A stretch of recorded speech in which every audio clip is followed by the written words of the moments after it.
first. Now we're recording. Thank goodness. Good morning, everyone. Lisa Darling, Metro Roundtable rep. Pat Wells, IBCC Governor's appointee. Ken Curtis, Southwestern. Jonathan Bowler, Yampa White Green Basin rep. Carrie Van Valkenburg, North Platte Basin rep. Rick Marsachek, Metro rep.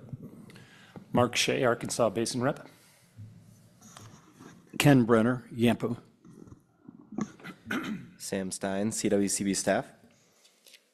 Kat Weissmiller, CWCB staff. Jeff Rodriguez, CWCB staff. Wendell Coons, Gunnison Basin.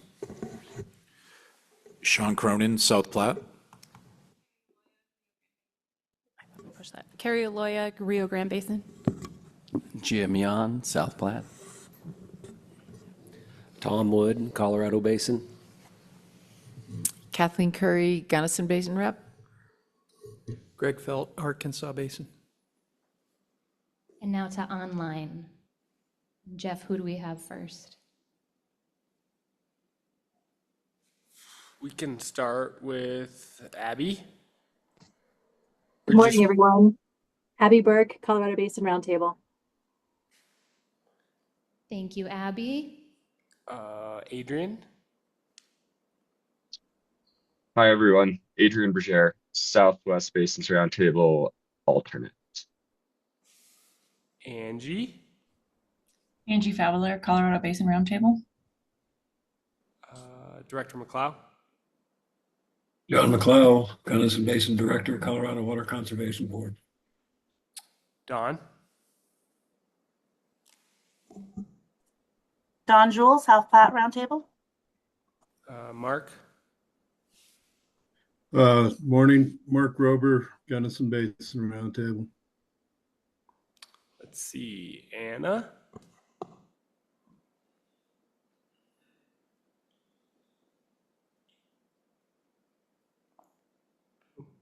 Ashley. Good morning, ERW Subcommittee Metro. Andy. Andy Mueller, Governor appointee. Clint. Good morning, Clint Carney, CWCB staff. Let's see, Emily. Good morning, Emily Zmack, CWCB staff. Heather. Hey friends, sorry to miss being in person. This is Heather Dutton. I'm a governor appointee. Ernest. Good morning, Ernest House Jr., Governor appointee. Jairus.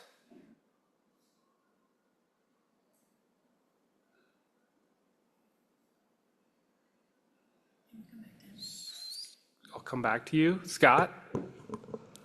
Scott Griebling, South Platte Basin. Kelly. Kelly Tobin, South Platte and Arkansas Basins. What? Yeah. I think that's everyone. Other folks online are CWCB staff in the back of the room over there, so I think we're good. All right. Thank you, Jeff. All right. Can we go to the next slide, please? Oh, before actually, just that's fine. We can stay there. I want to pause just for a second. This is a lot, and it's going to be a lot. But before we move on, do you have questions that I can answer now about the process for the day?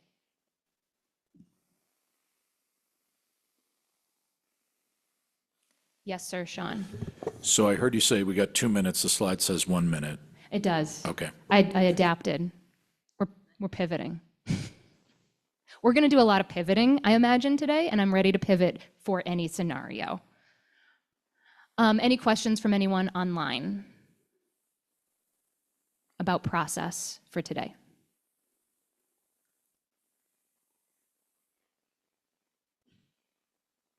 All right. Okay, so yes, the slide says 1 minute. But the point here of this first step is just to hear what did everyone do, so you have a little bit of context for the beautiful stack of ideas that you're about to get. So one person per round table, please. And you can have 2 minutes to respond to these 3 questions. How did you all prepare your submission? What was the process you did? What went well? What didn't go well? And again, please save all of the what we'll do next time. We're going to talk about that at the end of the day.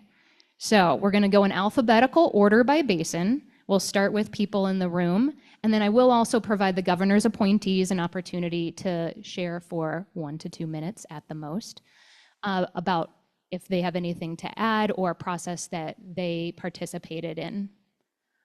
So we're going to start with the Arkansas Basin. Who would like to share from the Arkansas? Thank you, Kelsey. Mark Shea from the Arkansas Basin. We also have Greg Felt here, who was part of the conversation as well with our Basin Roundtable.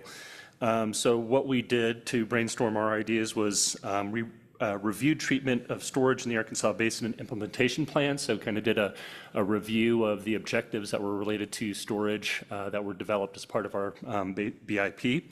And then we held several workshops featuring subject matter experts that highlighted kind of current storage-related issues within the Arkansas Basin to get the conversation going with our roundtable members. That was very effective. That was very helpful. I'm sure most roundtables can kind of flip between not really having a lot of engagement and discussion to having a ton. And so having somebody lead the conversation about real examples of storage-related issues within our basin helped get those the juices flowing. Obviously, the importance of storage as perceived in our basin really facilitated the discussion as well. It seemed like everybody had some opinion, some issue or other type of input to provide as part of the conversation. What was challenging was could have had a little bit more structured of an approach, especially in facilitating the discussion. It was really me kind of trying to get everybody to and so I think, having Greg as a second Basin Roundtable rep going forward will help, and definitely look forward to having a facilitator available to kind of support and structure the conversations going forward. Awesome. Thank you, Mark. That was, just to give you all some perspective, 1 minute and 40 seconds. So good job. And I will cut you off. Just want you to know. All right. Anything to add from any of our other Arkansas Basin members? Greg? I think Mark gave a very great description of what we did, and he did then compile it all and organize it and then give Jairus and me an opportunity to comment, and appreciate that. But he's doing an awesome job at this. But I agree facilitation would really help us participate in the conversation more. So gotcha. Grateful for that. All right. And then next up, we have Colorado Basin Roundtable. Who would like to share? Sure. Thank you. This is Angie Fowler. So we had some background materials prepared and uploaded to a Google Drive for the Roundtable members that are similar to the handouts that we've been using in CWCB staff developed to explain how the conversation was going to be fitting into the larger water planning exercises and other associated milestones. So that worked well, but I think just there are a lot of new roundtable members trying to get up to speed with what this process is. But the leadership, Abby and Kirsten Karath and others on the roundtable did a good job putting up some sideboards and well-defined pillars and topics to obtain feedback to inform this storage conversation. So I think that upfront work and preparation was really helpful. The flip charts in the room, we had Kelsey, thank you, facilitating for us, and prompted the pillars on flip charts. Everyone had sticky notes. The leadership group compiled that information. We also had a whiteboard Zoom interface where online participants could also provide their feedback. So it was compiled and brought forth to you all today. And so I think the real work moving forward is the IBCC members at the roundtable for the Colorado Basin, bringing this conversation and the work we've done today back. And I think just seeing how their feedback, informed today and what and next, what's going to be happening. I think that'll just start to get momentum and some, forward progress for the other topics. So. Awesome. Thank you, Angie. Anyone else from the Colorado Basin to add anything? Tom's good. All right. So now this is where it shows that I'm really bad at alphabetizing. Who's next? Rio Grande? Gunnison. Oh my gosh, gee. Gunnison. Yes. Can I have the list? All right. I know them by heart. All right, Kathleen. All right. Thank you. So there are a couple of us here today, both online and present, that I hope I'll try to leave a little bit of time for them to jump in case I miss anything. But we established a subcommittee after we became aware of the need to provide feedback. And the subcommittee met before a full roundtable meeting. We had two things really to help us guide the conversation. One was the Colorado River District staff stepped up and took a subsection of our BIP list and kind of pulled out the projects that were really oriented towards storage. And that was super helpful because our BIP list has other projects on there that aren't exactly fitting that mold. So that was really helpful. And then I threw out a few ideas just to stimulate discussion on what priorities the basin might want to identify. And not that those were the one and only, that would be the one and only list, but just to get the conversation going. And then so we had a good subcommittee meeting. What worked really well is that it was all in person. And it was a smaller group, and the folks that are providing water that have a real vested interest in storage, they were all present. So we had great turnout and really good input from especially the federal project operators. And so that was great.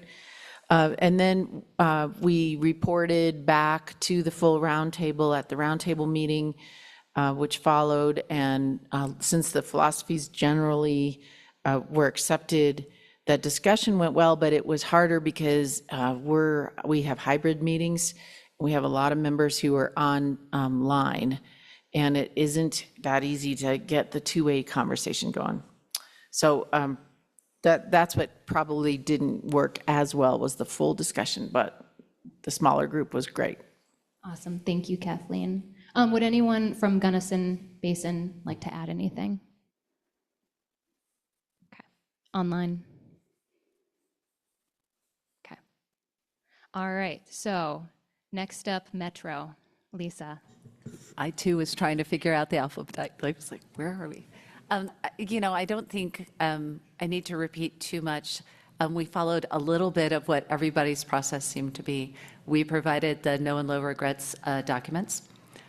Prior to that time, we actually borrowed, we say air quotes borrowed, from our South Platte Basin brethren.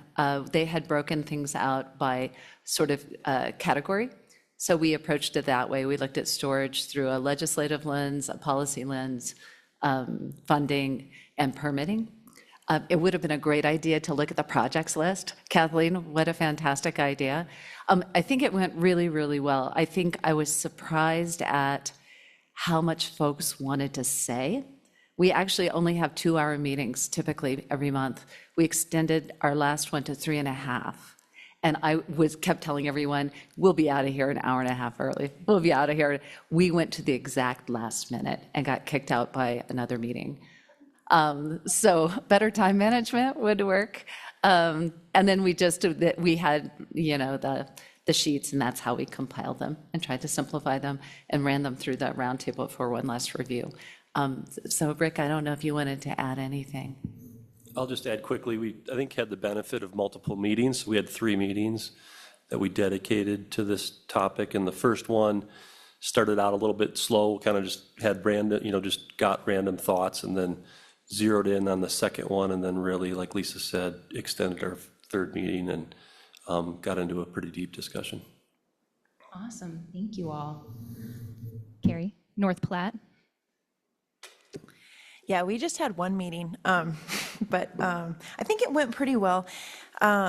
Much less organization, I feel, than a lot of other basins.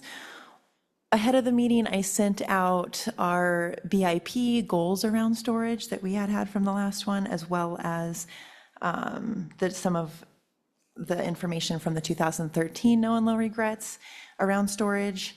And I also sent out 5 questions. Kind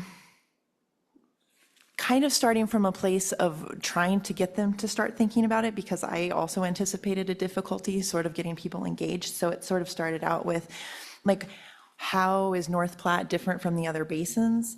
And what is relevant now in 2026 that wasn't in 2013? And then I asked them to sort of hone in on the third question, which is the no and low regrets action items. And then also what blockages, bottlenecks, or slow processes could get in the way of this. And then at the end, like, what should we avoid doing? And so we just did that on sticky notes, and I had everyone like write down all their ideas on sticky notes and then get together with like in groups of 3, discuss all their ideas, and then have a report out, which our recorder recorded all of the answers to. I think it went pretty well going through that. We got a lot of information, like more than I thought. There was a lot of engagement. I think that it would be helpful to have more people engaged. When I went to report it, I emailed kind of what I came up with to a couple people just to see if I missed anything big, and before I sent it to Jeff.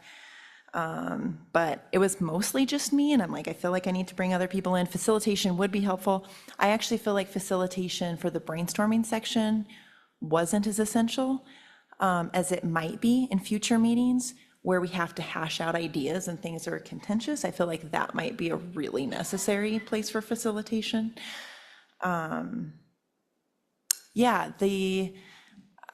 It would be helpful. We didn't have a ton of people online, but I think it would be helpful to have, like, figure out how to have breakout groups online so they can participate. Carrie, I'm going to have to cut you off. Oh, I'm so I sorry. had no idea. I'm the Do you quiet have one more sentence you'd like to say?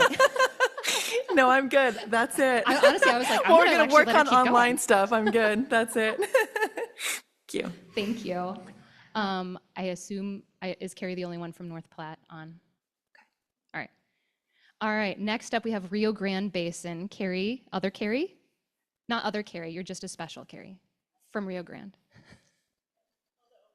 Hey, Carrie. I'm like, what's going on?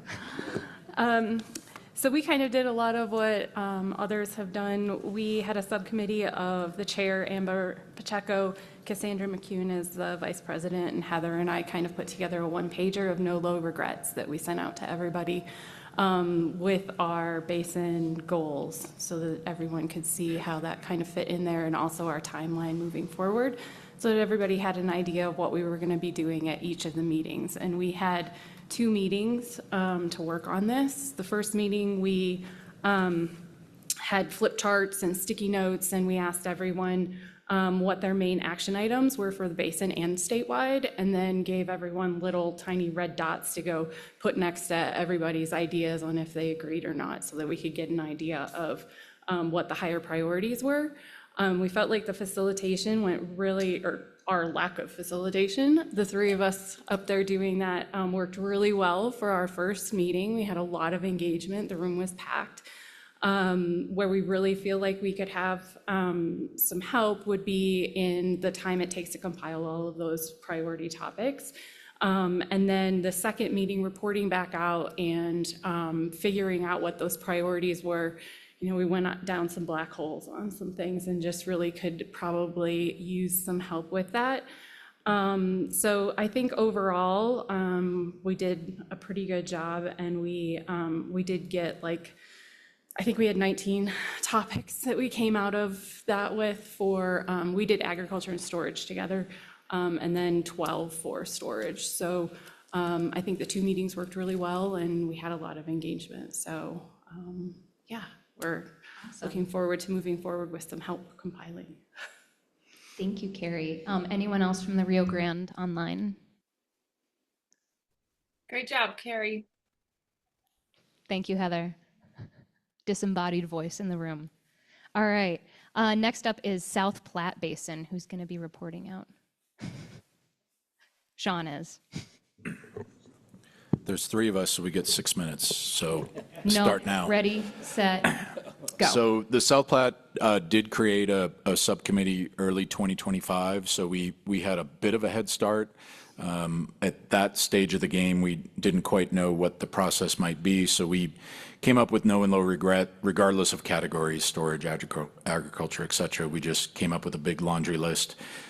We generally discussed those in mid-2025 with the entire roundtable, but at that time didn't, again, know about a particular process. We didn't vote. We didn't really even discuss at any great length. But the reason I'm saying that is beginning in November, knowing more about what we were all embarking on, we did send that out to the roundtable membership as part of their homework assignment. So we had the 2013 No and Low Regrets document, the South Platte Basin Implementation Plan, and that subcommittee work from early 2025, and asked them to review all that in anticipation of a very brief discussion in November, and then another discussion in December. So like what was said earlier with the Arkansas, we had several bites at the apple. So in December, we had another agenda item. It was only 20 minutes, but it was to come up with anything new or updated from those previous documents. So we were able to put those out on a list. And then in January began the work, and again in February. So in January, we had 2 hours dedicated, and we went ahead and wrote everything out on sheets. And then again in February, took all those sheets and actually did a dot exercise to vote on everything. We took the list of dots, ranked them, and ultimately sent those to Jeff. Some of the IBCC representatives sort of took a liberty in saying some of these are more actionable than others. I got 5 more minutes. So time to wrap it up. The process, hybrid is a challenge, which has already been said. Attendance is up, but it's not clear who's there. I'm going to slow down the closer you get. Everyone gets a vote. That's interesting. What is a real challenge. I'm going to turn your mic off. Wrap it up. And then what? So minds work differently, and facilitation was a challenge. Thank you, Sean. Anyone else from the South Platte? Was very thorough.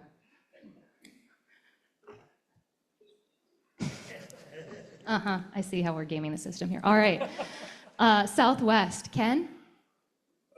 Southwest is not known as early adopters.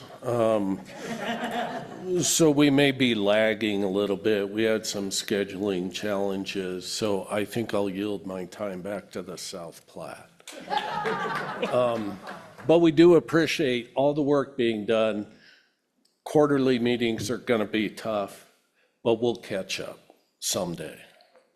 Thank you, Ken. I just All have right. one quick Yes, thing please. to add from online, which I agree with everything Ken said, but there was a lot of interest from the roundtable membership to have a subcommittee dedicated to the no and low regrets process. So at future meetings, we're going to have, I think, an hour and a half before each of our meetings, which happen infrequently quarterly, to dedicate to this conversation. So I think that was a positive. Thanks, Adrian. All right. Yampa White Green, who's reporting out? Jonathan, I'll start and you can fill in. The Yampa White Green, the Yampa River elk, little snake, and especially the white have relatively little storage. So our investigative work on previous efforts, et cetera, it didn't take that long. So we dove right in. We have meetings every other month. We're trying to use a subcommittee system and report back at the roundtable meeting. We're lucky enough to have CAD attending the first presentation I did in November. I followed Kelsey's notes and questions, and Kat did a nice job of recording some answers for us. We used that as the place to start for our second meeting in January, and that gave us a chance to, find out from everybody if there was anything that we had missed or that was that they were wanting to make sure they had included. And in the end, Jonathan and I sat down and just pretty much put our heads together and tried to come up with the ripe ideas, because that came out after we were done meeting already. And so I would say we did probably a fairly good job of representing the area, but we can do a lot better job in the future. I think especially with a trained facilitator, the process will work better. One of the questions I have, just as we move forward, is who's there? Are we, we're discussing right now on a roundtable to have two kinds of members. That you can have a voting member to your roundtable, but you can also have an unlimited number of non-voting members, just so that people feel included. Because there's a lot of people that I'm sure in all of our basins that would like to be more involved, would like to be a member, but even though we rarely have contentious votes. So I think that type of question and just the facilitation, we can do a better job in the future. I think they're anxious to hear back what the rest of the state is doing. I think that'll be a really important part of the process. Jonathan, what did I forget? Good job, Ken. Right on time. Jonathan? Yeah, thank you. Ken covered it well. I think it was a mix of in-person subcommittee discussions with summaries to the roundtable, and then followed up with the invitation to submit online via email. But this kind of reminds me, Abraham Lincoln had a quote in a letter he was writing. He said, "I would have written a shorter letter, but I didn't have time." And that reminds me of this 5-inch tall stack of paper here. I think with more time, we'll get this down to a shorter letter. I really like that quote. Thank you, Jonathan. All right, so now we'll move on to governor's appointees. You are welcome to have 2 minutes, or you may cede your time, and don't everyone do it to the South Platte, please. All right, we'll start with in the room, and then we'll move to governor appointees online. So Pat, we'll start here. All right. Thanks, Kelsey. I guess overall, I would like to echo what Ken was saying about this kind of conundrum we have with formal voting members of the roundtable versus those that show up and want to provide input, and finding a way to navigate through that, I think, is important to talk about. And then the second thing, my second observation is just it takes a lot of brain processing power for IBCC reps to both facilitate, participate, and document. So having a strong facilitator is going to be hugely important. And then my final observation is just kind of an observation on human beings and how their brains work. And I've noticed that some people like to start at the top of the funnel and be very big picture before working their way down. Other people have to know, and want to wordsmith the exact language of what the no and low regret strategy should say, and their feelings get a little upset if it's not written exactly right. And so where those two worlds collide, I think, is where we've had a lot of challenge in our roundtable in the South Platte of capturing feedback. So just observations for moving forward. Thank you, Pat. All right, now we'll move to online. I'm going to offer opportunity first to Ernest, and then followed by on deck will be Andy. Ernest, is there anything you'd like to share? No, thank you for the time. I see the time over. Thank you. All right, Andy, you are up next, and then on deck will be Heather. Yeah, no comment either, and I'd see the time to Pat. He was great. Thanks, Andy. All right, next up is Heather. No additional comments. Thank you. All right, thank you all. Did I miss anyone who is actually online? Okay, good. All right, so a lot of similarities and some key differences. We're gonna revisit that conversation later today once we've gone through this process, because while I am hearing a lot of commonality around the importance of facilitation in the roles that you all need facilitation, I think that there could be some things that kind of come out of the conversation, the experience today, that might also inform how you want to go back and maybe change things or what worked really well. Also, I want to give you an opportunity now to review all of these amazing documents that have come in. So could I have some help from CWCB staff to help pass these out, or anyone else that wants to help? We're going in reverse alphabetical order. So first up, you will all get the Yampa White Green Roundtable. There you go.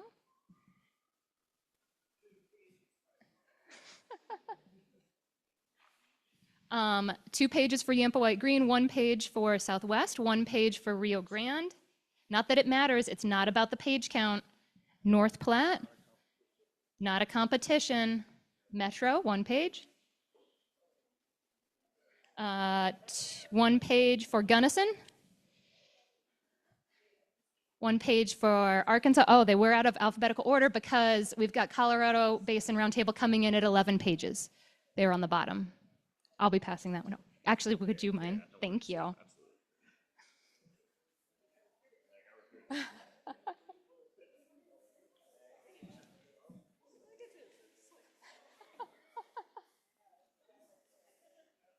All right. I did. I established. Yeah, you gotta make it. Online folks, you should have a folder that got dropped in the chat that will take you to a Google Drive folder that has all of the documents.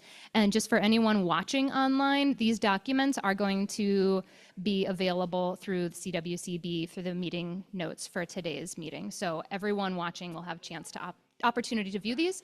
I do know the Colorado Basin Roundtable will also be posting theirs online. Unclear about the others.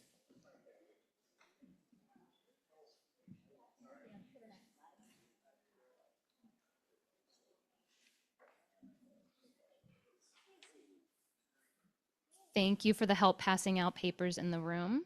All right, so the objective of this next step is literally for you to just become familiar with all of the documents. And by familiar, I mean a light familiarity with all of the documents. It's a lot. I'm not looking for you to process this information. I just want you to take a moment to go through them, become aware with what is in here. We're gonna give you just 10 to 15 minutes of silent reading time. Online as well. For people watching online, this is going to be real boring, but we will move on. Everyone needs to become aware of this. So I'm going to be quiet, and I'll check in with you in about 10 minutes just to see where we're at.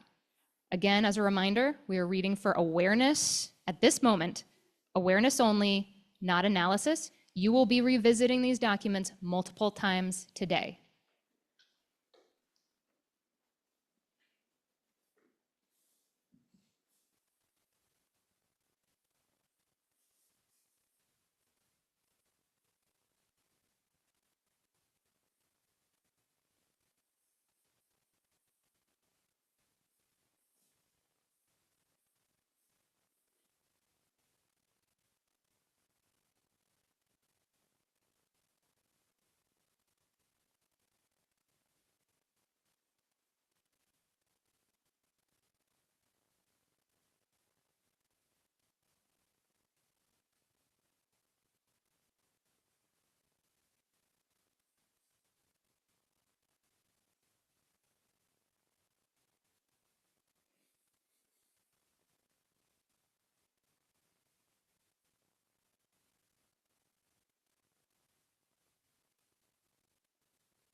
quick check-in. Would anyone like more time in the room? Raise your hand or online if you'd like more time. All right.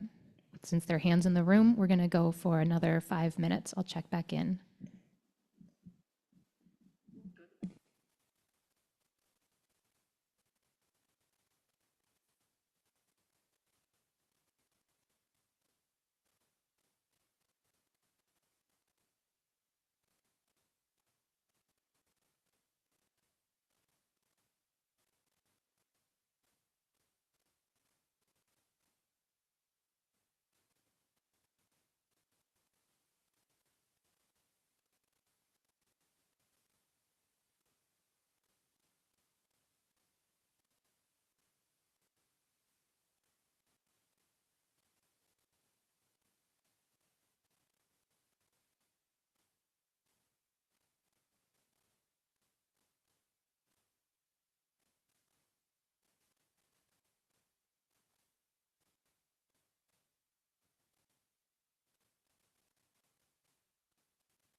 Checking back in again.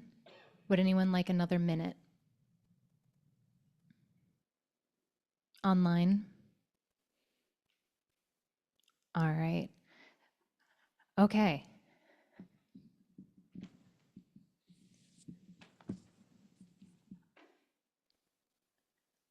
Wait 1 second. Okay.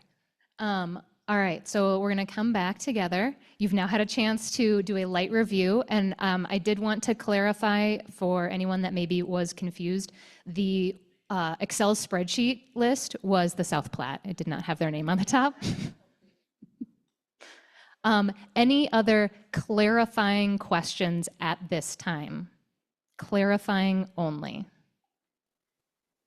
That was an example of a clarifying question. The South Platte did not put their name on their homework.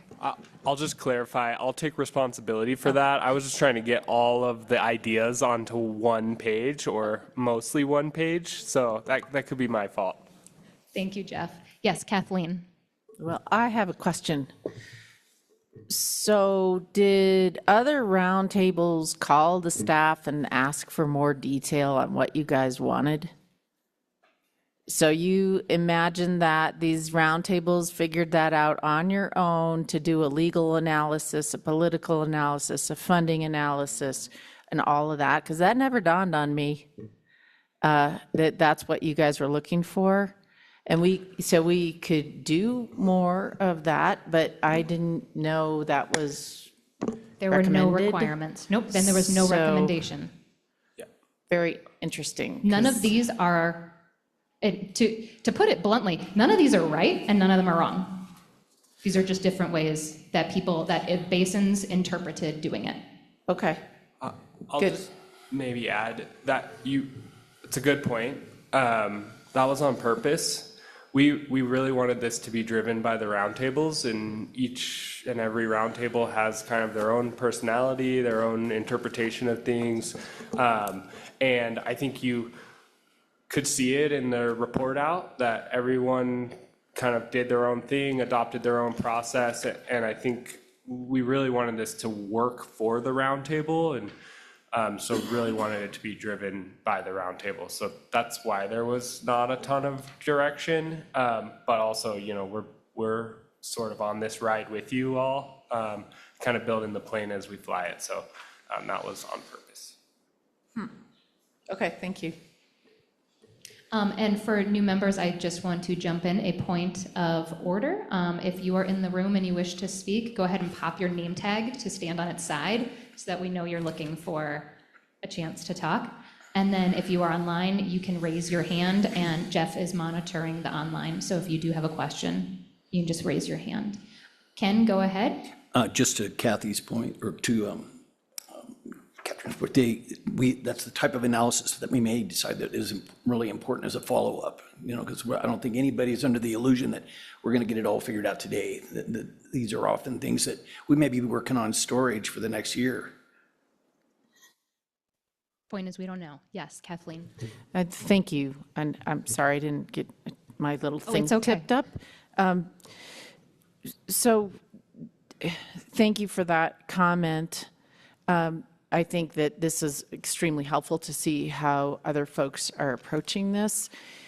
We have over 200 projects on our list that are storage related, so we really thought we had to do a high level, maybe top of the funnel down, because we couldn't do an individual analysis. So this is really helpful to see how other folks approached it. Thank you.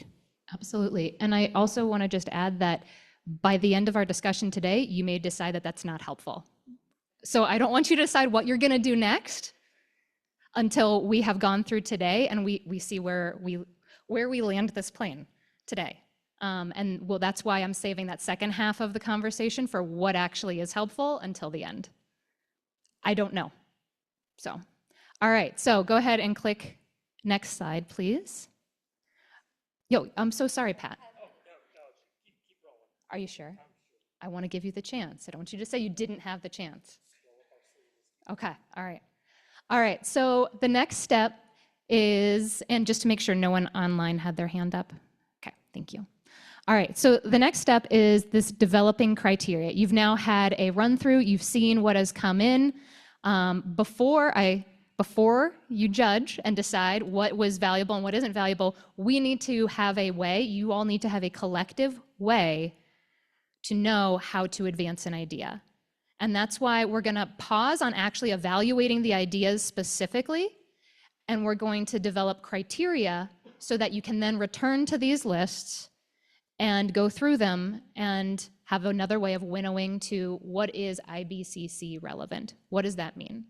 So in front of you, if you are in the room, you have a one-pager that somewhere in your pile of your massive pile of papers, there's a one-pager that Jeff put together that says at the top, current no and low regrets schedule, possible criteria for no and low regrets. Thank you. And then a list underneath that. Kat's holding it up for those in the room. Online, it should be in your online folder. I'm going to give you a chance to read it in a second, so pause, eyes up. Thank you. I'm sorry, that sounded like kindergarten. You're not in kindergarten. Okay.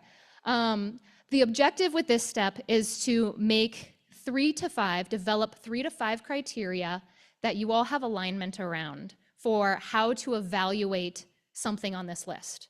You needed to know what was on the list to know how to evaluate it first. But we're going to break up into small groups. Online members, you will be in your own group. Here in the room, we're going to break up into 3 groups. And your point here is to talk about, as a group, what makes an idea right for no and low regrets for IBCC evaluation. And you've got, the reason I gave you these sheets here is because I just want to give you a starting place for some criteria, sideboards, things that have been discussed in the past. These are not the criteria that you have to use. They're just a starting place to anchor your conversation.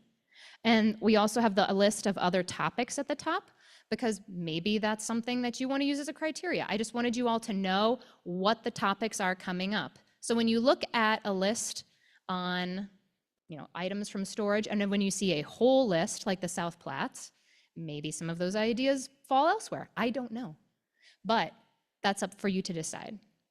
So in your small group, what makes an idea ripe for a no and low regret? Build a criteria list. You can come up with 5 to 7 different criteria together in your group, and then test your criteria on some ideas to see if it actually helps you evaluate whether that idea is an IBCC no and low regret idea or not. Does the criteria you generated help you understand and assess that idea? Are any of your criteria duplicative or unclear? So test it. And then we'll come back as a whole group. So one of the first things you need to do is pick someone to take notes in your group so that you at least can remember what you're talking about. And then second, just pick a reporter. So to report out to the room on what you discussed and the criteria that you came up with. Then after the report out, so we're going to take a break and we will come back together and work on synthesizing all of those together. I imagine we will see some commonalities between what you come up with, which hopefully will make some of that process easier, but we're going to have some stuff to work through there. Because again, we're thinking principles here. We're thinking, what is the sentence or question that's going to get us through a list? I'm going to keep picking on the South Platte. That gets us through the South Platte's list and helps us know which of these do we need to talk about and which of these do we need to set aside.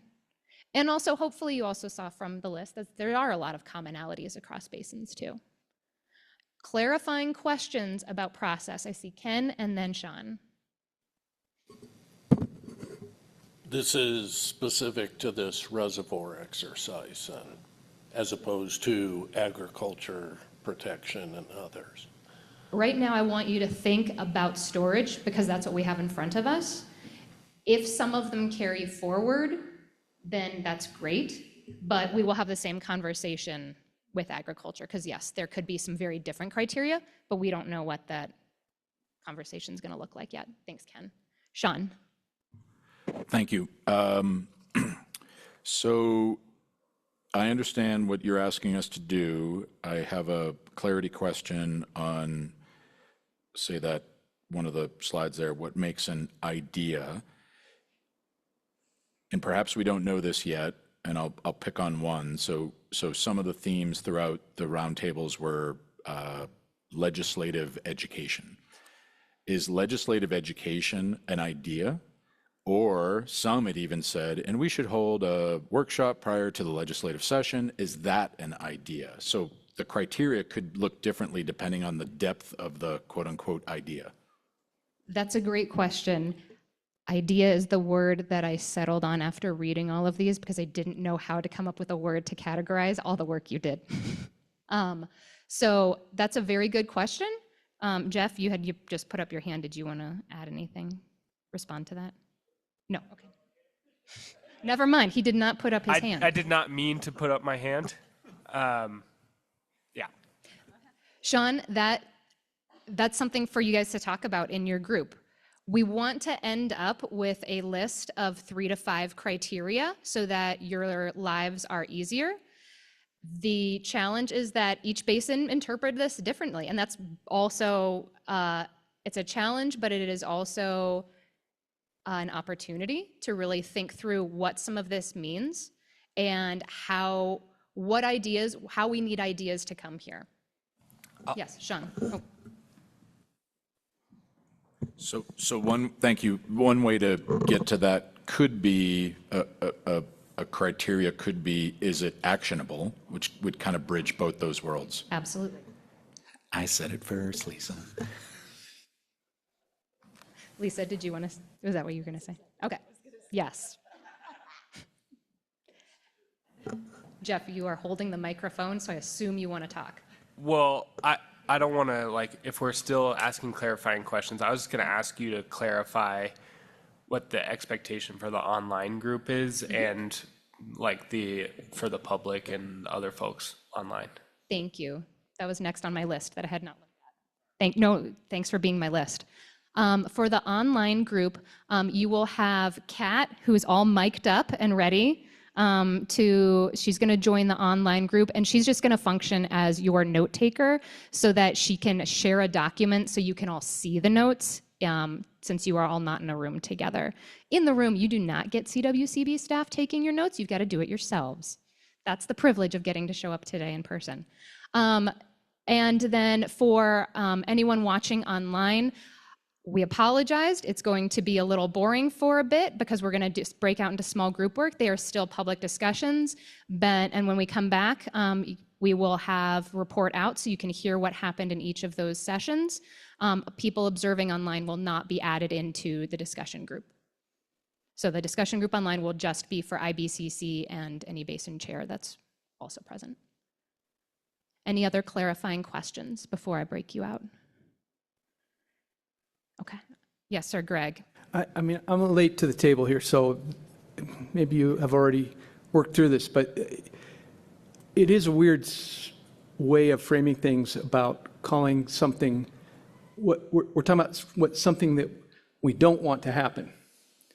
We don't want to have regrets, right? So is regrettability a factor we should consider or try and define, or is it more that you all have already moved beyond that and you're figured out how to frame it more positively? I think that's a great question for your group to discuss. Okay. Jim, did you have a question? I just wanted to know if we could meet in the teepees outside. You may. Okay. Thanks. As long as anyone can observe you. All right. Any other questions from in the room or online clarifying what we're doing next? All right. Chair Kuntz through Tom Wood. You guys are going to be a group. Kathleen and Greg, if you guys don't mind joining Lisa, Pat, and Ken. And then Jonathan, if you'll scoot down and go with Carrie, Rick, Mark, and Ken. And then online, you'll all be one group. All right. I'm going to start by giving you guys 20 minutes, and I will check in with you around the room and online. All right. It is 10:33 on my watch, so we will meet back at 10:53. Kathleen, Craig, please join us on this side.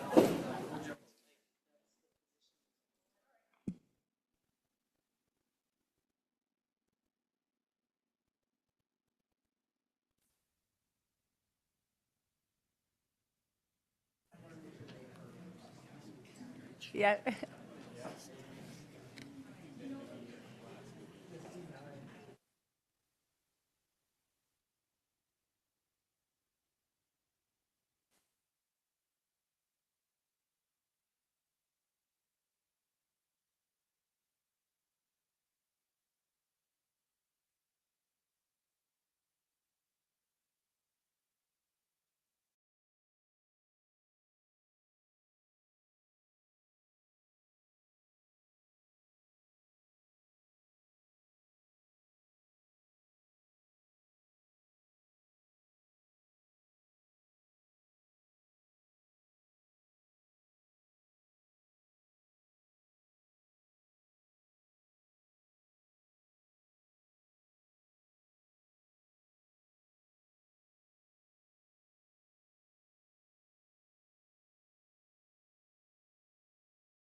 Everyone in the room is returning to their seats, or they're going to stay where they are if they want to stay with their group.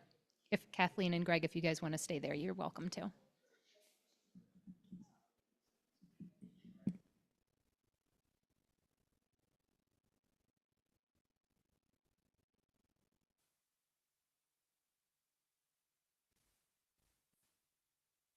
All right, so sorry that got really.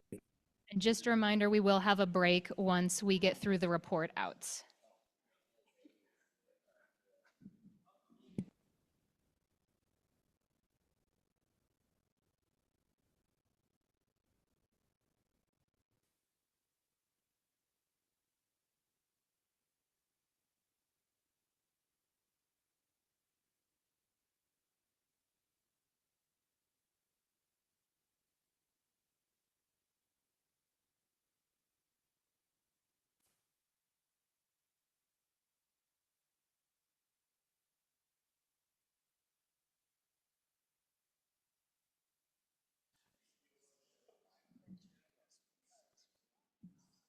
No, I just want us to be tracking.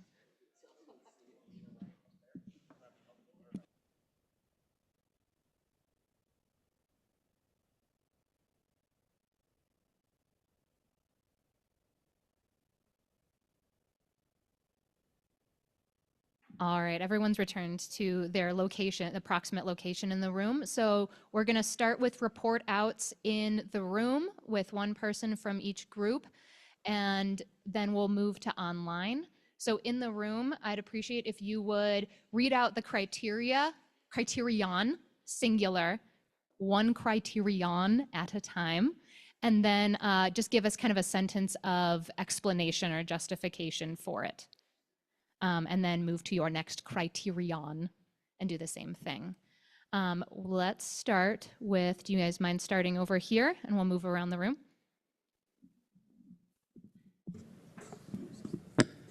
Okay, we'll start. So I wasn't listening very well. Thank you for acknowledging that. I was talking to my new friend.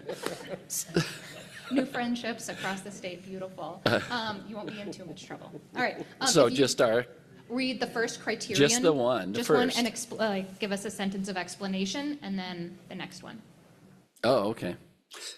But give you all of ours now. Okay. So at first we were having a little bit of difficulty just because some of us think of projects and some of us think of ideas or just things that we could do. So that we were trying to figure out criteria that would work for both ideas or projects. And I think we came to some good ideas or projects or whatever you want to. So the first one, and we even ranked them in order of how you would proceed if you have an idea or a project, how you would proceed. So number one is, and this is with the IBCC lens. So can we get consensus as the IBCC? Is this something that we can, and as we did clear back in 2013, when we were looking at no and low regrets, it was, can you live with it? You may not agree completely with everything, but can you live with it? So that's the consensus that we're looking at. Number two is it can the IBCC promote the idea, or can we make a difference? Is it promotable? Number three, is it, because the state has no money, is it low or no cost, or is there already money available for the idea or project? And then number four is it a multi-benefit type of idea or project? And then number five, it's basically, can we make something out of it? So can we have a constructive outcome? Is there a good outcome that can come from this? Or is it just us throwing things out there? So can we make a difference? Sean called it the BS test. So you don't have to put that on there, but that's, okay. So that's our five. Thank you all. All right, next group. This corner over here.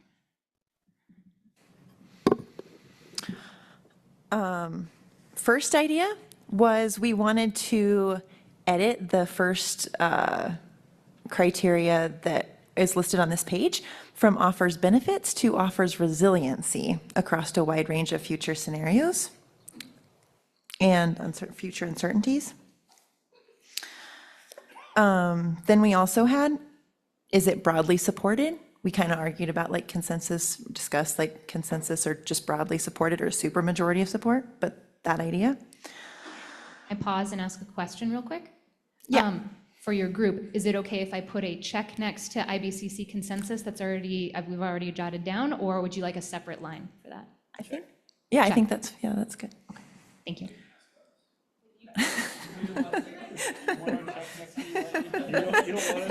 You don't want us to think your idea is good? All right, please continue. All right, third idea, cost efficiency, return on investment. Yeah, it's kind of low or no cost. Yeah. It could be a little different. It doesn't have to be no cost. It it's just up to has her. to be like, I don't know. If you guys are good with that, I feel like we can fund projects, but they need to like have a good return on investment. That could be that good outcome, the BS test. So it does kind of touch on, but I'm going to put it as a separate line. Okay. Okay? All right. Cost, return on investment. Yeah, that's fine. Yeah. And then, is it feasible, actionable?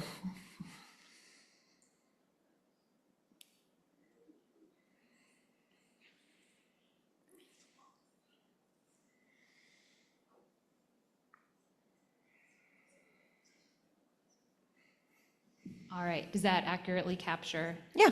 Yep. And then our last one was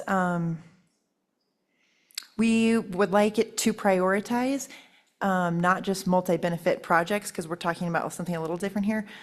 Prioritize projects that create benefits across a range of NLR topics. I'm not sure how to. Can you say it again? Benefits across multiple NLR topics. But not just like a reservoir that has like a multi-benefit reservoir, but like something that benefits storage as well as like forest health, as well as like the various topics that we're going to discuss. So this is like a higher level, like you're looking at across all of more of the topics that you guys are discussing. So not necessarily project specific. Yeah. Okay. Does that make sense over here, how it's different? We good? Like, do we understand? Okay. Just making sure.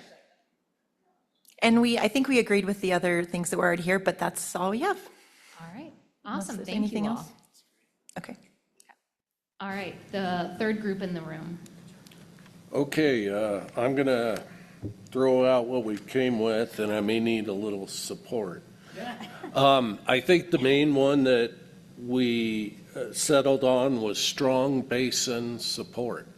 And the purpose of this is not every basin will have a uniform value of between all the different 9 basin roundtables. And really the underlying theme here is we had long talks about rehab for single purpose. We don't think across the state we're uniformly comfortable with multi-purpose projects always.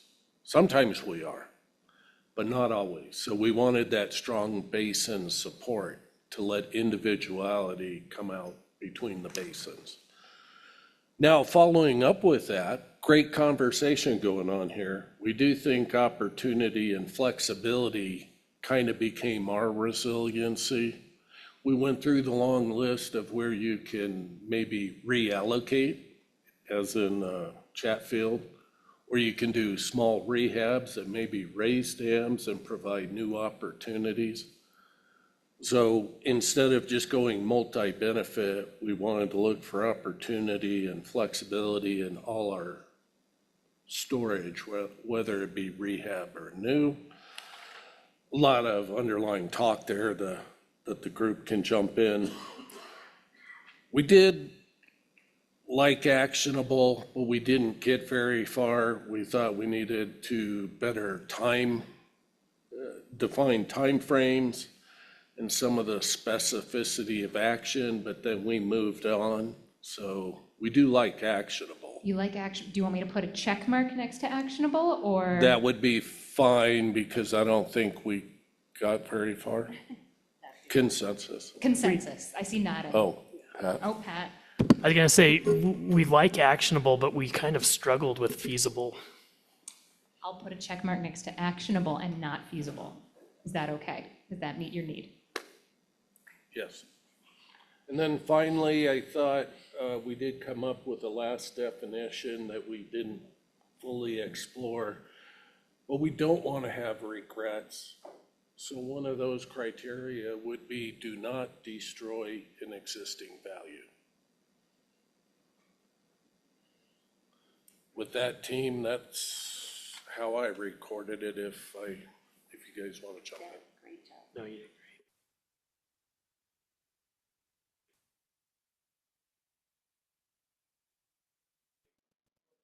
Clarifying from Greg.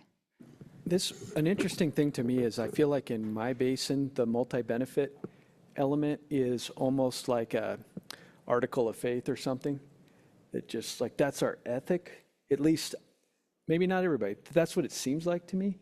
But in the Gunnison and in the Southwestern, I did hear this other way of looking at things that was much more focused just on the primary purpose of a project and just that should stand alone. And so I think this idea of strong basin support, maybe another way to look at that is maybe that should be as important a criteria as some of the multi-benefit requirements that you see in our grant programs. That if a basin feels really strongly about it, even if it doesn't have the multi-benefit, that should be respected and considered, strongly considered. I would add to what Greg said that I think we recognized that sometimes the plumbing or the infrastructure that has been put in place in a basin helps drive the values and what they're able to do today and maybe how they've evolved. So the infrastructure in the Arkansas lets them do things that maybe the South Platte doesn't have the infrastructure and the plumbing to do things the same way to match values. So there is a little bit of a chicken and egg there, which is why we really went and focused on kind of this giving basins some autonomy and what's best for them. Gotcha. Thank you all. I think we're going to go. Is there anything else that you want to add? Oh, thank you, Sean. Yes, go ahead.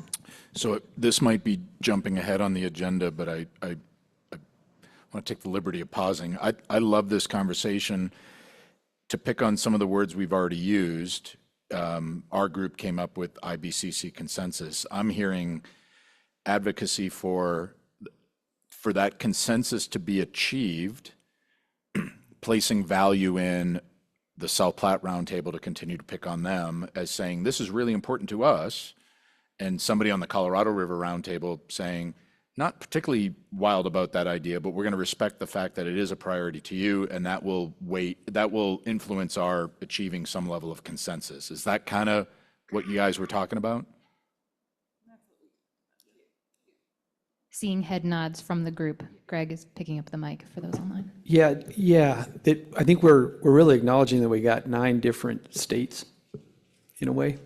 And so because of our compacts and because of the infrastructure and because of population, all those things. So, it's weird to me coming from the CWCB experience where we were laying out, hey, we really want to see these multi-benefits and that should be a high priority for funding. But I'm just in this conversation now, it's like, well, maybe, but the most important thing in some ways is if the basin really has strong support for it and it fits their basin and the state that they're in, then that should be highly respected or highly valued or factor largely in the calculation.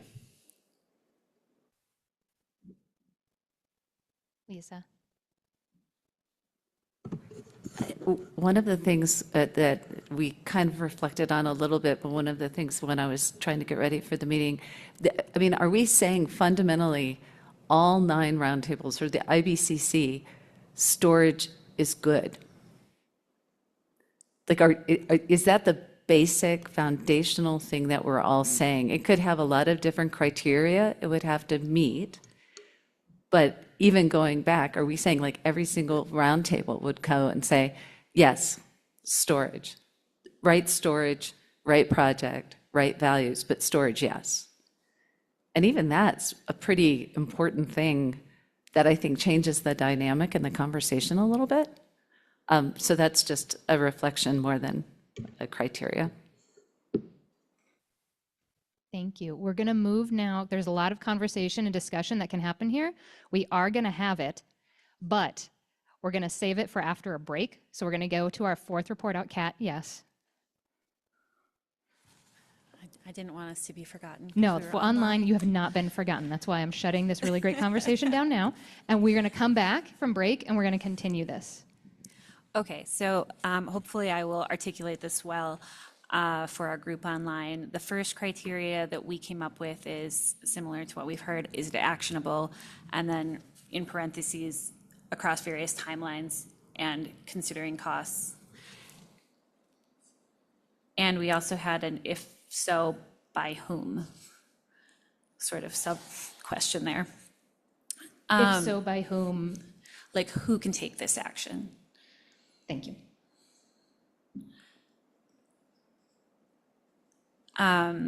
Our next criteria is this idea or project a common theme across multiple roundtables?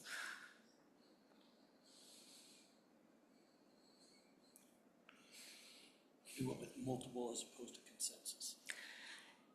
There were differing thoughts. One was 5 or greater, or just multiple, yeah. We didn't say consensus necessarily. Our next was, will we have regrets if we don't do this?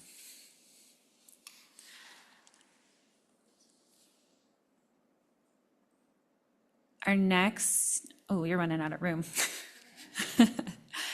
is does it increase flexibility under a wide range of hydrologic realities?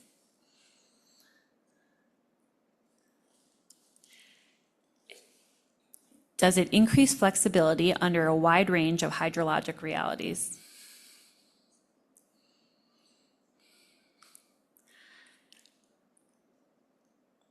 And this one, you might need a new worksheet for. Oh, okay, if you think so.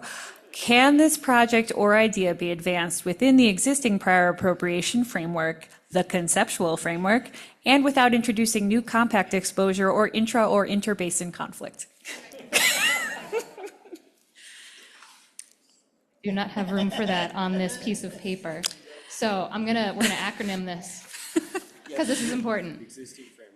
All right, say again. Does it, maybe it would be simplified, and feel free to jump in, people online, if I'm oversimplifying it, but can this project or idea be advanced within our existing frameworks and agreements?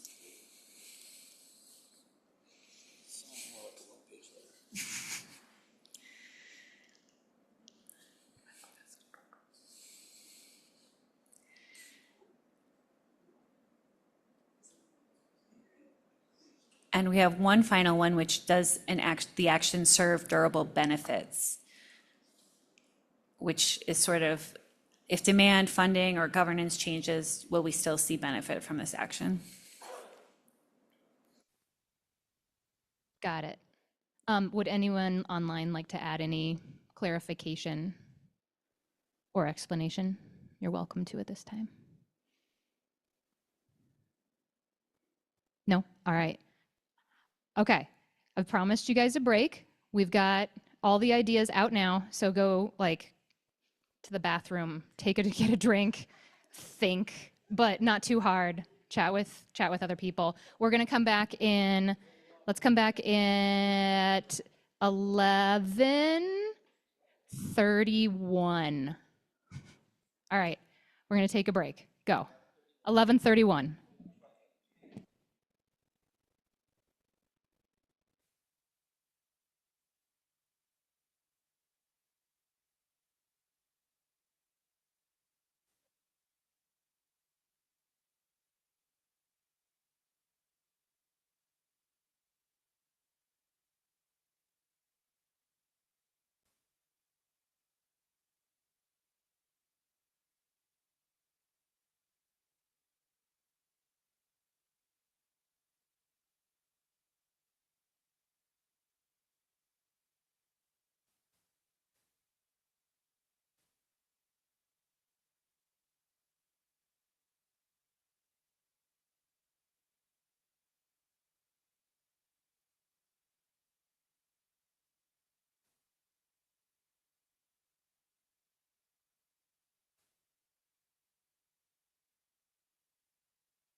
All right, we're going to come back together. We're going to give everyone in the room time to come back to their seats. Welcome back, everybody online.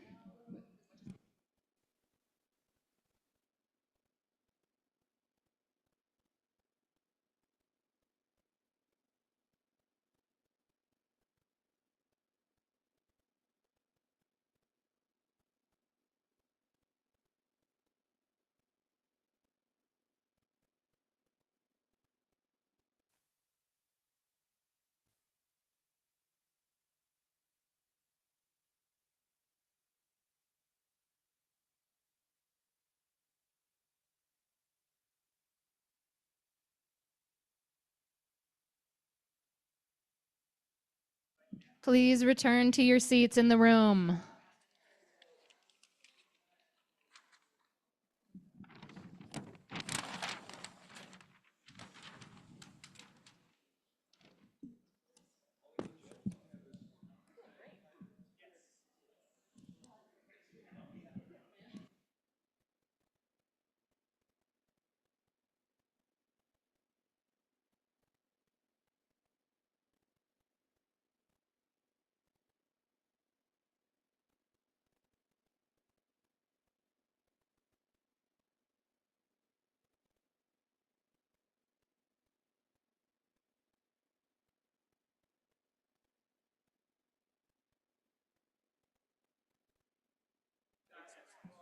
Please return to your seats.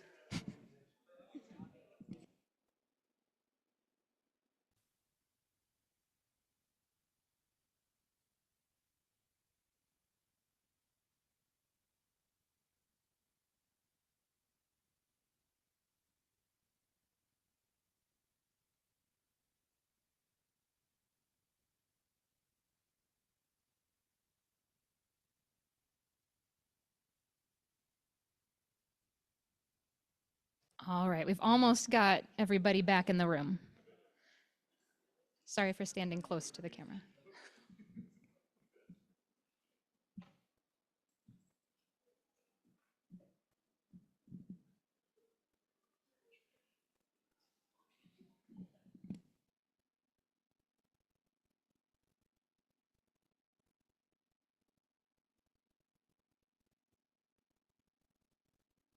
All right, Kat is going to share her note-taking screen. I jotted down some notes here in the room, but we want to make sure that everybody can see them. And if you don't have your far away glasses on in the room or don't need them, we're going to try to make it easier.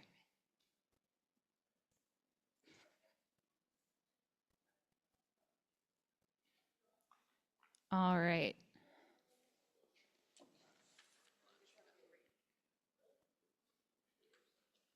All right, we can see that in the room, so I'm assuming everyone online can also see that. It's still tiny, but you might need your far away glasses. Thank you, Angie.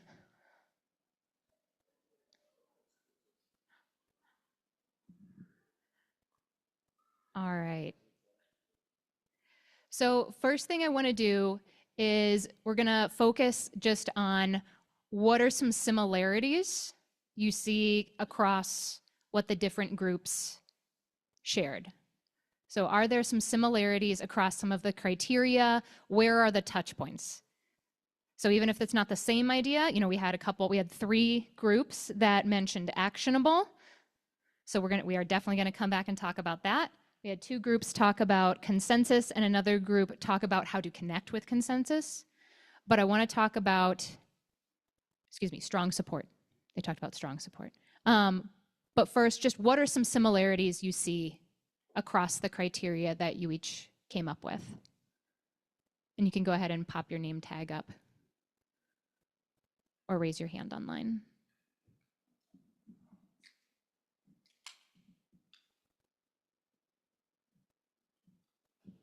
Mr. Jim Yan.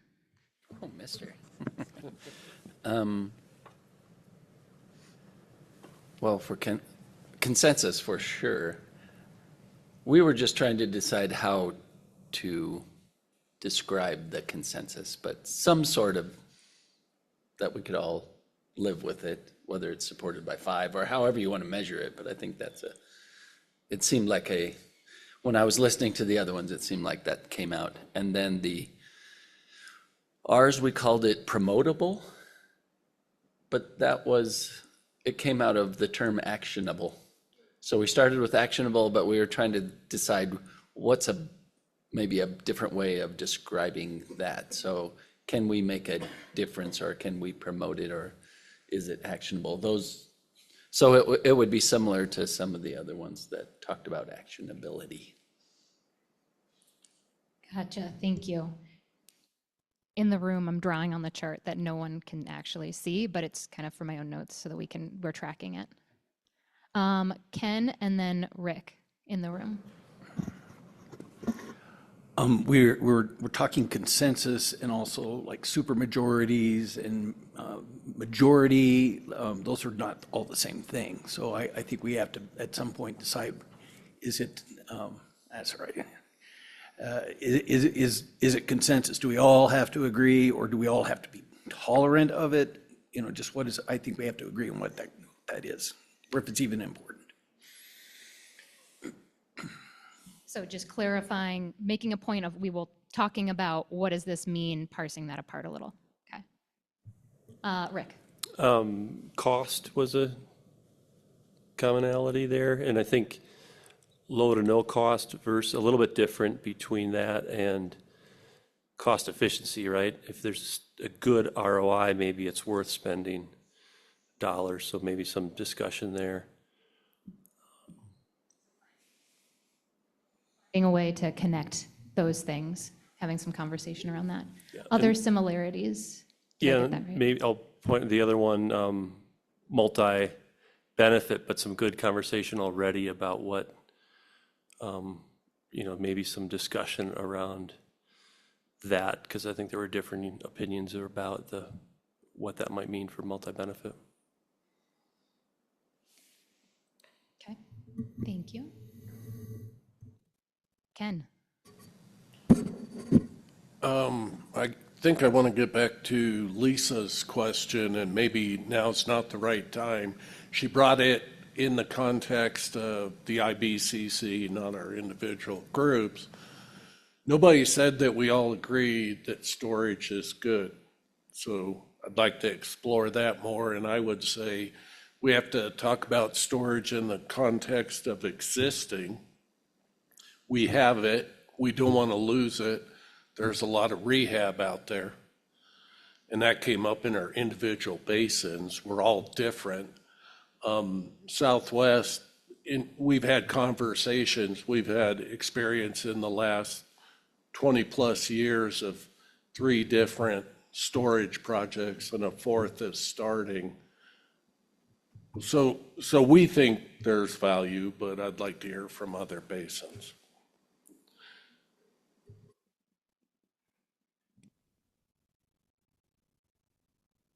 You can.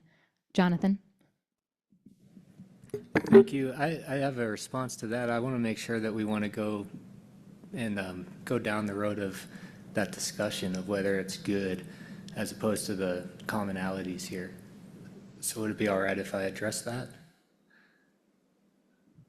I didn't know if you wanted to wait till later. If it's part of criteria, then yes. If this helps you, I want you to take a step back for just a second. I'm not saying yes or no. I'm just going to help frame the question. Thinking about the lists and ideas that you saw in front of you, is that conversation going to help you evaluate what ideas are right for you all to promote or push forward or consider?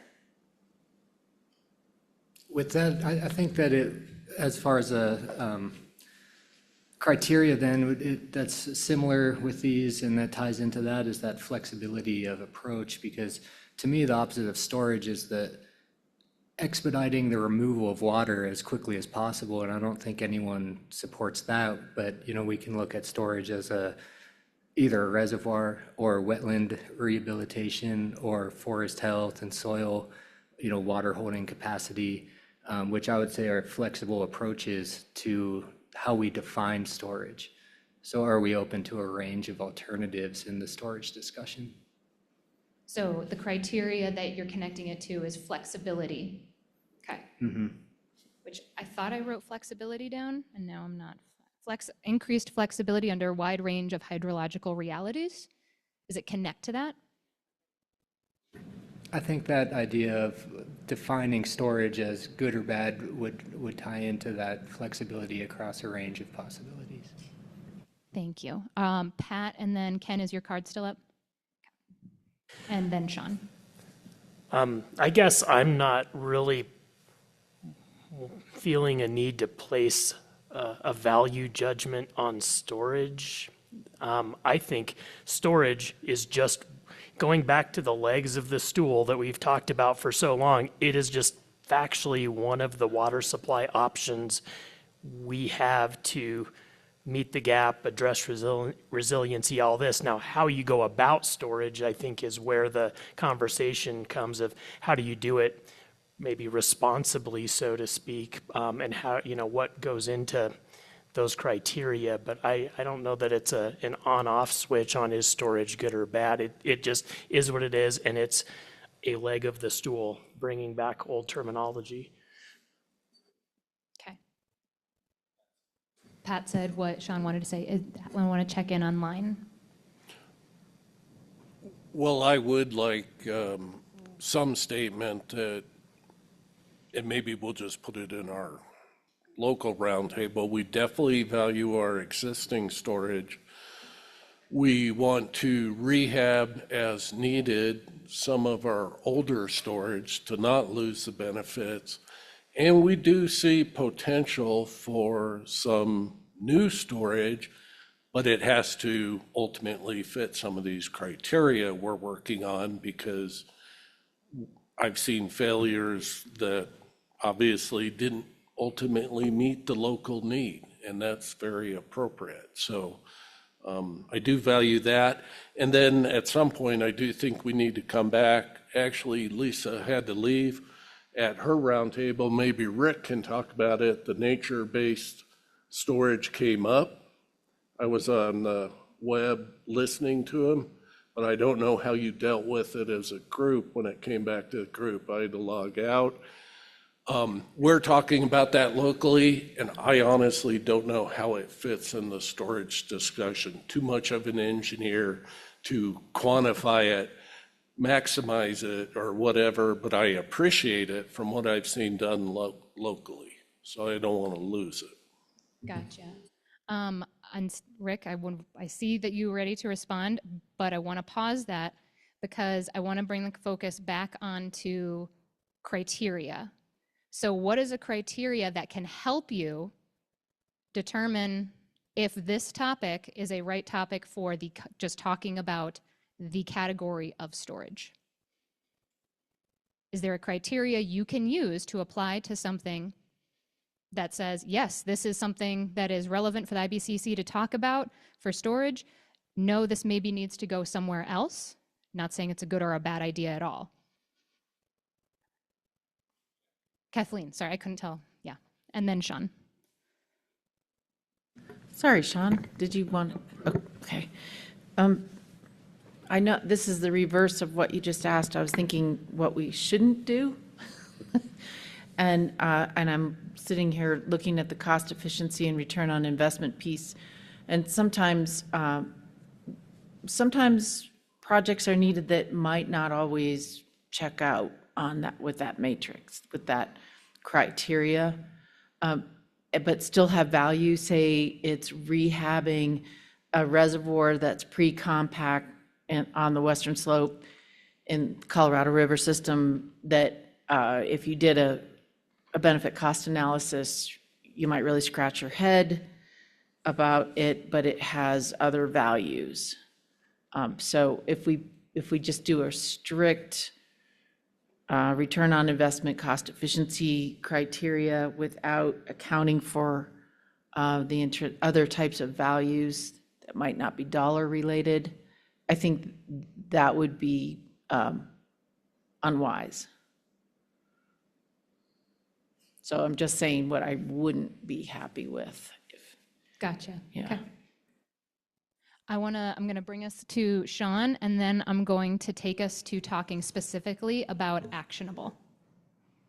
Thank you. I appreciate the question. Lisa's not here to defend herself. I said I agreed with Pat. I'll maybe elaborate a bit on that. If you look at the other categories, protecting Colorado agriculture, water conservation efficiency, fire management, post-fire recovery, nature-based solutions, et cetera, et cetera. I wonder if maybe we're being asked to just take a leap of faith that those are the categories and that each roundtable will come up with their, we've used value statements, we've used support, feasible, actionable. Each roundtable will come up with something. So to pick on the Yampa, maybe they might say, we don't like on-channel reservoirs, but we love nature-based solutions as a storage solution. And then as the IBCC, we could have that, run it through our criteria and see what ideas kind of float to the top. So I appreciate the conversation. I'm not terribly hung up on whether storage is quote unquote good. I think the fact that it's in the water plan and the fact that we're conversing about it and it's one of our categories, it's definitely worth the conversation. And if we're going to place values on each roundtable come up with their affirmations or their actionable activities that or ideas around storage. And we may find that everyone looks at storage a little differently, and we got to find that in that Venn diagram, that sweet spot of where statewide we can support storage.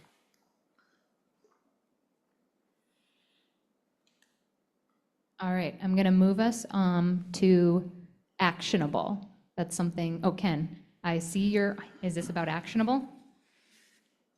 No. No, Go ahead. I think we might have kind of skipped over one criteria that we might want to consider including. I'm one of the public education participation outreach people. And I just realized that 3 of our 6 suggestions for ripe ideas are really more in that education component. And shouldn't we be at least considering whether or not an idea that we have regarding a topic, if it helps to educate the general population about the value of what it is that we're trying to do, isn't that something that we should, if a ripe idea has an educational component, isn't that a criteria that we would say, yeah, that's a good thing that we want to make sure we address? That's all I have.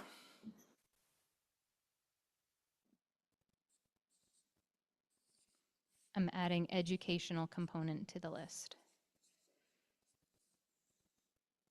All right, now we're talking about specific, Carrie. Yep. It'll be really quick. So our first one for our group criteria was, can we get consensus? And we stated it that way so that it would cover all types of projects, thinking about and we ran it through a couple different things, meaning legislative or education or outreach or a project. So we felt like that first one would allow all of the topics to be vetted through that criterion, regardless of if we were moving dirt or if we were just talking or educating, or like one of the topics on here was a website, so that it would cover all of those things. And so I feel like, when we're talking about specific storage things within a different basin, I think anyway that this is supposed to be the no or low regrets that the entire IBCC and we can do statewide. That doesn't take away from what our individual roundtables can promote and what our values are within our individual roundtable. And so I feel like when we're talking about specific projects that we're getting into the nitty-gritty potentially, that we still have the capacity to do at a roundtable, but isn't what I think we're trying to do here as no low and regret, that we can all find consensus on it, a very broad view that has something actionable that we can do, that we all agree on. So anyway. Thank you, Carrie. So what I'm hearing you say is that the criteria need to be broad enough that every single one of you can apply it here, and it helps you whittle down what the projects or ideas or concepts that belong here with all of you, and then help you determine what needs to go back to the roundtable. I thought there might be some responses. All right, Pat and then Ken. I guess put simply, it's kind of think globally, act locally sort of thing with consensus, and it should be very thematic where we get consensus at an IBCC level, but then the implementation of what it looks like may work differently in different basins because of the character values, so forth, within each individual basin. Seeing some nods around the room, a few nods. All right, Ken? Yeah, and I guess a question, actionable sounds good. We didn't get into a lot of conversation, but I noticed, I think it was the Colorado Basin Roundtable, said one of their criteria would be available water rights. I mean, do we want to get to that level? I think within our basins, we generally know that, and most people wouldn't put forth something. But at the same time, Mr. Yan over there, they've had all sorts of creative conversations on the South Platte, I hear, that maybe go beyond what we traditionally just say, oh no, there's no water available. Is that the level we're trying to get to? Water rights availability. Is that something you all can determine or should spend your time determining?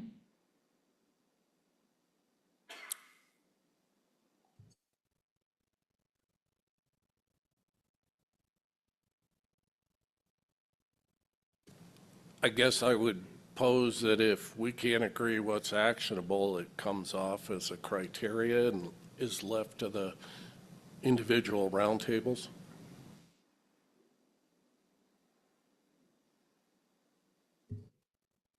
I'm seeing the looks. Yep, Rick? Would it come off as a, so here we're trying to decide if these topics are items that the IBCC should address. So I feel like actionable might be a good criteria to screen out quite a few things if it's not actionable for us to deal with. And maybe that's the nuance here. Is the idea itself actionable, or is it actionable from an IBCC perspective?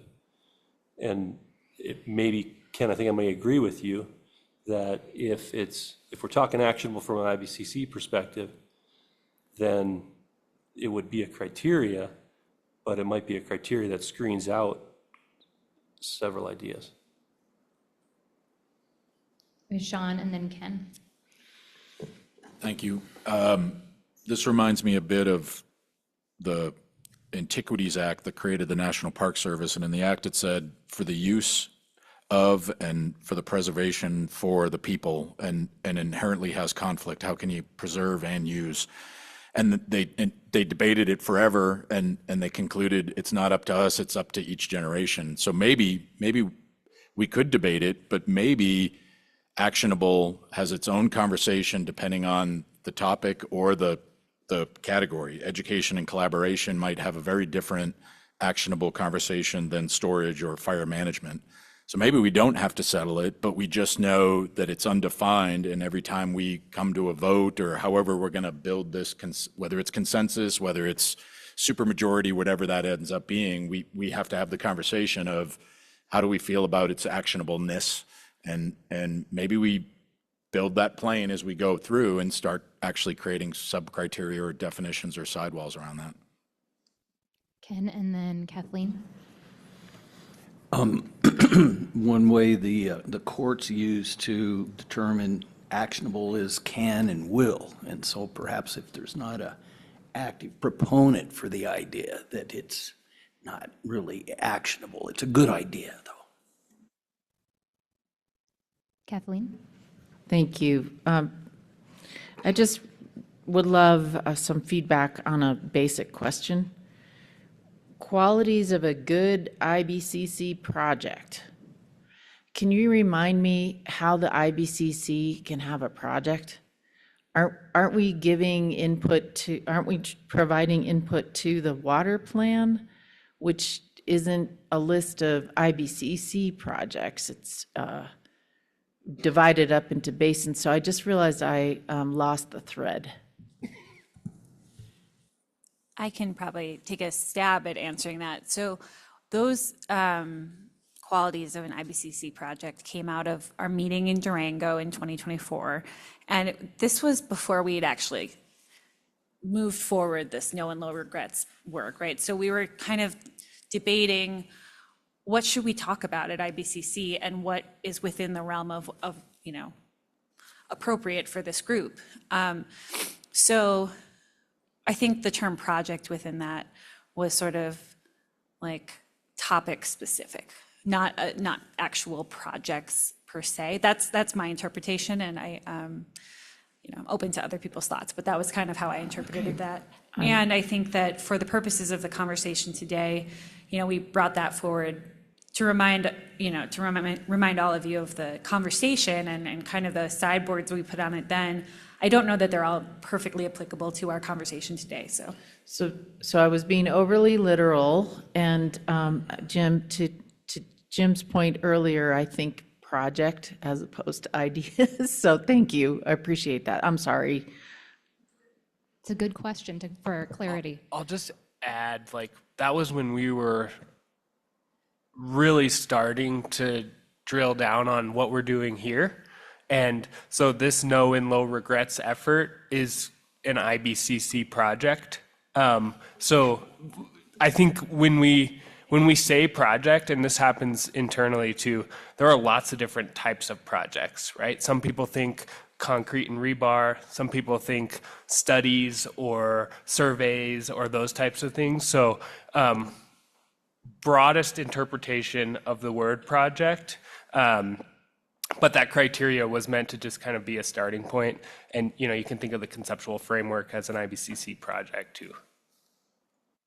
Does that help? Okay. And those things, we provided them to you today just as a starting point for conversation. All right, Ken and then Greg. Our water plan, our 23 water plan has, I think, 50 agency actions and 50 partner actions. So I think it is contemplated that we would synthesize into that standard. Greg and then Ken.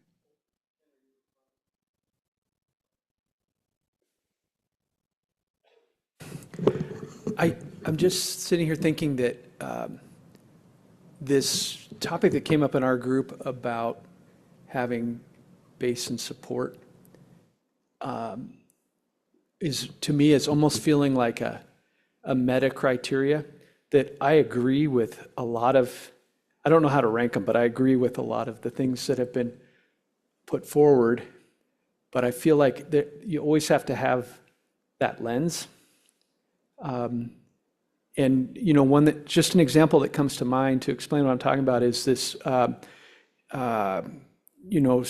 stream improvement, or trying to do the beaver dam analogs, or find ways to do recharge in the forest areas, all those types of things. Like, I think I absolutely agree that it creates benefit to a watershed, and a lot of different benefits. But it's also true in the Arkansas Basin, you can certainly argue that there may be also water right injury to expanding those types of natural facilities, where maybe the other extreme might be the Yampa, where because of their water rights administration situation, it's basically all benefit, or 99% benefit. But for us, it remains to be seen. But there's a strong argument that there could be problems with that aren't insurmountable but need to be addressed. And so that would be an example why I think maybe this basin-specific lens and support element might be a little bit of a different criteria. Different than? Than a lot of these others. Like IBCC consensus? Well, I'm looking at the whole list, but just like this should be a sort of a meta or a overlying criteria that applies to the other criteria, because you look at those from a basin-specific perspective. Can I ask a clarifying question? Yeah. So are you suggesting that before the IBCC even considers a project or idea from this list, the first question should be, is there broad basin support for this? Yes, no, I think borderline. so. And so then if any basin says no, the idea is taken off the table for the IBCC. No. No, I don't, Okay, how I'm would not that saying work? that. I'm Okay. just saying that when we go to apply what is an IBCC consensus of criteria, that we also acknowledge that this may have different manifestations or applications across the different basins because they are so different. So should the idea then be kept at the IBCC? Or should it go back to the individual roundtables to be considered?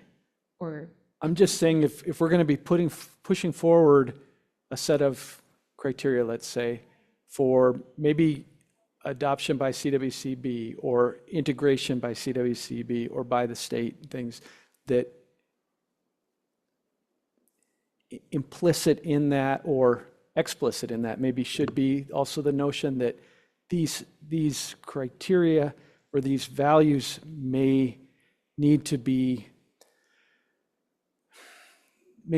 modified or looked at through the lens of the different basins, because it's not one state. I guess that's what I'm getting at. It's 7 states or it's 9 states, however you want to look at it. So we have to consider that too. But it doesn't mean the values aren't good. It just means you have to adapt them. And I don't want to divert any further. I'm trying to think about how to write that, how to note that. But I know that was Pat, kind Ken, of and getting Pat- at a similar concept, so I was going to offer that presumably someone at CWCB is writing up these notes with you, Kelsey. So the IBCC says storage should be actionable under various timeframes and costs as determined by Basin Roundtable strong support. I'm trying to get in actual criteria here, and it gets to what Greg's saying, that it will vary around the state. And we could sit here and Sean can bring up a project that probably doesn't have impact to the Southwest, but there's going to be a whole gamut to run of federal and state regulators. But as a criteria for storage, if we agree it needs to be actionable, we need to put some definition. I think the definition is the roundtable has to have Basin Roundtable support. I'm going to quickly just jump to Jeff. I know I see Pat and Sean's. I just have maybe a point of clarification, and maybe you can help me. The criteria that we're talking about here is for you all to apply that criteria to the ideas that already ideally have basin support. So what we're talking about here is not a criteria for us, for CWCB, to evaluate an individual project or an individual idea, but for you all to consider the ideas that your basin put forward in this moment here, not necessarily talking about storage in general. Now, if a no and low regret idea is come up with a criteria to evaluate storage projects or future storage projects, that's maybe a possibility. But what we're talking about here is for you to apply this to all 9 of these lists. 8 lists. Yeah, Sean. So I'll say something more specific than what Jeff just said. I agree with him. So for example, in the awesome 2-page South Platte list was a recharge projects should be eligible for storage funding. That's came from the South Platte. We think that's an awesome idea. I appreciate, Greg, what you're saying, but I think that addresses that. It is important to the South Platte. And we as an IBCC respect that. Then I think we run that idea through the criteria and whatever we develop, is it multi-benefit? Is it lower no cost? Is it actionable? Whatever we end up coming up with, if it's 3, 5, 20, then we would run that through our gauntlet. And if it passed out of that gauntlet, it would find its way on the 2026 no and low regret action plan by the IBCC. Is that how we see it playing out? Because it kind of is for me. I'm seeing some nods around the room. Pat, I want to go to you, but I also want to make sure that that addresses, does that address questions? Well, primarily to Greg, because Greg, I think I really respect what you're saying, but I think it wouldn't be on a piece of paper if it weren't important to the South Platte. And I think what I'm hearing is we don't laugh that out of the room. We respect that it's a high priority, but it's still got to run the gauntlet of the IBCC. Yeah, but I think what you're both saying, it's sort of, that comes first before you apply the criteria, that's what I meant by meta. So I think we're good. Yeah, thanks. Thank you. Pat? So I think building on the great dialogue both of you are having, and I'm looking to Jeff and Kat on this, it seems to me that this whole concept of IBCC consensus and is it actionable and all of this, the end game that I think we need to keep in mind is, does it meet all those criteria, like you said, Sean, to be kind of a IBCC endorsed no and low regret strategy that then ends up in the water plan that we can sell to CWCB board, that we can then take back to our roundtables and complete the circle of life, so to speak, on all of this. But the kind of end game audience is really in support of statewide water policy as reflected in the next water plan update. Is that correct? All right, Jeff? I was just going to say Heather has her hand up online. Thank you. Heather, please go ahead. Hey guys, I think I'm feeling like we're all getting there, but maybe some yes and to what Greg and Sean and Pat were just saying. I think, Greg, your question or Kelsey's question to you of does something have to have consensus for it to be an NLR? And I actually do feel like the answer is yes. And I think your example makes that point that a lot of the roundtables may have, or some of the roundtables may have highlighted BDAs as an opportunity to improve alluvial storage. But if the Arkansas and if the representatives of the IBCC from the Arkansas disagree that that does not have regrets, that's not an NLR. That still is an important project and it's still a priority in other basins. But if we don't have consensus in this group, then it's not a no low regret. And I think that's maybe too where I differ slightly, Pat, and kind of what you were just saying, where it's like the process that we're working on is trying to inform the water plan. I think maybe that's what's hanging us up, is because this isn't to create the priorities that will be in the water plan, because that's a separate or parallel process. I think this is just very narrowly, when we look at the old NLR document, it identified these are things that we all agree are low-hanging fruit that we can do something about now. And that's why, when we read that document as part of the Rio Grande Basin's exercise, it's like it didn't say these are all the reasons why agriculture is important and these are all of our ideas to support agriculture. It said IBCC found consensus around ATMs and here's what we're going to do about it. And so I think, again, maybe what I'm hearing and maybe what we're getting hung up on is that we're so used to the water plan process that we're really thinking about, we want to be big thinking and we want to make sure to capture everybody's ideas and not leave anything behind. But we actually are trying to get really narrow here and say of, all the documents that everybody brought with them, what are the 3 or 4 for storage that we all agree on? Those are NLR. Everything else still super important, still should be captured in BIPs and water plan. But for this, it's like we need to get to, these are consensus things that we can do something about now, and we don't need to wait for the BIPs or the updated water plan to do them. Nope. Thank you, Heather.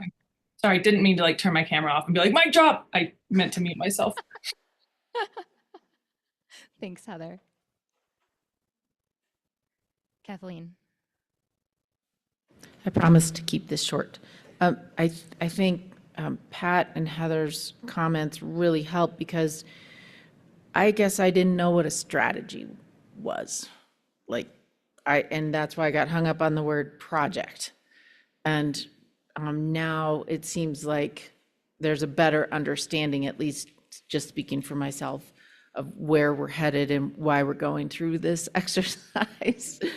Because I thought a strategy was a little broader, not so much project specific, but now I see that it doesn't have to be just in the context of the water plan itself, but can be a useful exercise in the interim for moving forward with some statewide consensus and based on baked in basin support.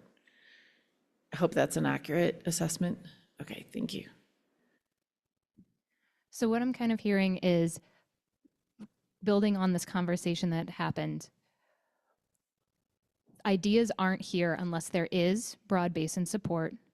IBCC's job is funneling those down to what are of statewide significance, to borrow Kathleen's phrase. How does that feel when I say it like that?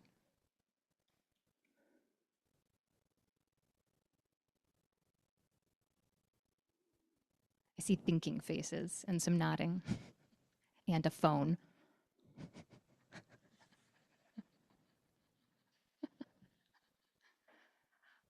All right. Seeing no resistance to that, I'm going to bring it back to the criteria. So what I've heard in this conversation is we are starting with the presumption that there is basin support, and that it is important, that these lists would not be here without basin support.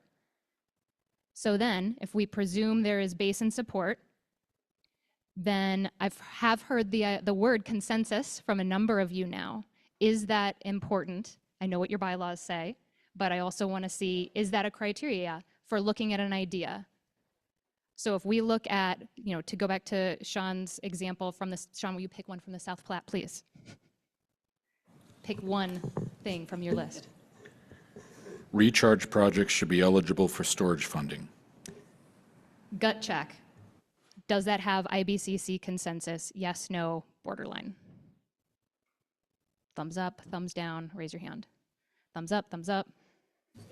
Maybe, borderline. We're not commenting, we're just gut checking. All right, so that would go into a borderline category.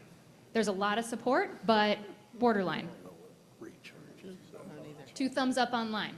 Any hands up online? Hands up for borderline, I'm not sure. Okay. Need more info.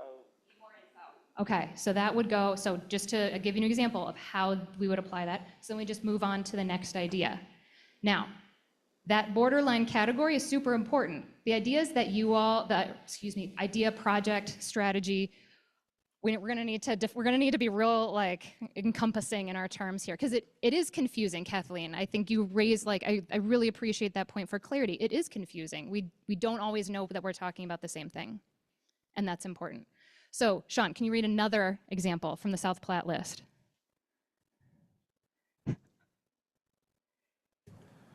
Legislator education at roundtables.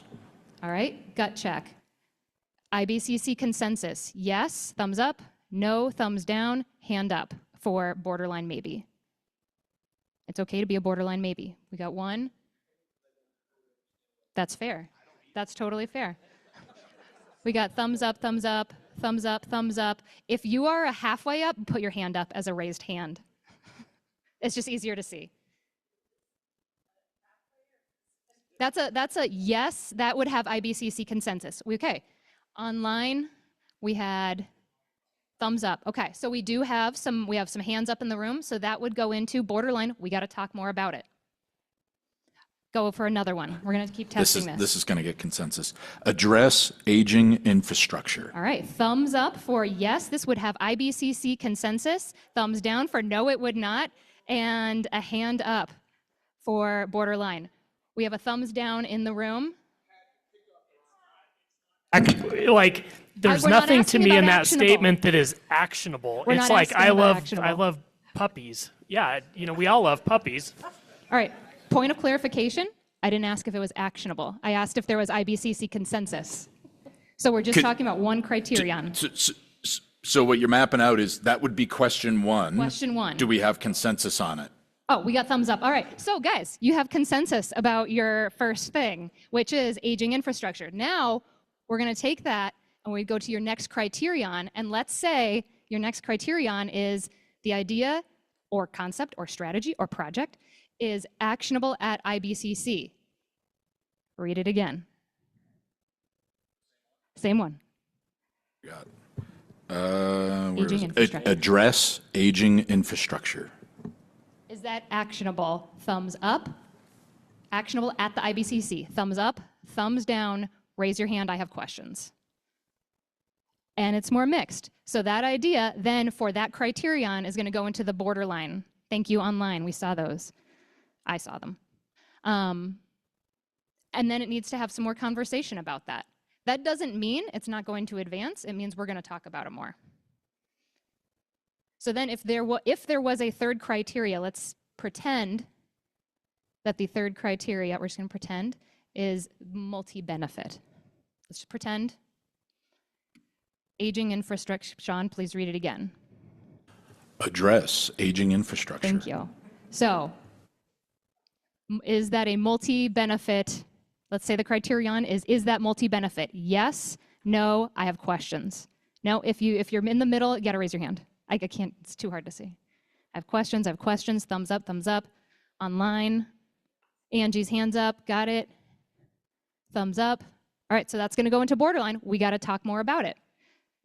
So, is that process, I see your card, Rick, just a second. So, this process, we need criteria so we can figure out what we need to talk about more and in what context. Does that kind of help a little in moving the conversation forward? Helps you? Thank you. Pat has a question. Rick, you had your card up first. You're good? You have a question. Go ahead. I prematurely put it down, sorry. Just a clarifying question. How many thumbs down or hands up constitutes we're not going to even spend time talking about this? That's a great question. I don't know. What do you think? That's maybe, or will we? Rick, are you saying we're not going to spend time talking about it today or just ever? Right, like we had three things where either, yes, we're moving forward, we don't need to talk about it.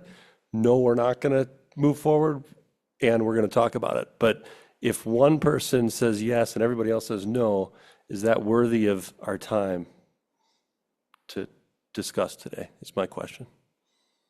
Today. I think that's a great question. We can go to your bylaws and talk about what your bylaws say, or you all can decide.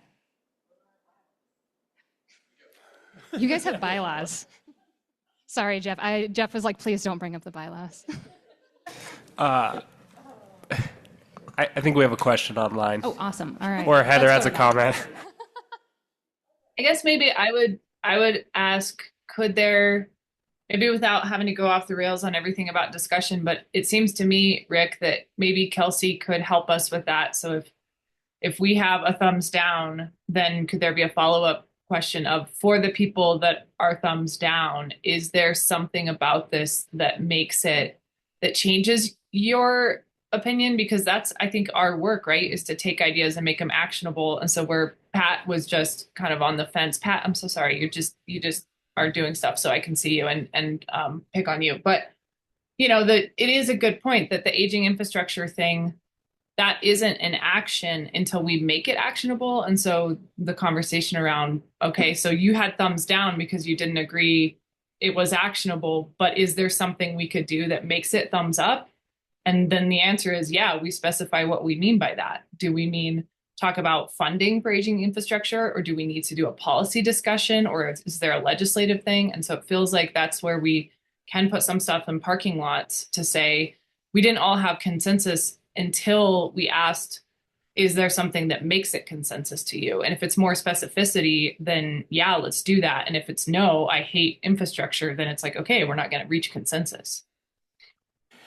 Heather nailed what my issue was. And so my thought was actionable as presented. And if it's not actionable as presented, we do exactly what Heather is stating in my mind of the thumbs down, offer a solution to make it actionable would be my first recommendation.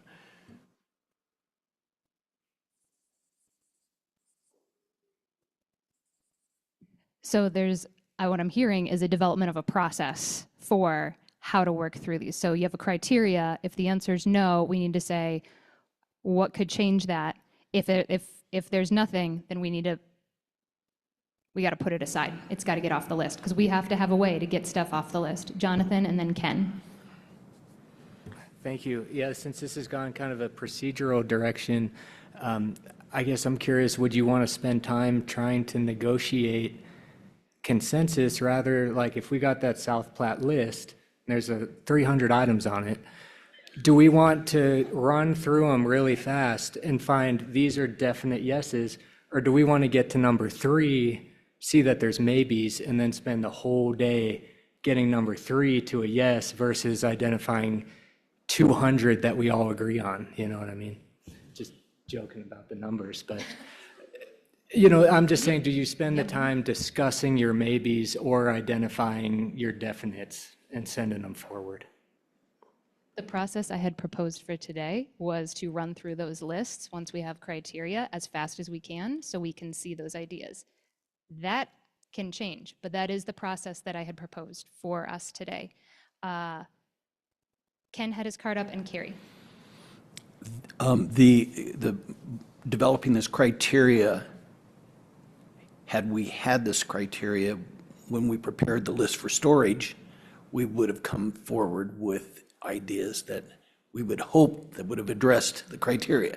So maybe we'll do a better job of bringing in actionable consensus building type of activities in the future. So as we develop this criteria, try to imagine applying it to your recommendations coming from each basin. Carrie? And I think that's like, to the South Platts, they had lots of themes and topics, but how we went about it was making a very specific, and we spent way too much time wordsmithing this in our roundtable, which was the second round of after prioritizing things. We went down lots of rabbit holes, but everyone wanted to be super specific about what the action item was. And so we have a really long theme and action item that specifically is we need funding to update aging infrastructure and optimize operations. And so we were super specific about what that action was. And I think that's probably where we have to get to so that we don't have these questions on what's just aging infrastructure and can we find consensus with it. Is it funding, is it permitting, is it all those things? And that has to be super specific. This is building the plane as we fly it. Yeah. Kathleen? Thank you. I think actionable is in the eye of the beholder.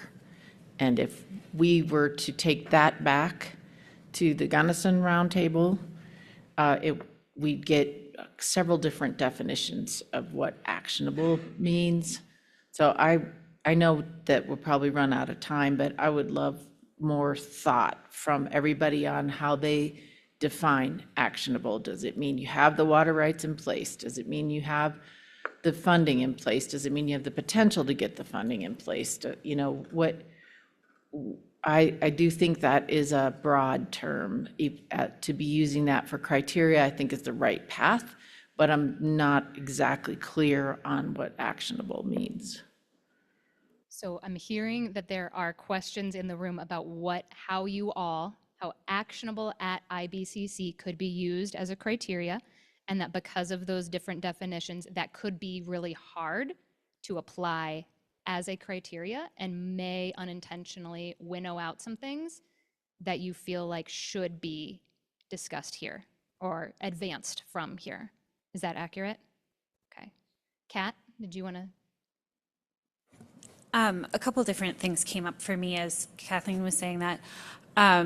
I think that in my mind, we are, kind of toggling back and forth between like real specific ideas like projects and more like principle-based ideas. And I think that it's going to be probably much harder to achieve consensus around a project, a specific project, versus a principle that we all want to work towards as a state. So I just want to point that out because I think that maybe the principles are going to be something that we can build consensus around, and then figure out how they can be actionable and how they can be run through these criteria. The second thing is now not in my head anymore, so I will stop there. All right, we are almost at lunchtime. So this has been a really good conversation, but I think what we need to do is probably take a little bit of a break and think, let your brains not talk about this for some time, and then come back. And we can't really move forward until you have the criteria to run through these lists like we just were to get to those ideas you want to talk about more. And so, as to emphasize what Kat just said, thinking about criteria as the principles that help the IBCC know what is IBCC actionable, yes, no, borderline. Ken. Can you throw out the next criteria from the list, or can we throw one up there that we're going to talk about after lunch? That's a great idea. All right, what do you guys want to talk about after lunch? You've got the things that you have had conversation about specifically are IBCC consensus, actionable at IBCC level. What's the next thing you guys want to talk about? What the themes that you had that you noticed earlier were conversation about cost. Should that be a criteria for working through the concepts, like from the Rio Grande? And then the various perspectives on what does it mean for something to be multi-benefit. So there was both multi-benefit and then benefits across multiple, I spelled multiple wrong, multiple NLR topics. Kat? I just wanted to note that as we started to pull out themes from our criteria, but I think there may still be some themes that maybe we didn't pull on yet. So I guess the ones that I'm seeing in here are sort of within the framework of, is there already a framework in place? Would this disrupt that? And I think it actually also applies to under group 3, does not destroy an existing value. I think there's some thematic similarities there. Is this going to work within the values and frameworks that we already have within Colorado? So I would just throw that out there as another theme. Thank you. Is there anything else that any of you want to throw up? Don't throw up. Put up on the board for us to think about and talk about after lunch? Again, we're trying to get to 3 to 5 criteria to run through all of these lists. And it's okay if this basic phrase, aging infrastructure is good, gets put to the side. If there are other, we know it's out there many times. Ken? I need a clarification from Kat first. I was going to suggest 2 topics, take a quick vote, go to lunch. My topics were there are multiple things around regrets. So regrets is one topic and cost is the other. Can we take a quick vote on those 2 and address the winner after lunch? You mean as criteria? Yes. I mean, they're mentioned 2 or 3 times. Kelsey will bring them together and we'll flesh them out. So everybody for cost. Ken is saying put your hand up if you need to rephrase that question. If you want to talk about cost after lunch. Do you want to as a talk about cost? criterion. Okay. Do you want to talk about cost after lunch as one of the criteria? Please raise your hand if you do. 1, 2. Cost in any form as a criteria. 1. Well, that'll be the next topic, and we'll see if we make it to regrets. Are you thinking funding and costs? Everything to do with cost, Everything to do with cost. to make it a criteria. Available funds, cost is what you're gonna put out, so I'd say they're totally different. Do you want to talk about the concept of money as a criteria in any form whatsoever? I'm just trying to help get a topic for Kelsey. What Jonathan said was, sorry, please go cost ahead. is like what you put into it, and funding is like, is there funding available? I think those are two separate things, maybe. And as far as like a criteria goes, it's like, do we need funding to do this? Not like, is there funding available, or like, what would be the cost to do whatever is on the list? Addressing aging infrastructure. There's a funding element to that, but what would it cost us to address aging infrastructure as a group? Does that muddy the water maybe a little bit more? Kathleen? I know I'm being a pain. I think funding or costs, money is part of the actionable category. If you absolutely can never get the money together to do something, then it's not actionable. So I think it's the reason why we have $3 billion worth of unfunded infrastructure improvements hanging out on the western slope right now, and probably including the Front Range, that hasn't been addressed because it costs too much. So it probably should be talked about, whatever we call it. All right. We're going to break for lunch. You guys need a mental break for lunch. We're going to come back and we're going to keep working through this. Lunch is scheduled for an hour. We're all going to be in here. Do you want to come back sooner? Yes. Okay. Everyone wants to come back sooner. We're going to do that. We're going to break for half an hour. Yes. All right. 1 p.m. We're going to start up again. Everyone online, 1 p.m. We're going to start back up again. Thank you. Enjoy your lunch.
the hard conversation. We are doing the hard conversation right now. And if this feels messy and hard and it's breaking your brain a little bit, you're in the right spot. Good job. We will be able to move past this, and hopefully what you all eventually have at the end of this will serve you going forward, and it will serve all of you. That my goal for today as your facilitator, I have no attachment to what you come up with. My goal is to make sure that we have something that you all can agree to and feel good about, every single one of you, in terms of criteria, to be more specific. So with that being said, thank you for your continued engagement.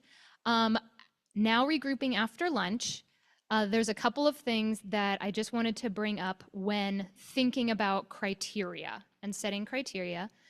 To review the conversation so far, and I feel like where we have found agreement or alignment on as a group is that it is important to have a process that helps you all winnow down to the topics you do want to spend time on, and put aside the topics that are not the topics you want to spend time on that have a home in their basin, in your basin. That being said, that another thing that I've heard consensus on is the ideas wouldn't be here if they didn't have basin support, and that's an important first check. Once they're here, what happens next? And that's where that process comes in for, we need to be able to go through these quickly and determine what we want to spend our time on as the IBCC. With that being said, I thought it might be helpful to kind of show you the process for later on, if we are able to get to there today, on what happens to borderline ideas. I feel like that might just help some of you feel a little better about saying an idea is borderline. If there is universal consensus about an idea, every single person gives a thumbs up, we don't actually need to talk about it too much, do we? We don't really actually need to spend too much time on it. There's something that needs to happen eventually, but we're like, oh no, we all agree, we can set that aside. The borderline ideas are where that deeper work has to happen. So on the slides, if you wouldn't mind pulling up the...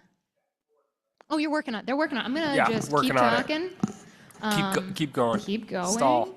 One of the things that I also thought about that I was reminded of during lunch is some shared history that some of you don't have as newer IBCC members that might be helpful.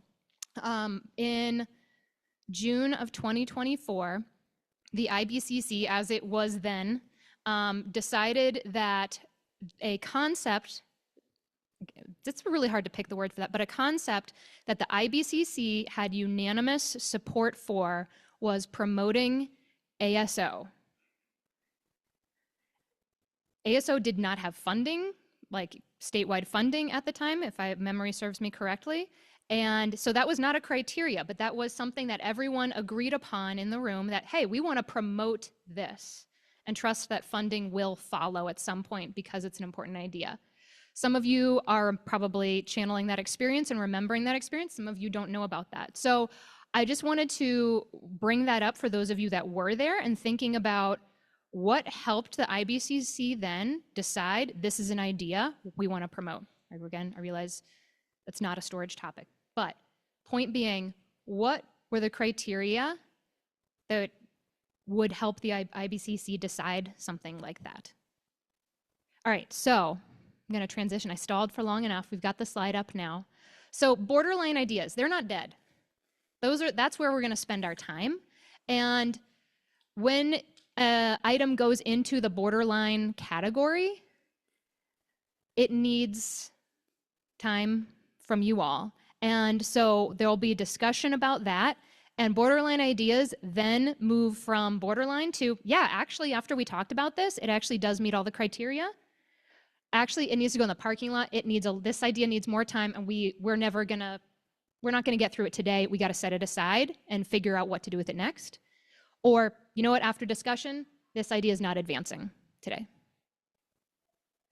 So borderline ideas, just to kind of give you that future perspective for what's happening with them. That's where in my opinion, in this process, your time is best spent is in those ideas, that projects, concepts that need that, like, hey, we need to understand what you mean by you don't feel like this is actionable. Oh, this is what you mean and your understanding? Great. Okay, actually, we're all on the same page with that. We agree, for instance, yes, we can move forward with this idea. Does that kind of help provide a little clarity on process? Okay, so with all of that being said, I'm going to propose that we actually move back into, after that very robust discussion, I'm going to propose we move back into our groups for about 10 minutes and thinking about all the things that have been said and the list that Kat's going to put back up. What are 3 to 5 criteria that apply to every single item, project, concept on all of the lists that you got from the basins to help winnow them down? There are great ideas on there and they deserve respect.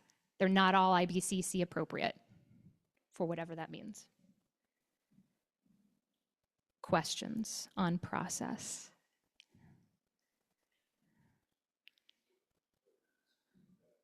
Kat will flip the screen. Oh. Caden, can you stop sharing? Thanks.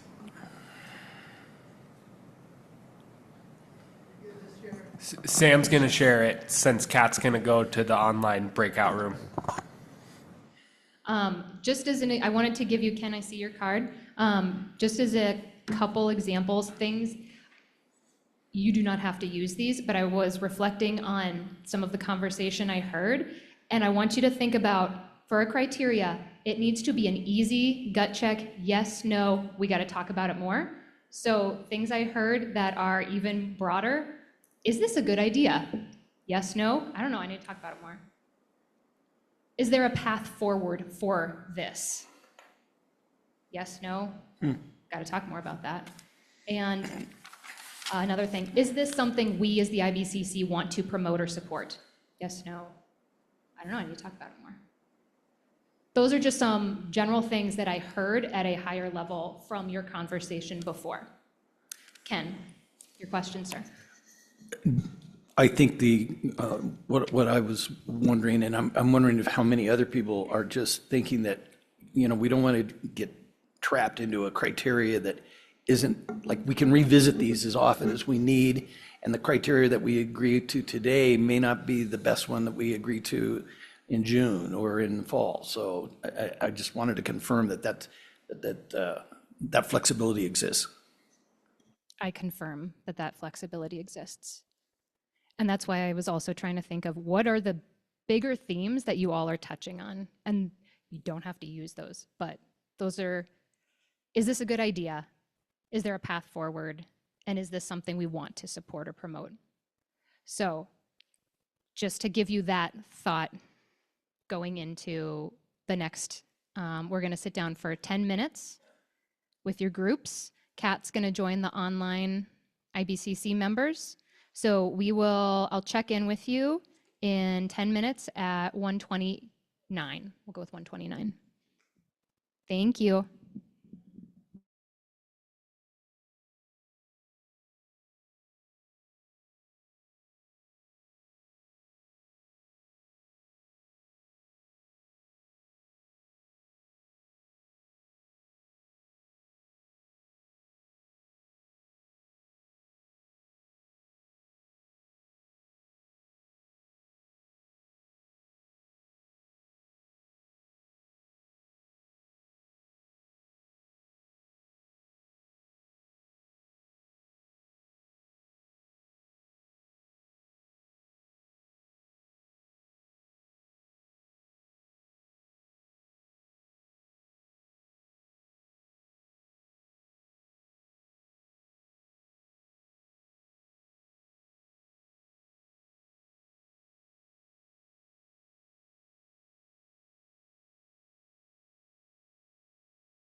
The online group is back in the room. Are we back up? Okay. Thank you, guys.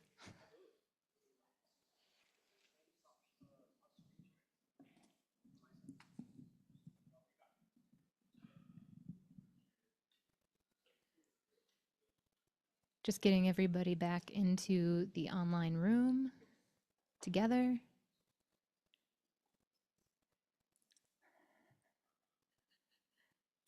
All right, are we good? Okay. All right. For this part of the conversation, we're going to do report outs, but I'm also just going to write, as I was going around and listening to your conversations, hearing a few key things that I'm just going to put up on the board that I also said before we got started. Online group, I didn't get to hear yours, so I'm looking forward to your report out. But a key high-level thing that you can use to go through. So for instance, that South Platte list that you all have seen, we have to go through every single one of those ideas and decide if we want to talk about them or not. We need to do that in a quick way. So a question that I heard, high level, is this something that we at the IBCC want to spend time on? Was something I heard every single one of you guys discussing. This marker doesn't work, so I'll get another one. I'm not saying that's a criteria, I'm just putting it up there. Mark, you had your card up, and then Sean. Well, just in response to, I guess, going through all of the South Platte ideas, there are some that don't have support from their roundtable. So would it be appropriate to not consider those? That do not have broad roundtable support. Yeah, thanks for that, Mark. I'd say exactly that. We tried to dump everything out there, but we did dot vote, and we internally had talked about the roundtable, like the top 3 ideas. So we were thinking ultimately, as IBCC representatives, we would probably bring those top 3. What you ended up seeing is all of our great ideas in triplicate.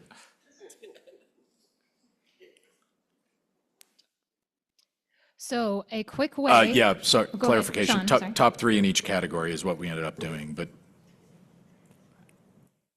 So as a criteria, we're coming back to Greg's question, does this have broad roundtable support as a criteria? And looking at the list, are we requiring voting, or roundtables just sending their kind of top ideas to you all? It's a criteria. We can use it to work through ideas to get to what we want to talk about. Sean? I'll speak on behalf of our group here. We attempted to try to simplify in terms of that first question, and we came up, is the topic, we could debate the actual word, a common theme across the basins. So once again, for South Platte example, legislator education at roundtables. If we looked at all the 9 reports, by the way, Colorado River had 11 pages, so don't pick on the South Platte. Did that show up in all 9? If that's all we did as the IBCC is just to confirm that as a body, that would then move to the next sort of criteria question. If, for example, the second one on South Platte under legislation, source watersheds as part of infrastructure, didn't show up in 7 of the 9, then I think the way that we talked about it, it probably would get put somewhere else to be dealt with later. All right, so we've got 2 proposed criteria. Does this have broad roundtable support? That's a quick run through of the list. If there's not broad roundtable support, we're going to set it aside. Is this a common theme across all 9? Mark? So we, speaking for the Arkansas Basin Roundtable, didn't go through a voting process, okay? And we only brought forward the top best ideas. So that's not to say that there wouldn't be support from the Arkansas Basin Roundtable for what you all bring forward as one of your top best ideas. So we're going to have to do a little bit of thinking on the fly as to like, does it fit? Does it pass that criteria? And it's not going to necessarily just be in our reports. That's why we tried to modify it simpler to a common theme. Is that idea in there? Ultimately, we're going to have to workshop and wordsmith the exact action, but either we're not asking, to Ken's point earlier, I think the roundtables will get smart after today and start actually wordsmithing some stuff and coming up with actions to make our lives a little easier. But I anticipate there might just be this theme that came out and nobody quite could agree on the language. And then I think it's up to the IBCC to do that language. And dare I say, as a subcommittee member, it might be done at a subcommittee level. For new members, there is a subcommittee for the IBCC. You are welcome to join it if you would like. They continue the work between meetings for us, and there is broad representation across the state. So anything else, just to bring you all up to speed, that exists. All right. So since you guys started kind of sharing what you came up with, could you share the rest of yours at this point? I'm on a roll. So we still like how we came up with our criteria, but as we heard the conversation evolve, once again, we thought maybe it's appropriate to think about how we can quickly and efficiently get to a point of this thing, this idea, this theme, this concept, this project can move on to the next level. So if you look at what 2013 No and Low Regrets did, is they actually wordsmithed and came up with specific actions. That's down the road. So first is the topic a common theme across basins? And if everyone who represented a roundtable said, yeah, I looked through my list and it seems like that's in there, everyone gives a thumbs up and say, okay, that then next moves to the next level. The next level, we wrote it as need/readiness/urgency and not duplicative. So is it ripe, dare I say? And it's not already something that's already kind of being done. And that would just be a blush from the roundtables where I'll say, yeah, I think so. Heck, the roundtables wouldn't have said it if they thought it was duplicative or a waste of time. So we say, great, that passes that giggle test. Does the IBCC sort of have this role? Is it within our domain? And could we influence or advocate or promote for this idea? We're not necessarily saying we will, but since we're the IBCC and we would put it on paper, it seems like an appropriate question to ask ourselves.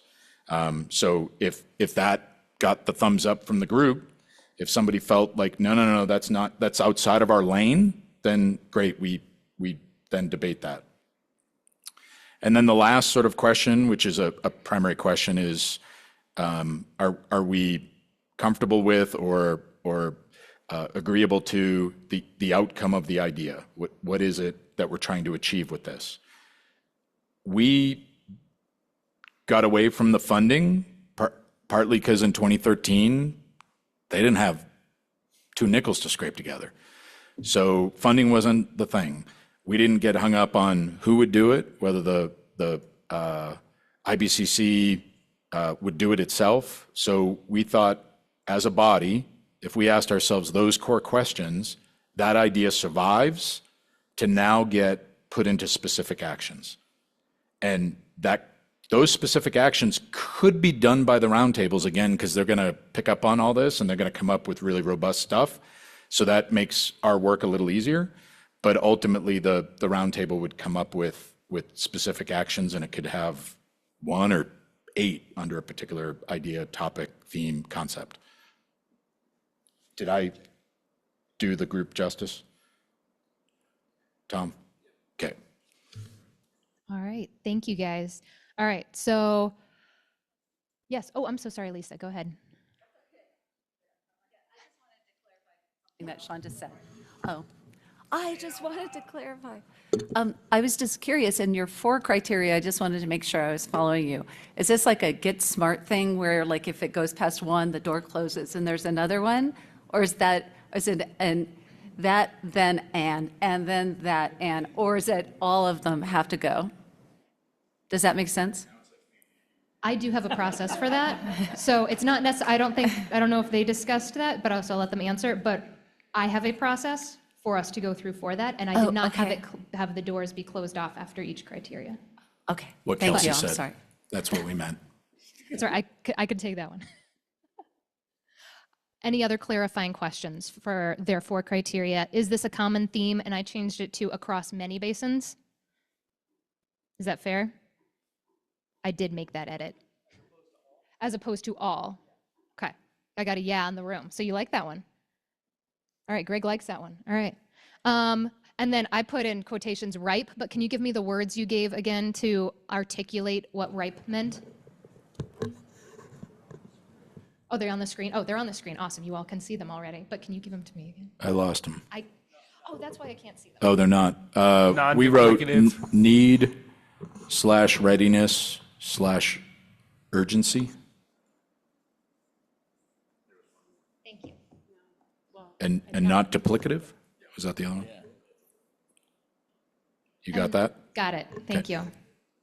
And then your third one was within the IBCC domain. Is this idea within the IBCC domain? And the final one, are we agreeable with the outcome? All right. Next group. Ken, Mark, Rick, Carrie, Jonathan. We flipped a coin and I lost. So we weren't horribly original. We liked your 3 ideas a lot, and we just kind of embellished them. So is it a good idea? In other words, if everybody here says that's a good idea, like I think was probably the reason that we could agree on snow measurement was it was like a good idea to know how much snow's up there.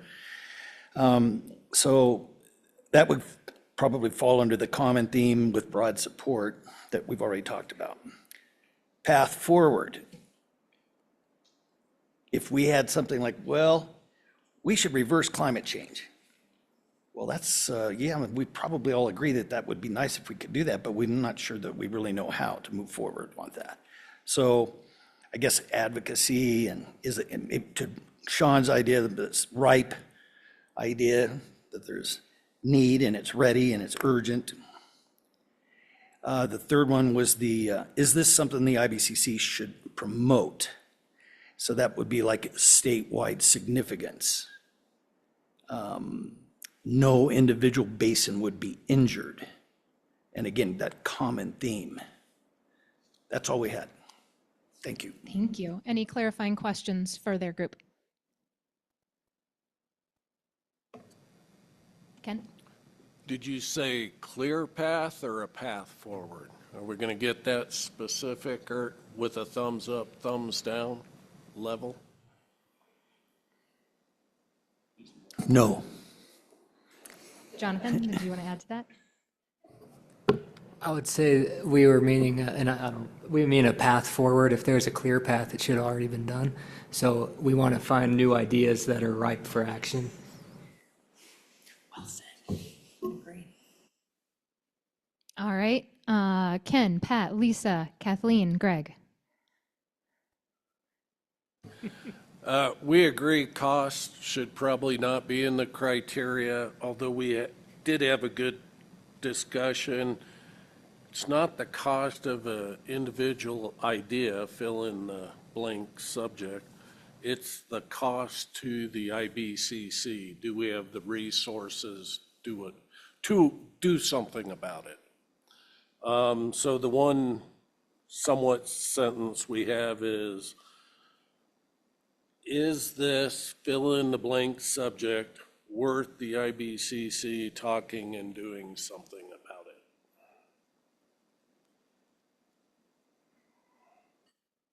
Is this worth IBCC time? Is that just to fit in the...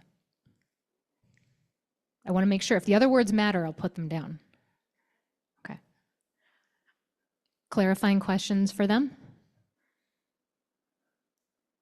All right, online. Oh, yep, go ahead, Ken. Before we Well, jump to online. okay, I probably didn't take perfect notes, but I think there was one, we'll know it when we see it, is potentially a criteria. Although Kathleen may not be on board with that. I'm just trying to fill here and get some extra credit, Kathleen. How do you want to phrase that as a criteria? As we'll know it when we see it? We were talking about the term, is the idea self-evident? Does a gut check kind of, if you do the gut check, does everyone kind of do this and go toward thumbs up? And then I think the caution we came up with is to be careful not to over-engineer the criteria. So I think we lean more gut check than prescriptive criteria. Thank you. We are going to be almost done with this, I promise. You guys are getting there. I hope you see that you're getting there. Mark? Yeah, to that point, I think actually applying the criteria to the ideas is going to inform us a lot on whether these are good criteria or not, or if we're missing some criteria that would explain why we think something's not a good idea, you know? Greg? I'm not sure if Ken hit on this one other point that we talked about, but getting away from cost and looking at value, you know, sort of that return on investment, and using the ASO example that you gave. The idea that you would determine whether funding was available is sort of self-defeating, where with the ASO idea, if the whole IBCC is behind it, that's what's going to make the funding come to be. That's what's going to motivate the CWCB board to put it in the project bill, right? Which is what happened. So, yeah, considering the value of things as then worthy of our efforts, as opposed to just the cost. Thank you. All right, to online, Kat? So we kind of revised the existing ones we had and reviewed those, but I'll show the ones that we added first. So we said, is it actionable by actors in the water space, not limited to IBCC or CWCB? So kind of broadening that actionable category. Then we said, can it gain IBCC consensus? It should not destroy an existing framework, or it should align with existing frameworks, Colorado water law, prior appropriation, conceptual framework. Does it comply with Colorado water law? And then we I think, felt that the other ones we had were still valid, which is, does it increase flexibility under a wide range of hydrologic realities? Will we have regrets if we don't do this? And I think, and also we felt that cost should not be a criteria. I am hearing that cost should no longer be a criteria. Can I get a head nod? Thumbs up. All right, cost is off the table as I'm looking around the room. All right, so thank you, Kat. So thinking about everything we just heard, there are now some pretty clear themes across what you all in the second round have done. I'm just gonna extemporaneously speak at you about what I see, and then I want you to like tell me I'm wrong or what I'm missing. All right. One of the key themes is this variation on, is it an idea we want to spend time on? Is this something that this group in this room with our limited time, we want to spend time on? That's a kind of a gut check, I feel like. Tell me if I'm wrong. Is that a good gut check to start off? Do we as a group want to spend time on this? Yes, no. Actually, I want to talk about more whether I want to spend time on this. This is whatever the... I'm going to pick on the Colorado Basin Roundtable now. All right. Timing and release of water to mimic natural hydrology. Do you want to spend time on this as the IBCC? Yes, no, maybe.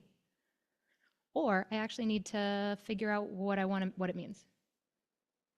You can be real with your vote. We're just going to do the gut check real quick, Sean. Timing and release of water to mimic natural hydrology. Is this something you want to spend time on? Yes, no, maybe, or it needs more clarification. I'm seeing some thumbs down. I need more clarification and some non-voting. All right. That would go into, we're not going to spend time on this. Let's move on to the next one. Restore and protect wetlands, floodplains above reservoirs. Yes, no, maybe. I have questions. Yeah, absolutely. Restore and protect wetlands / floodplains above reservoirs. I'm seeing a lot of I have questions, a few yeses. I cannot see online. Can you tell me what they're doing? Yeah. Sean, Like go ahead. above in priority of reservoirs or physically above reservoirs? So- Just that alone just gets me to say, I have questions. Exactly. So Okay. there's a lot of questions. So to be fair, there is some really great narrative in here, and so I don't want to shortchange the work that they did. Because if we have a lot of questions, there needs to be a category for saying, actually, this idea, we are going to need more information in order to have a robust conversation, and we cannot do that today. And this needs to go back to the roundtable, and if they want us to talk about this, we're going to need. So one of the outcomes of this category, of this of the criteria is, do we actually need more information before we can even talk about this? Kathleen. Thank you. I'm having trouble answering or dealing with this criteria, not knowing what our goal is. If our goal is to maximize storage, then I know how to answer the question. But I don't. Are we just going to have random discussions about wetlands above reservoirs? Or what is our real goal here, to try to help each roundtable or come up with policies that work for the whole state that we won't disagree on? So I think having such broad criteria and not really knowing what our purpose is in the end is throwing me off a little bit. Lisa? Oh, no, I'm sorry. That gets to the question about Sean's fourth question, which was the outcome. There's like an understood outcome, and is that the outcome that we all agree that we want to see, right? Which is, I think, what Kathleen's referencing, that.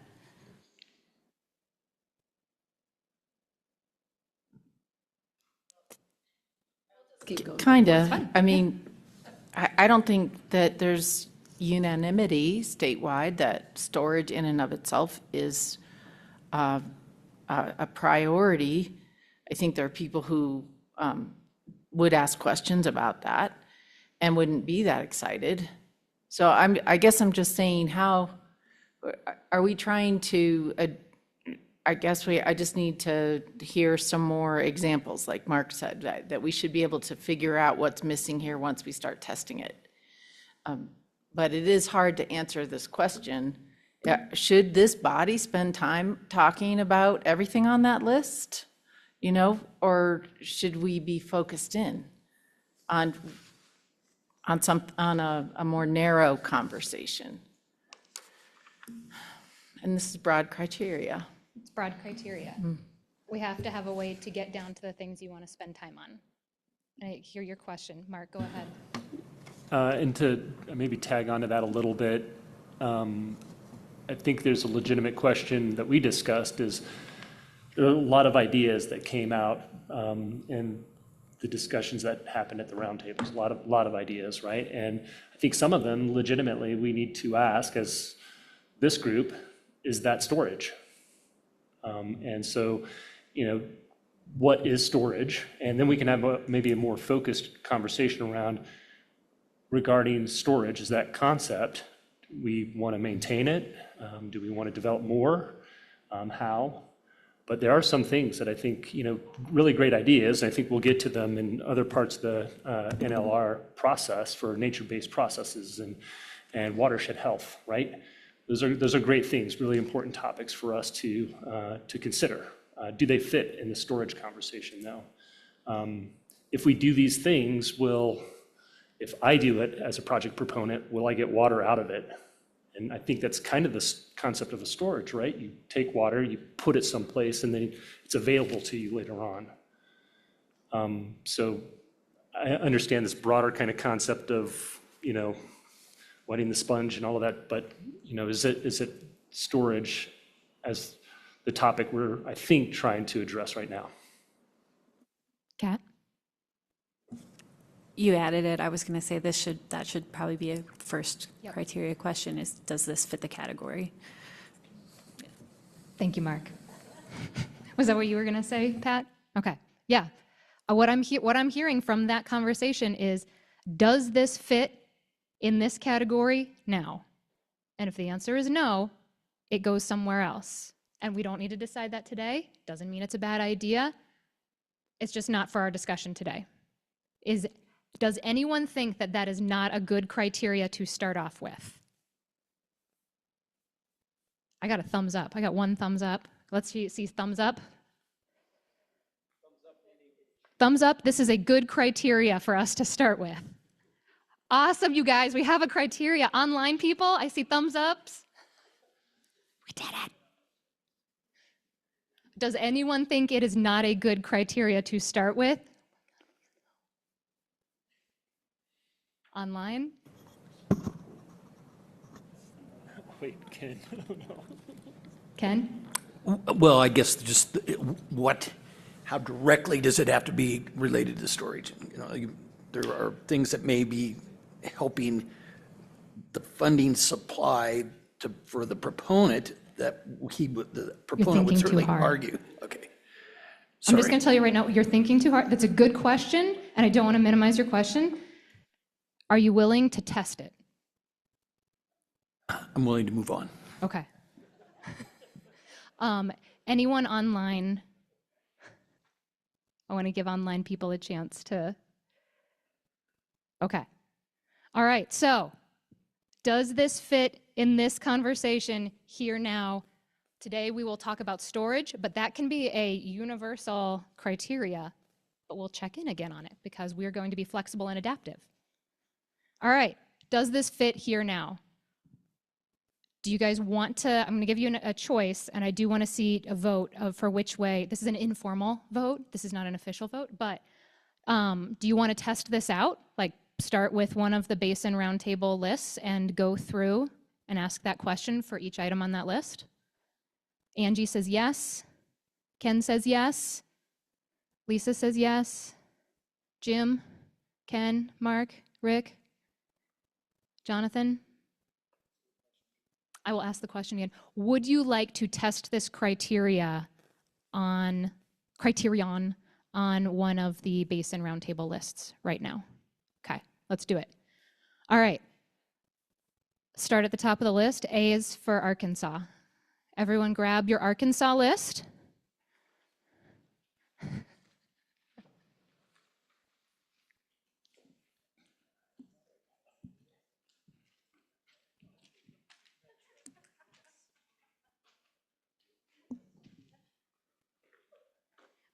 Go ahead and take a minute or two to review through the Arkansas list.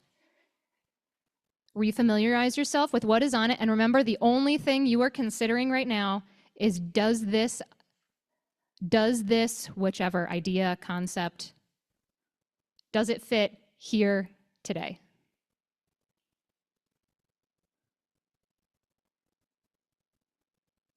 I'm going to give you 1 to 2 minutes.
We are having technical difficulty in the room. One moment, please. Continue reviewing.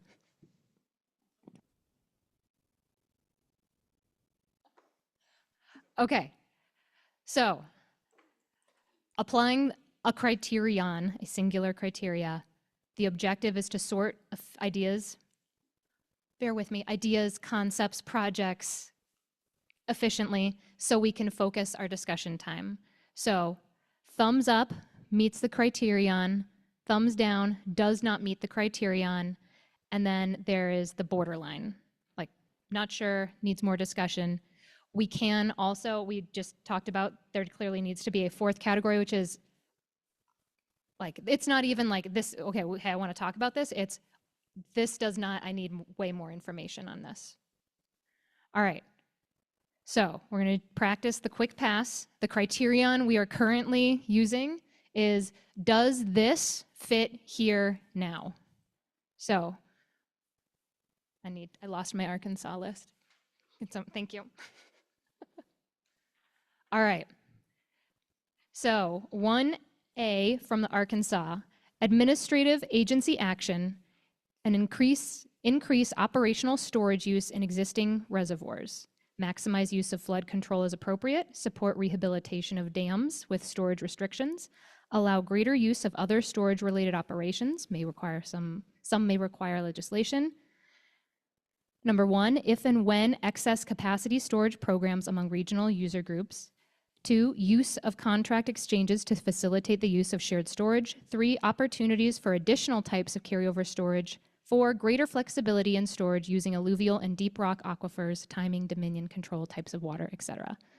Does this fit here now? Thumbs up, thumbs down. I have questions. Resounding thumbs up online. And a couple hands up in the room for I have questions. All right, so we're not going to talk about it now because we're doing quick pass. Oh, Mike, can you put on the mic? I thought those were seven different ideas that should all go through the criterion personally. All right. Mark, what was the intent of the Arkansas Basin Roundtable with number A, letter A? Are those all separate ideas or one cohesive idea? Good question. They are distinct examples of that larger item. So they were kind of discussed separately. What am I hearing here? So I kind of put them to a theme, right? Awesome. All right. Thank you for that. All right. So should we go back to just letter A? Yes. For the vote? All right. Administrative agency action. Increase operational storage use in existing reservoirs. Thumbs up, thumbs down, borderline. Let's see it, Pat. Thumbs up.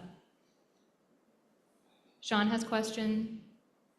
Jim has questions. Carrie has questions. All right, so that is going to go into borderline to talk more about. So now we'll move on to B, legislative. Authorize administrative approval to allow greater flexibility in the storage of fully consumable water types, alternative points of storage, ASR, etc. Does that fit here today? Yes, no, borderline.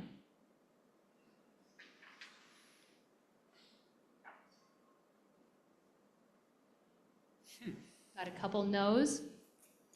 All right, as soon as we have a few no's, for right now, we're gonna put it in the no category. Doesn't mean it's a bad idea, it means no, we're not gonna talk about it. It does not meet this criterion today.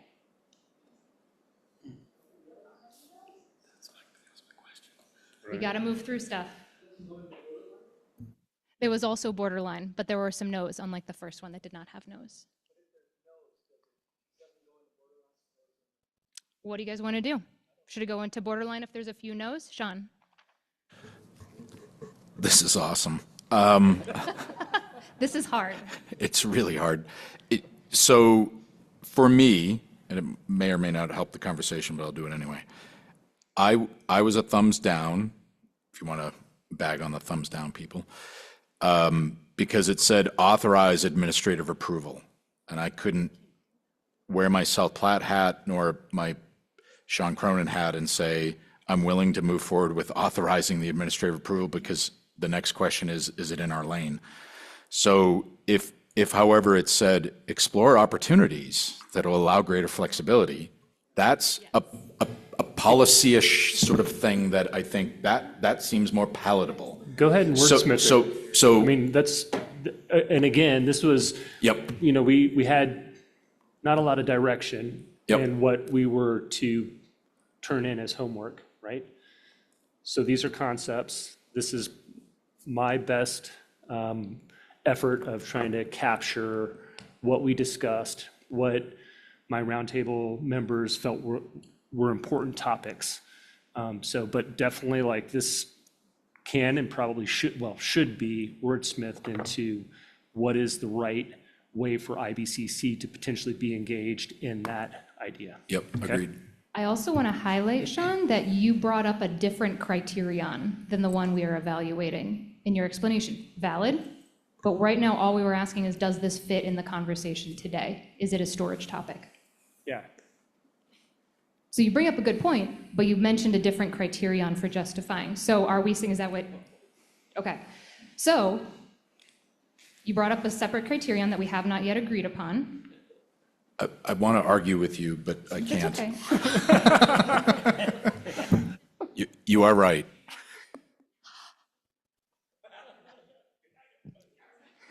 Jeff, go ahead. Oh, I was just going to say, I think Andy, did you have a question or withdraw? No, I don't. I mean, I guess I just want to clarify that we are going to come back to these with the other criterion, correct? Yes.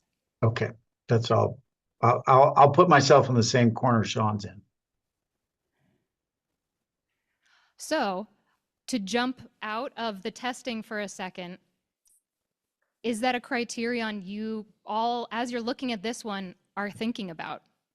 That's another question. What Sean brought up, is this in our lane? Is that how you phrased it, Sean? The criterion he mentioned, which is up here, is this in the IBCC's lane? Is that a criterion you guys see as being valuable in helping you determine? I see some nods. Let's go ahead and go with a thumbs up, thumbs down. Is this in the IBCC's lane? Another way that this was put on here, is it worth the IBC's time? Is there value in talking about this? Greg? Thumb up, thumb up. I see one question. Put up your, if you have a comment, Greg, and then Mark. Well, I just think it's so important. As an example, the clarification that Mark made to Sean's concern. And so I am wondering if I don't know, maybe conceptually there's different kinds of parking or whatever, or the border. And so, yeah, I hope the process isn't going to be this simplistic, but that it would be a little more conversational. It's like, okay, yeah, you're right. We can't authorize that.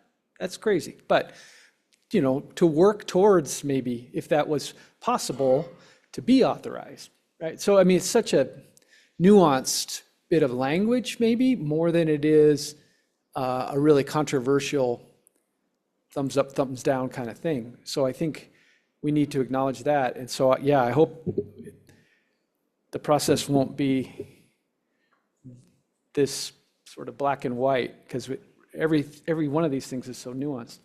No, that's a really good point, that we need the whole point of testing this. So what we need is a category to say like, ooh, actually, like the whole point of the borderline category is to do that. And so, okay, they got some thumbs down. So how are we going to define where something goes? Okay, so with that too, then I don't think that thumbs down should mean it's off the table. We got to then dig in a little bit more as to what the thumbs down is about, and then determine if it's truly, maybe more people will thumbs down once they understand the concern, or maybe they'll say, okay, you're right, it needs to be in the border. But Okay, Lisa, Pat, Ken, Carrie. So doesn't this? Mark. Oh, I'm sorry, Mark, did you? Well, this is actually to a point that you just made. Now that we understand how these criterion are getting formed and getting used, I think a number of us wish we could go back and redo what we turned in, because I feel like I didn't do a great job because I didn't have this, like when we were compiling these. So it almost feels as if going through them and doing the yes, no, borderline, or kick out, whatever it is, feels really premature. Like, you just want to get another bite at the apple to, it's like, okay, so now I know how I'm supposed to be drafting these. That's a great point. We are building the plane while we're flying it. So this is really helpful. It's going to be really hard to work through these without that knowledge going forward. I'm going to jump to Kat real quick. Is it a? Yeah, it's just a response to that, Okay. which is that the schedule is flexible, and we have discussed that this could be like a white elephant where we come back at the end to the one that we started on. We don't have to wait till the end, but just noting that we have options to continue or revisit storage once we've established what these criteria look like. The criteria is, this is part of building the plane, so we have to figure this out, but we came with our storage ideas and we didn't know what they were, so what the criteria were. So I think we can still reevaluate storage once we have our criteria established. Lisa, are you, just a point of clarification, and maybe this is just for myself, are you talking about the list that you turned in from the roundtable or the criteria that you came up with in the breakout?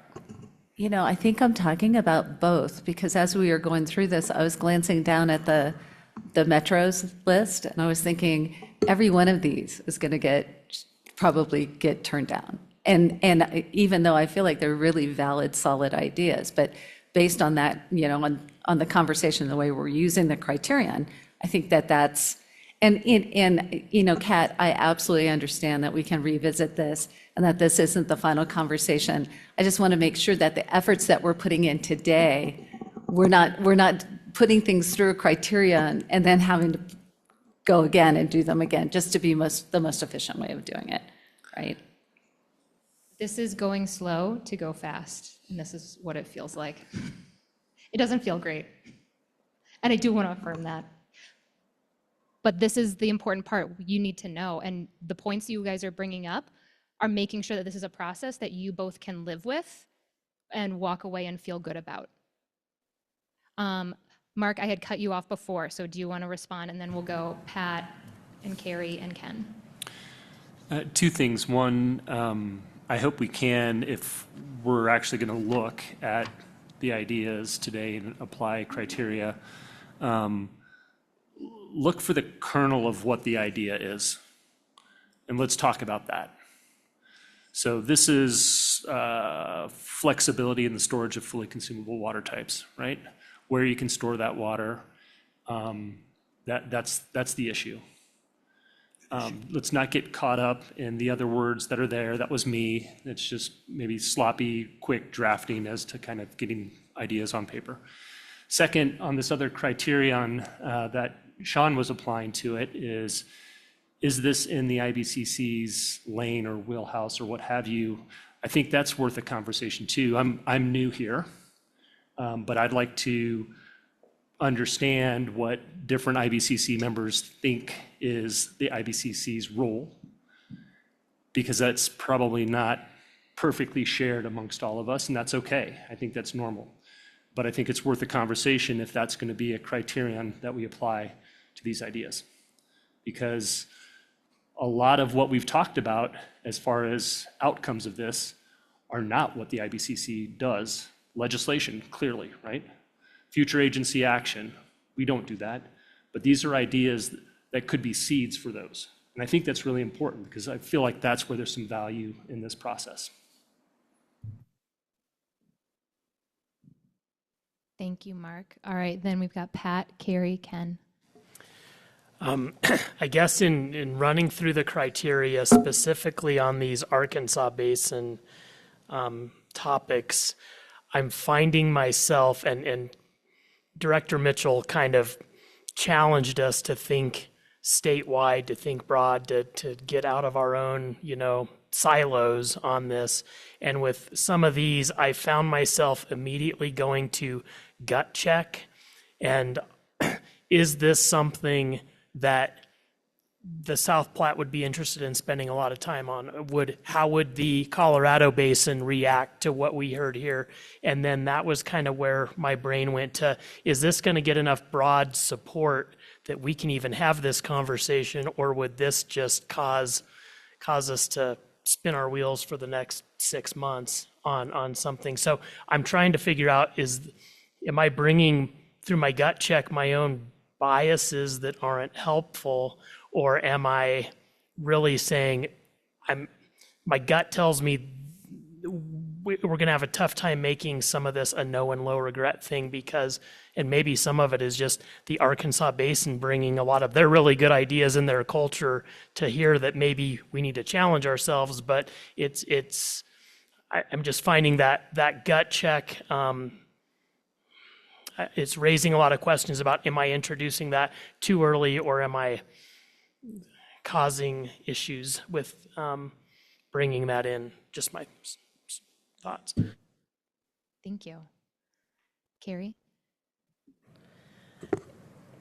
Yeah, I have kind of the same thing that Pat just brought up, but in terms of the sequence of these criterion, because I feel like as we're thinking about this, that the first question to me seems like, is this something that the IBCC can do? And that potentially goes back to what Mark was saying about what is it within our realm to do?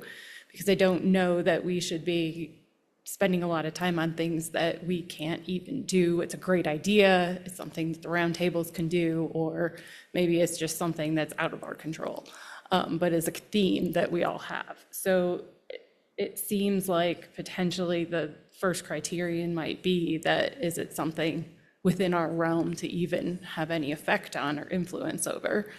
And then two, going back to the common theme thing, would it be more efficient to look at all of these lists and say, what are the common themes, instead of going through each and every single one where we know that it's very basin specific, and while important, it's not going to have statewide support, even though it's a good idea. So I feel like there's a lot here, and there's a lot of really good ideas, but that it might be more efficient to take a look at the whole thing, and then check off what are the main themes, and then talk about those. That's just my Carrie, would you thought. share your list that you did?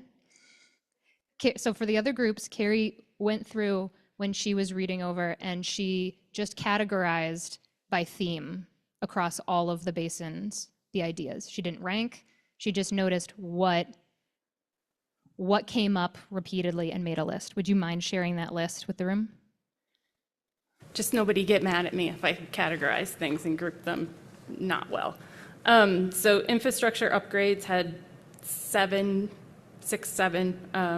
It was represented 7 times. Something to do with easing permitting was 4 times. Funding for reservoir projects came up 4 times.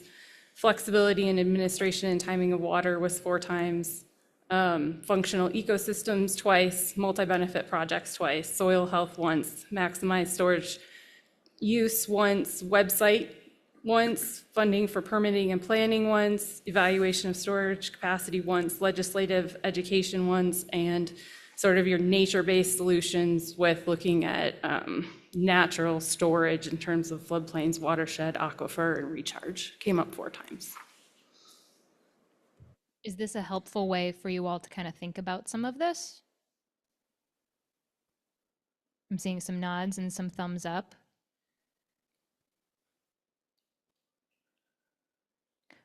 Greg and Kathleen?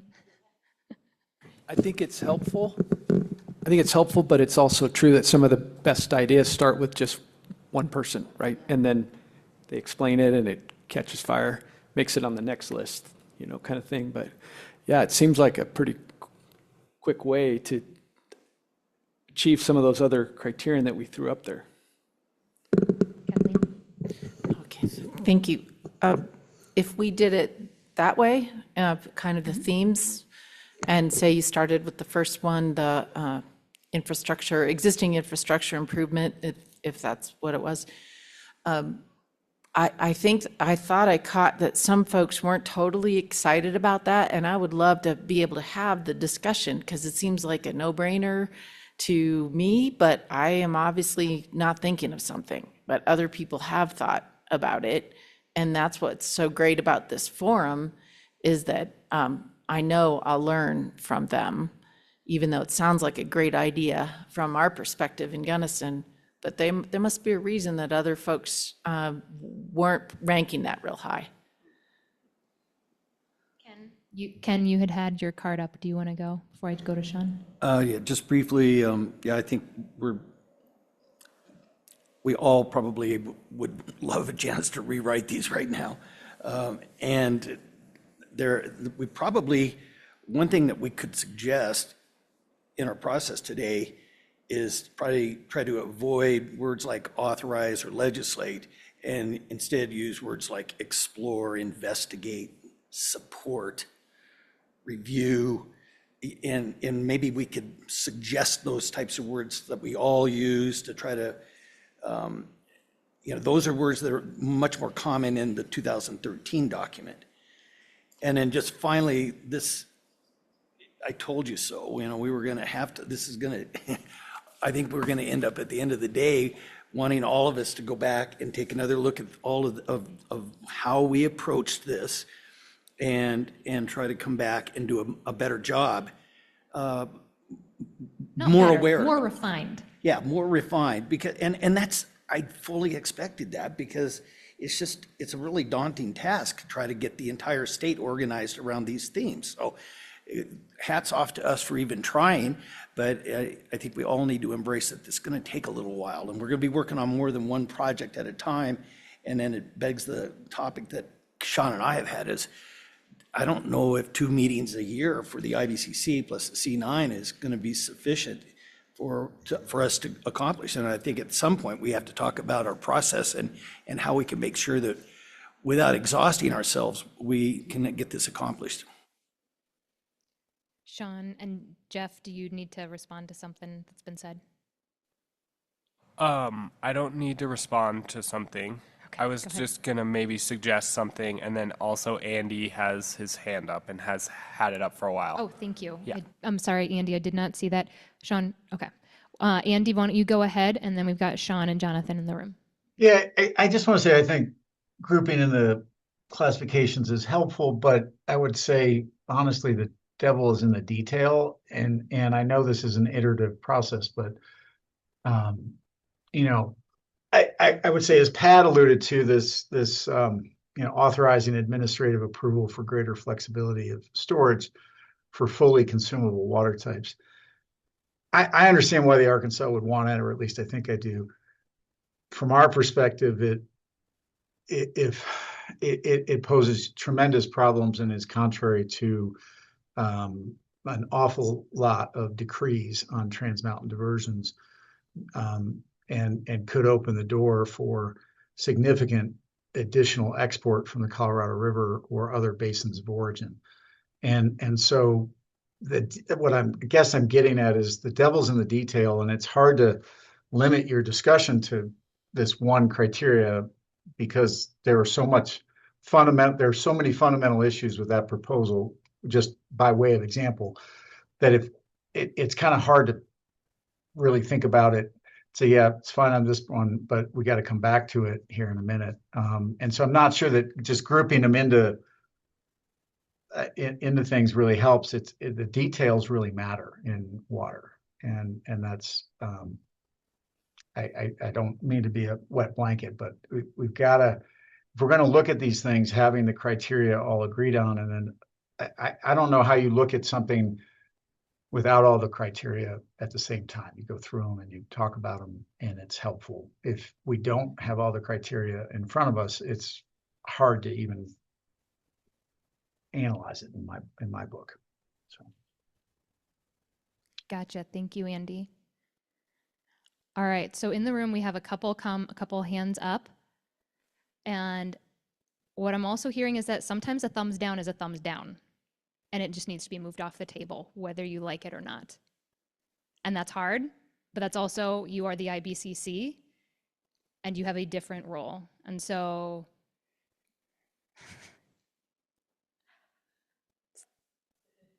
just trying to summarize what I heard. All right. Also, we have Sean and then Jonathan and Jeff. Does someone else have their hand up online? Okay. Sean, Jonathan, and Lisa. Oh, sorry, Jeff. Oh, before we went to Andy, which I think is great, I was going to suggest that potentially you could punt this to the subcommittee and ask them to kind of group these ideas that came out of the roundtable into these general, like, thematic things that might be easier to generate consensus on here, and then you all can flesh out some of the details along those lines.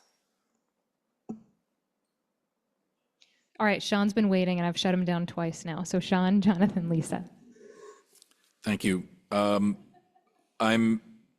hearing maybe a reordering of the criterion, and so I jotted down 3 that maybe are the critical 3. Maybe we need a 4th, but I'll offer it up in the hopes that maybe it moves us forward a bit. I'll say before I get into that I appreciate the thumbs up means good to go, thumbs down means I hate it, and hand means I've got questions or I could live with it or it's a side thing. I think what's hanging us up is we got to address the hand, and we're putting it away and then we're not getting around to it. And I think if we could address some of the hand questions, we might be able to get thumbs up. I also would like to explore if 2 thumbs down. I think Rick asked this question, if 2 thumbs down really means it's killed, because it could be I'm a thumbs down because I don't understand it, and I don't even know if I raise my hand if I will even get an answer to it because I don't understand it. So it feels like if we have a majority thumbs up, it may live on. But I'll get to where I think there might be a process that could handle all of that.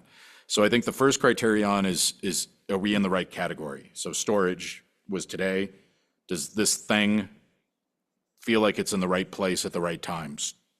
It's storage. Yep, everyone thumbs up to that. The second one that we reordered, is it the IBCC's authority? Thumbs up, thumbs down, or hand up? And again, I think if the hand is up, we ought to get that clarification, because as an example, I was a hand up for authorized administrative approval to allow greater flexibility because I didn't feel like it was within our authority to authorize administrative approval. And if I give the opportunity to clarify that, I might say, could everyone live with, Jason, listen up, request state engineer to explore greater flexibility in the storage of fully blah, blah, blah. And that might get the room to go, sure, we'd love to assign him to look at something.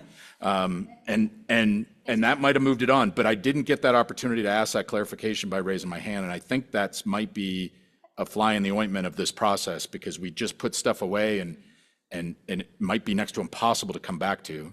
And then the last thing is it a common theme? And I keep coming back to this one as being important, and it's going to be a real challenge for us as basin representatives and governor appointees, is we generally have to look at the list. And I think Mark sort of, I forget the exact words, is it generally there? You used a word to sort of describe that. And so the greater flexibility and storage of fully consumable water types, I looked at South Platte's list and I went, it's kind of generally that. We didn't use those words, but yeah, maybe there. So as a representative representing the South Platte's interest, I could give that a thumbs up. Now it's just what Andy said. The details have yet to be worked out on that. We're just saying, does it kind of pass our giggle test to begin with?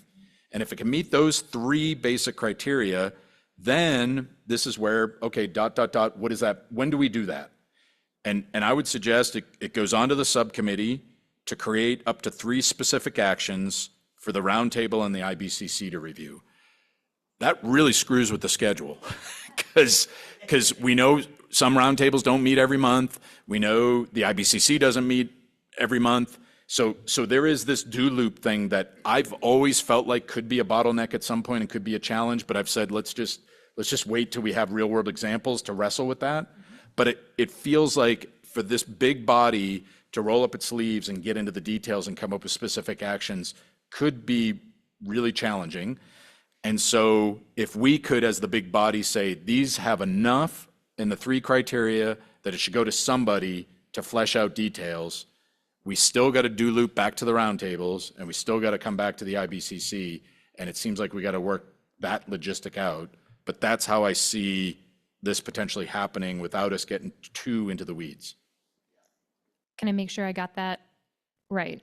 So you went over a number of things process-wise that could, really great things, the process-wise. So number 1, you were talking about the criteria. So the 2 criteria you're hearing, does this fit the category here now? Second criteria, is this within IBCC's domain wheelhouse? And instead of putting everything into a category to then come back and address the hands up later, doing that immediately to see if there's an easy fix. And then between meetings, the items that pass the smell test go to the subcommittee. Sort of. Okay, 1 and 2, yes, and deal with the hands now so that we don't get stuck. Yep. And then the third criteria is it a common theme amongst the other roundtables? Thank you. And my challenge would be, you got to kind of tilt your head, squint your eyes at your own roundtable stuff and go, yeah, it's probably in there. We don't know yet. It doesn't mean we're voting for it. It doesn't mean we fully endorse it. Let's let the subcommittee flesh out the details of that. And the subcommittee is made up of representatives from all the roundtables, so they're going to bring their spin on it. All right, Jonathan's had his card up for a while, and so has Lisa. I do want to come back to this, though. All right, Jonathan? Thank you. Yeah, and Sean covered a lot of what I was thinking, but, just in my mind, we're right now we haven't done anything. We're just we're practicing having an internal decision-making structure that we will each bring to the table. And if we all say this, so like on this one that we just did, increase operational storage, absolutely, it's about storage. It fits here now, no question about it. My next thing internally might be, is this a good idea? So yeah, that's a great idea. Then I just learned from Andy that there may not be a path forward because it may not meet up with existing water law, or there's a lot of things we don't know, so there's not a path forward. So fits here, great idea, no path forward. We just tabled it because what we want to do is turn 20-some pages into 5 great ideas that we all are going to talk about today, and then go home saying, guys, we did it. We are going to look into these 5 things because those were your ideas and those were their ideas too. So anyway, I guess I'm just reminding us all we've done is try to practice making decisions one criterion at a time.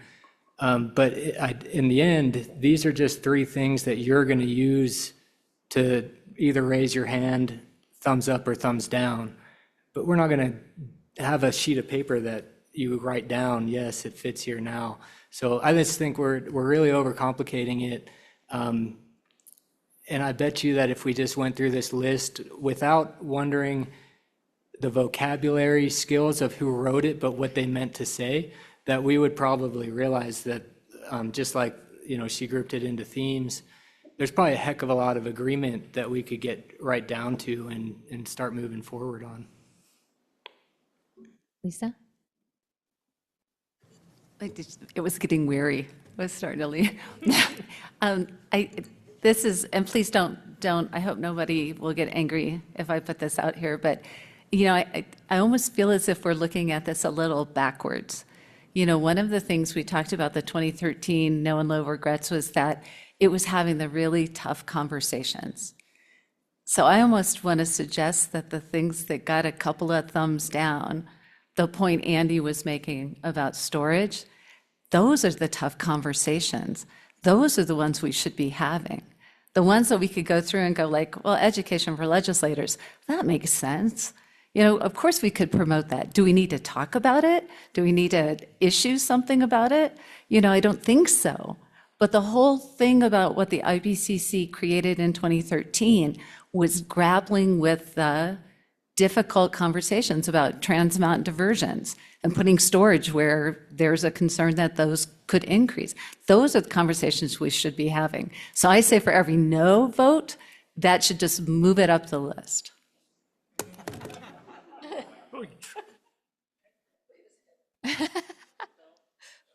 Pat?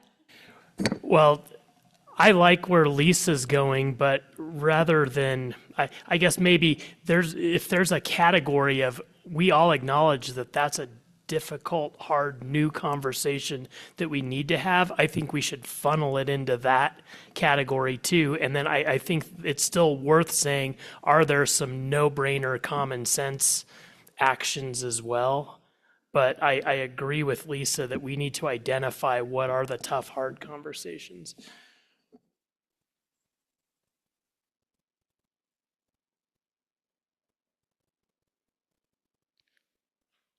All right, I'm going to work on synthesizing a bit of what I heard.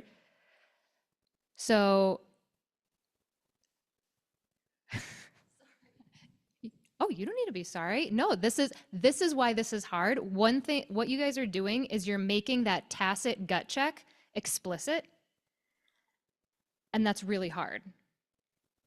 Because it's also bringing up these questions of like, oh, maybe this is where the conversation needs to be. And in order to create any kind of process, all of that needs to become explicit so that you all know what you're talking about. A lot of the questions today that are really hard have been exactly what Jonathan talked about, making this tacit, like, into words and trying to communicate that so that you all can have the same conversation. That seeking clarity is incredibly hard. So I want to acknowledge that you all are doing a lot of really hard conversations today. They're just not about what you thought you were going to be talking about. In order to have a better conversation later, hopefully. So there were 4 things that came out of that conversation that are criteria. Does it fit? Just does it fit? Is this the right space for this topic? Criteria, the right space for this thing today? Is this within the IBCC's domain to talk about? Is this a common theme across many basins? Are we seeing this beyond just one? And is there some as yet unspecified path forward? We then have also heard about, okay, what do we actually do what does it actually mean when we're voting? Maybe we actually need some different categories. There's this is a no-brainer.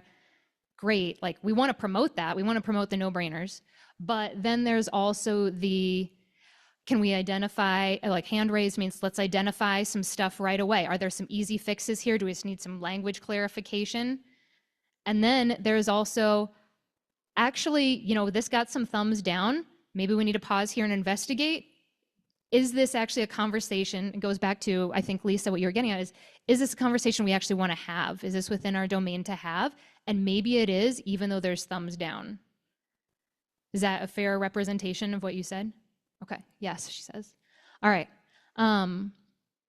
So then, one of the things Sean also proposed is maybe then the ideas can go to the subcommittee, who can then do some work in between meetings and bring it back for the next time. So this messes with the schedule, but we're okay with that. We're getting right. We're good with that. Yeah, it might mess with the schedule. I anticipate the later categories going a lot faster than these first few, potentially, once we have our legs under us on like the process and stuff like that. Potentially, Pat, potentially. But I also think there's time for us to build in some more discussion about these topics at this level for sure. So I think we fully anticipated that this would be sort of iterative and that the subcommittee would do some heavy lifting.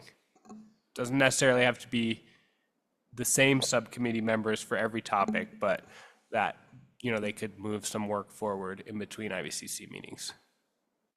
So that was a lot of summation. I want to revisit each of those kind of summation pieces at a time so that you all can make sure we're on the same page and that it makes sense. So the first thing we're going to revisit is there are 4 criteria kind of on the table right now, and I want to I want you guys to reflect on those 4 criteria. Are you willing at least to move forward with trying them? Do we need to wordsmith them any? I will reread them. Does this fit the category here today? Is this within the IBCC's domain? Is this a common theme across many basins? And is there some path forward? Ken. Crash. The second one on, is this in the IBCC's domain? That one's still a little soft to me or squishy. We can always PR or promote something. We may not have full authority. We can suggest things to state engineer or try and get support that may end up in the legislature. So I'm a little unclear on that. Would like some help clarifying that. Some of the language that I've heard from you all is this within IBCC's domain? Is this to talk about? Is this an idea that we can promote? Is this an idea that the IBCC should spend time on? I also heard that out there. Mark and Greg. Yeah, I think I heard somebody refer to the IBCC earlier as like think tank. And so, is it, relevant to the task at hand as far as how the state meets current and future water supply needs and things kind of related to that, right? But then to your other point, right, I think most of the work product from the IBCC goes somewhere else, and it's promoted by the IBCC because it came from the IBCC, and that should give it the support that hopefully would motivate other actors, be it the legislature or agencies, to consider what it is we're saying. So that's kind of my thought. And so I don't know, that may be too broad as far as what is the IBCC's, domain, but I'd be curious to hear others. Greg? Well, yeah, this may not be quite right, but I don't really view the IBCC so much as having specific products as it is the ability to influence the conversation. So that might be the question. Is it within the IBCC's domain, but is it within the IBC's ability to influence or guide or something along those lines?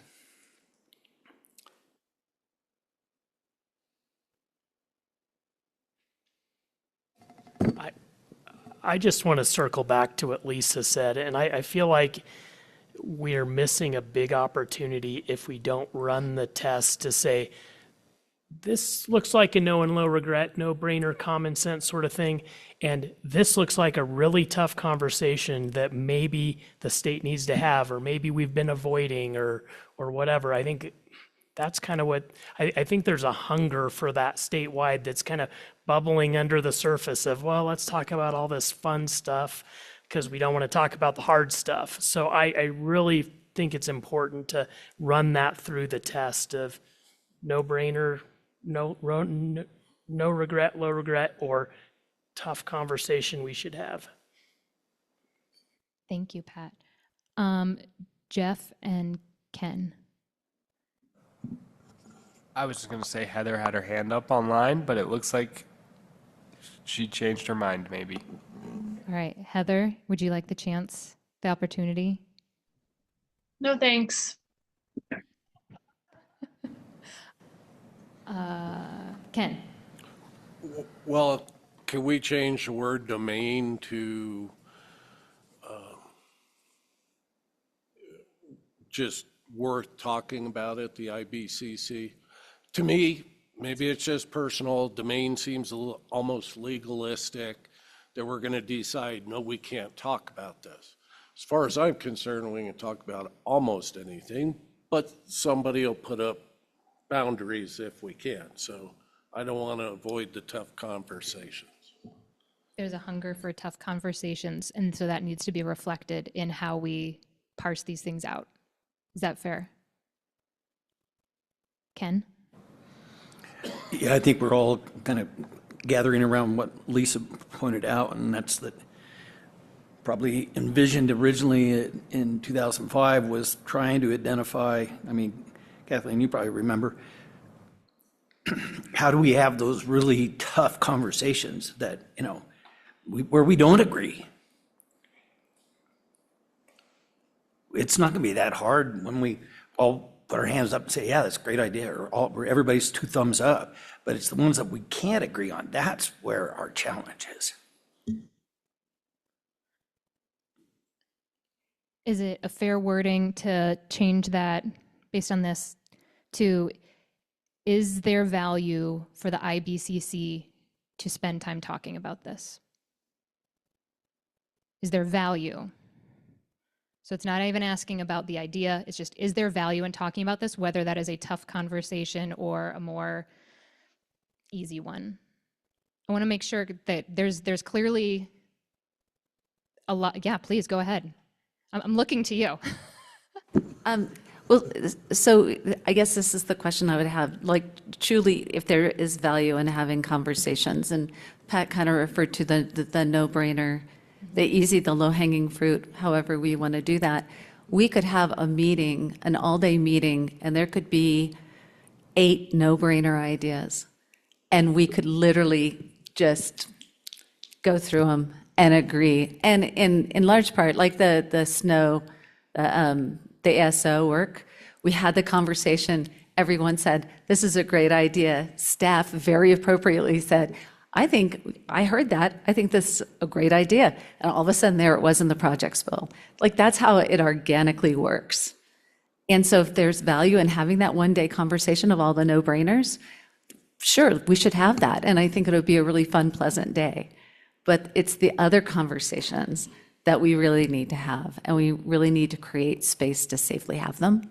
So that's the only thing. So I think they both are of value, but maybe perhaps different value. Absolutely. So I want to make sure that you guys have a way to, again, make that gut check explicit, so that you are able to say, I don't like this idea, but I think there's value in us talking about it. Is that captured in, there is value for the IBCC to talk about this? Yes, yes. Anyone feel differently? Online? Okay. Is there value for the IBCC to talk about this topic? The third one was, is this a common theme across many basins? Is that a fair criterion? All right, I'm seeing some head nods. Does anyone feel that that is not a good criterion? Sean, you proposed it. Go. I'm just pointing out, you're talking and someone's typing and they're in different orders, so it might help to coordinate order. Thank you. One moment while we make sure we get things in the same, I can't change mine. Yeah, Kelsey, maybe we should just speak to the screen, Okay, since we'll everyone stop. can see that, and that's kind of hard to read at this Yep, point. no, that's fair. The problem is I can't see it over, so I will come over here. I'll hang out next to Tom. All right. So is it a common theme amongst the roundtables? We can leave that, I would recommend leaving that loose. Jonathan? I personally wouldn't know that until I saw everyone's hand up. So I would say that would be like the result of the other 3 criteria being, agreed on by the other roundtables. Because I might not know what the South Platte roundtable really supports, but if I see Sean raise his hand, give a thumbs up, I would know for sure that they supported it. So I'm just saying, I wouldn't want to use my own uninformed perception of other roundtables as my criteria for whether something should get talked about. I would feel irresponsible doing that. Gotcha. Sean, you want to go ahead and respond? Yeah, maybe we wordsmith that a little more, where, again, if it was the Colorado River idea, and then it fit the category. There's value for the IBCC to spend time talking about it. The third question is, do the other roundtables have this theme and we're asking South Platte, do you have that? Rio Grande, do you have that? And that answers that. Then, and we leave the governor appointees out because they don't count. Pat's already walked out anyway. Or maybe we have a way to have them chime in. But I think that's a fair point, because I don't know what you guys think. And so we're both going like this. Right, and I'm very shy, so. Yeah, Angie just put something in the chat. Angie, do you want to speak to it, or do you want me to just read it? No, I'll just repeat it, is that, Sean, on your number 3 comment, I would rephrase it and ask, is there alignment of this ripe idea with other roundtables? And just leave it at that. It's yes or no. Thank you, Angie. Is there alignment with this concept in other roundtables? Does that get where you're going, Sean? Yes.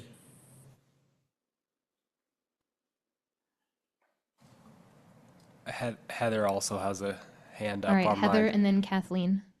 I think I'm struggling with this being one of the criteria, whatever. It's because I think we're kind of circling here, guys, and maybe we should stay a little more high level. And by drilling into, somebody just said, a good idea starts with one person. And so if one roundtable shows up with a good idea and nobody had it on their list, I don't think we should throw it out because there's not alignment. I feel like that's the work of the IBCC, is that we asked our roundtables for ideas so that we could come with talking points. But if there are things that we as the IBCC all give the thumbs up on, yeah, actually, the Arkansas had an idea that none of us thought about that's really good. I don't think that should be part of the criteria of let's keep having the conversation on it, because what if we miss it? And then we also are going to be efficient going back and forth to our roundtables. And so I think that's where we need to have a little bit of responsibility ourselves and be comfortable saying, the Rio Grande Basin didn't come up with this idea, but Carrie and I thought it was pretty good. And so we gave a thumbs up to it. I'm seeing some nods in the room. All right, Kathleen. Thank you. I can think of 3 scenarios off the top of my head where another roundtable wouldn't identify what our roundtable would have identified as a need or potential strategy. And so we just need some flexibility on that. I think it's the third one there. We just need enough flexibility so that if the Metro roundtable doesn't really care about renovating or rehabbing agricultural storage vessels on the Grand Mesa, I know we're not going to get that specific, but these roundtables are really different, and an idea might not cross over among all 8. So I would hope that we would all give each other a little bit of give a little slack there. So are you supporting what Heather's saying by taking that one off the table? That's a good question. Say the North Platte came forward with an idea and it was specific to their basin only. Should we, I don't know if we should throw out a good idea brought by one person like Heather said. All right, we've got Ken, Rick, Sean. My take on that was alignment thematically, and that if there was something so specific, only one roundtable wanted to do it, we probably wouldn't address it at the IBCC. But if you did bring up a good idea, I suspect the conversation Jonathan and Sean had earlier, comparing notes, they'd squint and say, yeah, that's within our theme of our roundtable. So to me, I'm interpreting that alignment a little bit looser, and that any idea can come up and we would agree and vet it But if it's unique, maybe it just goes back to the roundtable for their BIP or whatever. That's my interpretation. Ken, Rick? Yeah, I agree with Ken, and I wrote down earlier that none of the other basins would be injured or in direct opposition. And I want to just bring it back to Lisa's comment before that maybe that's kind of getting at what she was trying to say earlier, that maybe there is some fruit in having some of those hard conversations. This is really hard right now because you are trying to parse apart what is worth your time, and it is painful. May I just add just really Respond, quickly? To Ken's point about the alignment and something going back to the roundtable, to be clear that, I mean, we're really talking about two different constructs, right? There's something that has the thumbs down because people really don't want to talk about it. And there really is a chance that a basin could possibly get injured or have to compromise. Those are the tough conversations. As opposed to Ken's point, which was a really good one, there could just be things that are just really specific to a basin. And they don't need to have the larger statewide conversation that doesn't negate their value and importance. But those are both ones that perhaps look out of alignment. But one, I think, is exactly what we're supposed to be talking about. Rick? I was just wondering if 3 could be a sub under 2, and that if there's not alignment, then there would be no value for IBCC to talk about it. So do we even need 3 as a criteria, or are they different? So maybe a bad idea, but just a thought. It's on the table. All right, Sean, and then Jonathan. So we've all used the term low-hanging fruit. It occurs to me, I've even spouted that off. I don't actually know how to pick low-hanging fruit, and that's what we're doing. We're figuring out how do you pick the low-hanging fruit. I think what we're also challenged with, because Director Mitchell challenged us to be leaders, we're actually trying to figure out how to pick the low-hanging fruit and save time to pick high-hanging fruit. And it seems like this conversation has pitted us into a binary decision, that if it's not low-hanging, it's off the table. And we're struggling with how do we come back to that? And so to me, the alignment with the concept of the roundtables or any wordsmithing we do around that, that's just to find out if it's low-hanging. If this currently discussing 1 through 4 just gets us to low-hanging, we know we can just reach up, pick it, and start running. It doesn't mean if it doesn't meet the 4 that we're never going to talk about it. We just got to put it aside, and we may revisit it and make it low-hanging because we found a ladder or something. I don't know exactly how to explain all that, but eventually it may be low-hanging because we had the conversation and we wordsmith and we workshopped and we get there. And it feels like what we're fighting against is we lose that if we vote against it, or if one thumb down comes down because they just don't like the words or they don't like the person who pitched it, whatever that is, that it forever goes away. It may just be it's not low hanging, and we live with that and we put it away and then we find a ladder to pick the high hanging fruit later. So what I'm hearing from that is we need to clarify the process for what happens when we go through this to make sure that you're all on the same page. We also need to bring it back to the time. I want to do a time check. It's 5 minutes after 3. Jonathan, you're up next. Sean's always just priming my path. It's great, but I'll explain fruit picking because I do that annually. You walk up and you get those low-hanging fruits, and you get 90% of your harvest in 10% of the time. And the reason is not because you're going to spend all your time talking about the low-hanging fruit. You put that in the basket and then you forget all about it because there's still 90%, or you still have that 10% of the best fruit that takes the ladder. And so what we're trying to do is go through this, say low-hanging fruit. It's not so that we can spend all our time talking about home runs. It's so that we can identify those as easily agreeable and get to the hard discussions. But what you don't want to do is pick all the tricky apples, spend all your time getting the ladder, and leave all the low-hanging fruit for the next guy to come up and take all of it with zero effort. So we want to identify great ideas, set them aside so that we can spend our energy on those things that need more clarification, because that's I told Sean earlier, I have BS and I compost it and it turns into pure black gold. Because when you take bullshit and then spend time turning it and tending it, it becomes a fertile thing that you can spread, and then it just gives life to everything else.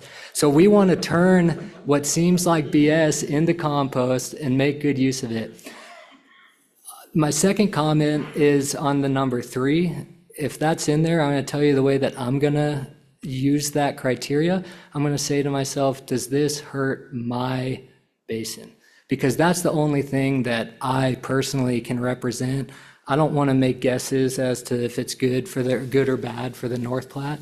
But you'll know if the Yampa White Green is in alignment when Ken and I both go like this. There'll be no more question as to whether or not we're in alignment. But I'm going to do that if I say, can this hurt us? It might not be in my backyard. It might not be to my roundtable's benefit, but it's not going to harm us, and it seems like it's a really good idea for others. So those are the kind of things that on that number 3 we're discussing. If it doesn't hurt me, I'd probably be willing to move it along. But I do not want to guess if that's good for other people. All right. Ken and Sean, and we have Amy on deck to give you guys a Colorado River update. So we are going to have to wrap up the conversation. No, Sean, Ken, go ahead, please. So maybe we need to go back to 5. 3 came in place of 5. I was looking for common topics, not that we would agree with them, Jonathan. I mean, it's for us to bring up whether they hurt our basin or not. But until you decide to discuss it, we don't know that. So to me, yeah, I was just looking for common themes to discuss. When we get to the details, then we'll start having tough decisions. But Sean? Yeah, I could live with how Ken amended that. Or is it number 3 is there alignment or no harm with this concept and other roundtables, perhaps as a way to thread the two together? Rick? Does it make sense to reorder 2 and 3? Have 3 before 2?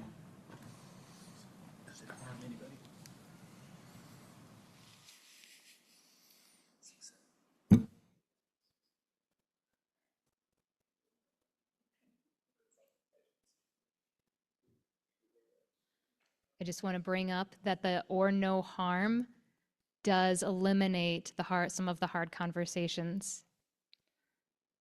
Some of them. I think until you have the hard conversation, you cannot know exactly what that harm can be.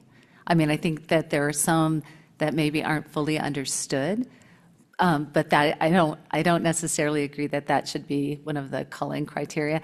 And I was laughing because under other, I misread that. I thought it said, "Does this hurt my brain?" And I was like, "Yeah, it does." It does. Pat? I just hope we're not overthinking this and over-engineering, and I think we could go through some of these things and we can all just kind of say, yeah, that seems like a no-brainer. Oh, I think we're going to have trouble with that. Let's not lose it, but let's put this in a, and maybe just even do you think this is a hard, tough conversation? Run a quick vote on that. And then, it may be, well, that's just a crappy idea, drop that. Or, hey, no, this is a tough conversation, but I think there's a way to tag that and categorize it to come back to it later. But I think some of this is just kind of like lightning round. I think we could cover a lot of no and low regrets through lightning round of just kind of sorting. All right. So, Sean. Maybe I'm not understanding some of what Lisa and Pat just said. I think that's what I was trying to articulate, that if we could get through 1 through 3 with everyone saying fine, then we've got those sitting there and we can run.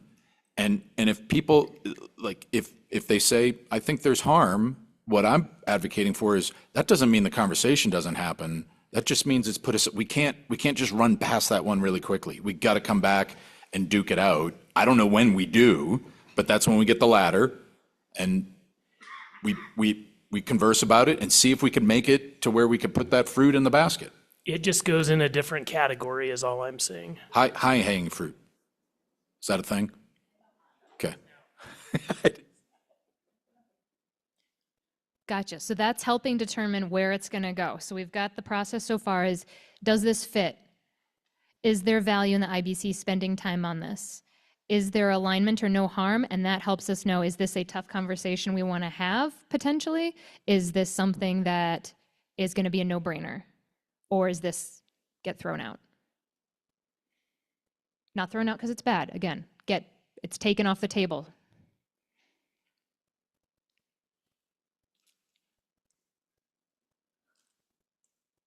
And then, is there a path forward?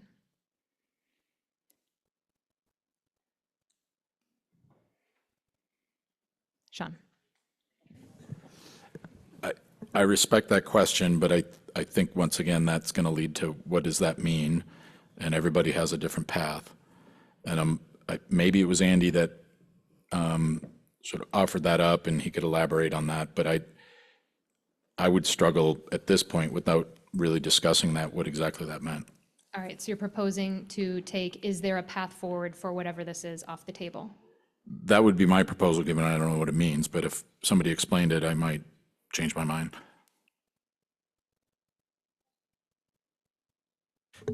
Let me elaborate. Given it's just to describe low-hanging fruit, I think we have to get into, is there a path forward at the right time when we start fleshing out actual actions? But just for this initial screening of, does this idea have merit? I think getting into the path forward will work itself out, in my opinion. Does anyone disagree with what Sean just said? Yes, you've been all lulled into agreement. I agree. All right. All right, so let's take, is there a path forward? Good question, not the right time for it. Jeff. Hand up online. Go ahead, Andy. Yeah, I don't think I was the one who recommended is there a path forward, but I guess I wanted to say, I mean, if it is a contrary to the conceptual framework, to the water law in our state, to other issues like that, how do we, as an IBCC, move forward with a recommendation like that? And don't we need to be in compliance with our own agreements and with the water plan, and so asking if the intent of this question was, is this in compliance with our existing frameworks, with our existing water law? I think it's an appropriate question, for the most part, I would say. Thank you, Andy. I actually want to say I think I was the one that proposed the question based on hearing, Andy, what your group contributed and then trying to find a way to summarize the actionable feasibility. Does this stay in line with?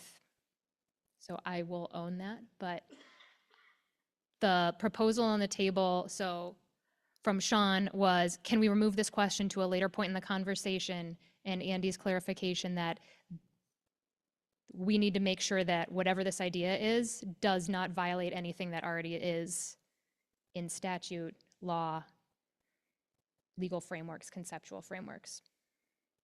Excuse me, I misspoke.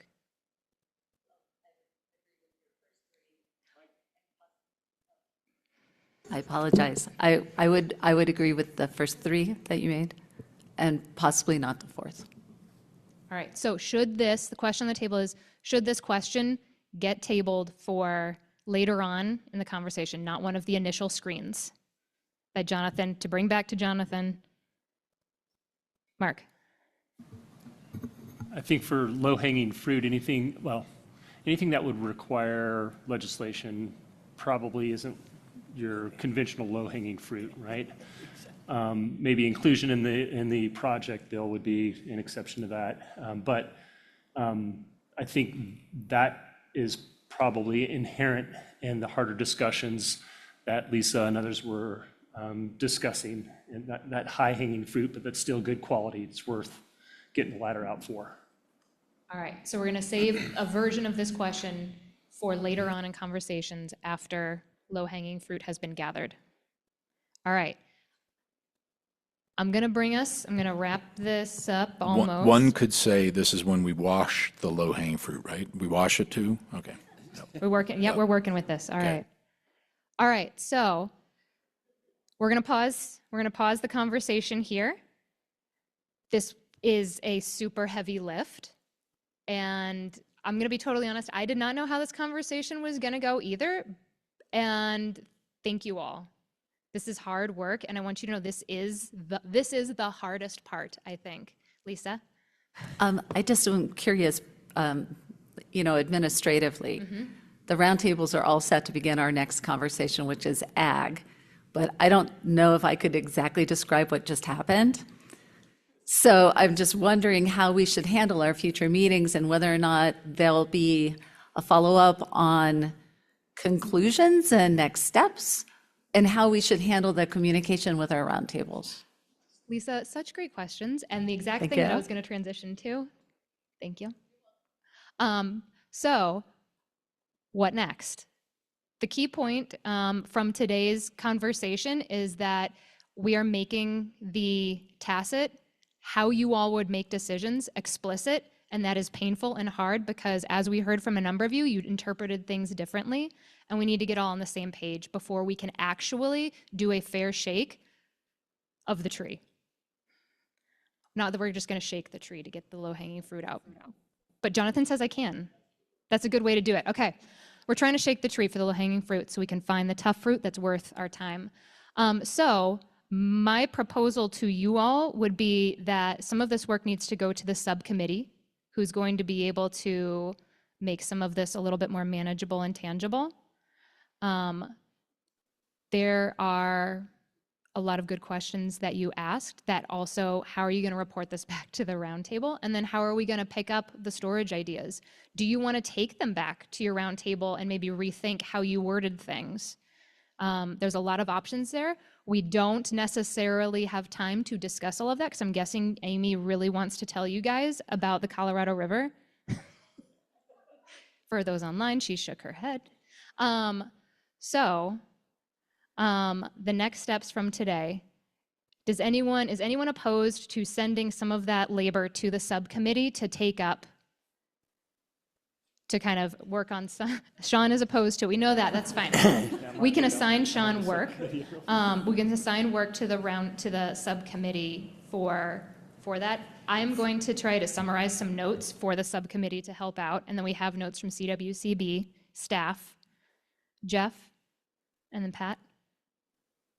I was just going to add, I would encourage all of you to think about this conversation today, and if the process at the roundtables and the types of things that made it onto your list were helpful for this conversation, or if you need to rethink kind of what level do you want your roundtable to be thinking at. There's a lot of really good ideas in here, and I think most roundtables took a stab at trying to draft no and low regret language, and maybe that's too narrow for the IBCC discussion because, we're trying to build consensus here, so, we all can get hung up on one word or a small phrase in the sentence or something like that. So just think about that as you're thinking about how to continue these conversations at your roundtable.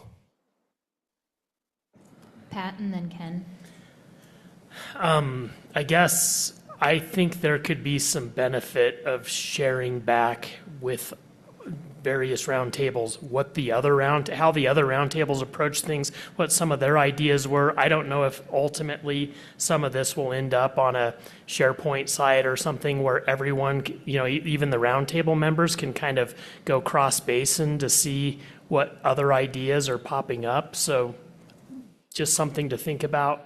And then I really think we need to come out of this conversation today figuring out, is there a resequencing or is there another topic? And I would argue for maybe education is a topic that's maybe a little easier to get momentum on low-hanging fruit, whereas I think protecting agriculture could be a really challenging topic to queue up next. So I'd like to hear others' thoughts on that.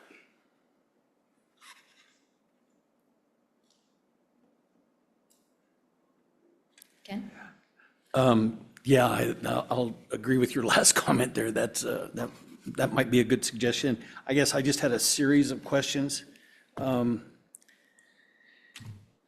we resubmit our our storage, resubmit those? Do we start on our next topic, which yet to be defined? And I'm not really sure I know exactly what I want to share with our roundtable when I get home. All fair questions. All right. How many of you actually want to redo your storage memos or just keep working with what we've got? Redo?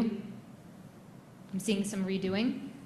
It's your prerogative to take it back to your roundtable. Yes, he's going to do it too. All right, Mark? Is this something that, I think it was Heather earlier was talking about us taking the responsibility of being our roundtable reps and perhaps doing some of that work ourselves, or at least attempting to. Now we've seen the criteria. Our roundtables, if we take this back and we try to walk them through and here are the criteria and this is how we came up with it, and now we want to rerun everything through the roundtable again with these criteria in mind, their heads are going to explode, at least in my basin, right? So I think it's incumbent on us to do what we can with what we've gotten from our roundtables, now that we know what the criteria are. And again, thinking about two things. One, I think this is important that this is input that came from our roundtable, so we need to wear our roundtable, our basin hat. At the same time, as Director Mitchell said, we need to be thinking about that statewide perspective. I anticipated exactly what Andy said in response to this issue, but that's the conversation that I think we want to have. We recognize that's not just an easy no and low regret kind of thing, but again, I think there's a lot of value in the input that we've gotten from our roundtables already, and I think we need to figure out how to suss that out so that we can get to the low-hanging fruit, and then ideally we have some time to get to the latter fruit. Kelsey? Yes. I'm sorry, I just wanted to mention, Kathleen, before she left, said that she wants to join the subcommittee. Hard to believe, but I just wanted to put that out there, that if there's others who want to be part of this other conversation, join us. They're really interesting conversations. There's always room for more voices at the table. So I just wanted to say, if, Jeff, I don't know how you want to do, the next time we do a calendar, and I'm sorry, and I don't even know if Jeff, you'll still be doing the subcommittee, but if somebody can put it out to everybody, just so people at least know when it is, and if they can make it, they can join. Yeah, certainly.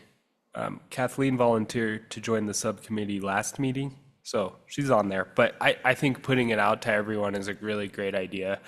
We do notice them on the CWCB calendar too, but that way you can decide if it's worth your time or not for the particular topic, for sure. We could just call it an IBCC meeting. Yeah, but there will be no lunch or breakfast. All right, you all. Good work today. This is brain-breaking work. I want to emphasize that this is hard. Yes? The bacon was pretty good, I thought. And we had fluffy eggs. All right. So I'm going to cut going around the room and doing a debrief with you all from today, because I really don't want to hear what you have to say. Just kidding. No, because we want to make sure that we give Amy some time and that you all can have her present to you. This is hard work, and you guys got a lot done, because we are to take the apple picking. This is that 10% that you need to talk about. Oh my God, it's snowing outside. It's an IBCC miracle. All right. Thank you all. I'm going to turn it over to Amy now, and we will continue doing the work. And we've got a really good starting point next time. The subcommittee is going to make some decisions, and Thank you all. I cannot say that enough. Thank you. Yourselves a round of applause.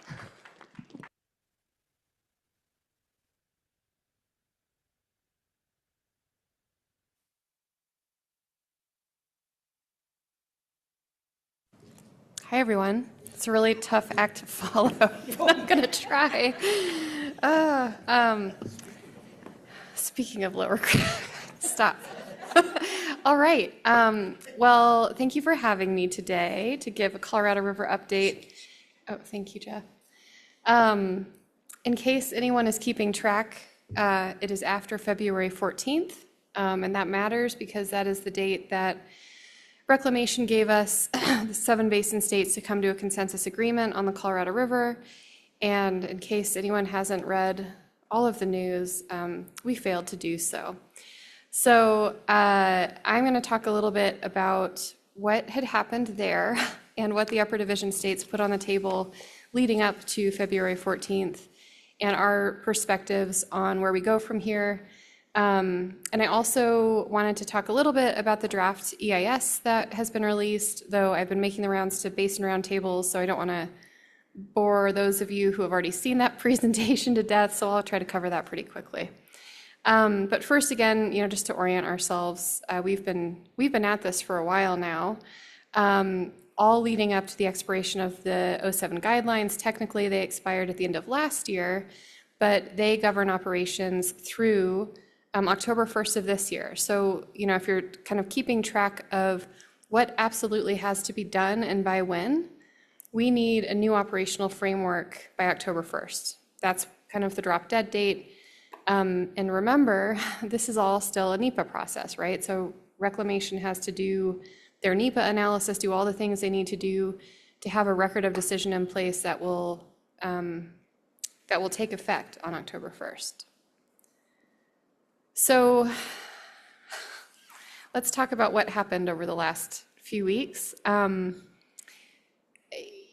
I think there's been a lot of speculation, there's been a lot of commentary in the media, and I would urge you all to not believe everything that you read.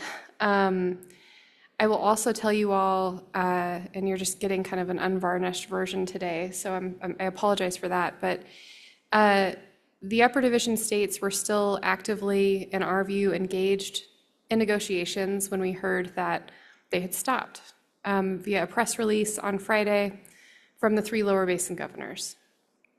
So we still thought we were talking. We're still committed to trying to figure this all out. But the way that things concluded was a little bit difficult for those of us who have been working on this for years.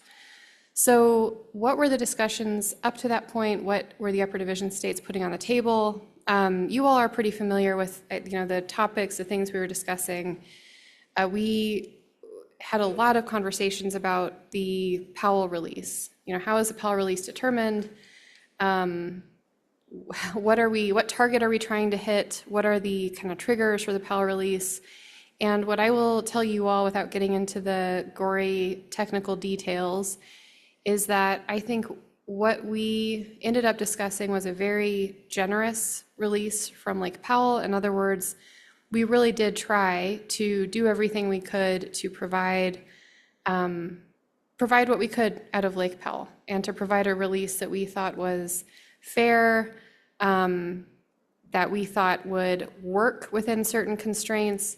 But there's only so much you can do with a reservoir that is declining and declining and declining, and frankly just is not physically able to release the amount of water that the lower basin is asking for and demanding. So we had a lot of discussions about the Powell release curve. We put releases from our upstream initial units on the table. We put a very robust contribution program on the table. And I want to be clear that what we're talking about there is a conservation program, but something broader. We were really trying to think about what are the ways that upper division state water users can contribute to Lake Powell and to a healthy system. And we wanted to provide as much flexibility there as we could. But the bottom line, as we all know, is that there are going to be reductions required in the lower basin. And I guess turning to why this didn't work, why we didn't come to an agreement. Some of the sticking points, I think, to begin, include those reductions in the lower basin. I don't want to speculate too much, but I will just say I believe that there are still significant issues between Arizona and California and how those reductions will be shared. I'll also just be candid and say the releases from upstream initial units, what we heard from our lower basin counterparts and what you've probably read in the news, is that they believe that the water in those upstream initial units are for their uses and their uses only.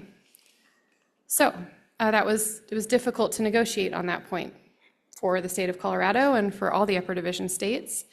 And, I think they continue to have this perspective going to all these points that they would like to have a certain amount of water be delivered to them by whatever means necessary, and that's what they're entitled to, regardless of what is happening with the hydrology, regardless of the fact that Lake Powell might be 1 million acre-feet below dead pool in a year. So that's what happened. And that is where the negotiations left off.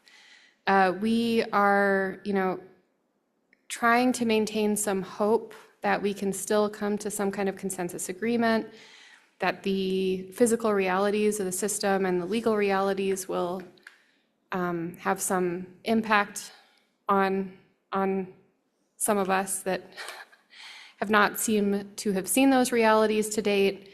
But it's frankly just unclear what's going to happen next among the 7 basin states.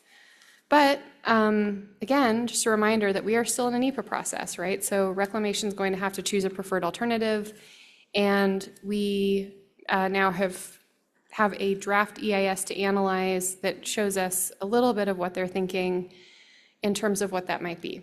But not really, because there's no preferred alternative identified in the EIS. That's the draft EIS. That's the first point I wanted to make. At the time they released this, and I would imagine still, they're hoping for a 7-state consensus that they could plug in as a preferred alternative. So in the draft EIS, they did not identify exactly what the preferred path forward would be. And just a couple other notes about what you'll see in the draft EIS. The duration of the next set of guidelines, they're intending them to be, the duration to be 20 years, but acknowledge that, there's openness to a shorter time frame or kind of a phase-in approach to a longer term framework. One thing I think is interesting is the geographic scope. It's limited to, they say in the executive summary, the geographic scope is limited to Glen Canyon Dam and below. And the impacts analysis is certainly limited to Glen Canyon Dam and below. But the reality is they're looking at actions above Lake Powell that are upper basin actions that we imagine would have impacts, like releases from the upstream initial units and pretty, aggressive is one word and unrealistic is another word, conservation expectations from the upper basin. So it's interesting that, they're not analyzing the impacts of those actions, but they're expecting them to occur in some way or another. So again, reclamation stated in the EIS, they're still really hoping for a consensus alternative. We are too, but that's why there's no preferred alternative identified. Oops. So, okay, there are 5 alternatives in the draft EIS. There's, of course, a no action alternative. And then a few of these are going to look familiar to some of you. You may recall, I think I talked with IBCC about the alternatives report that Reclamation put out a while ago. And some of these are kind of carried over from that, but slightly different. So you have the basic coordination alternative that looks really similar to the federal authorities alternative. And this is what the federal government believes they have the authority to implement with no new agreements, no new legislation, just what they think they could do today. Then you have the enhanced coordination alternative. This was called in the alternatives report the federal authorities hybrid. This was developed with input from the tribal nations in the basin and federal agencies. The maximum operational flexibility alternative, this was the cooperative conservation alternative in the alternatives report. The NGOs helped to develop that.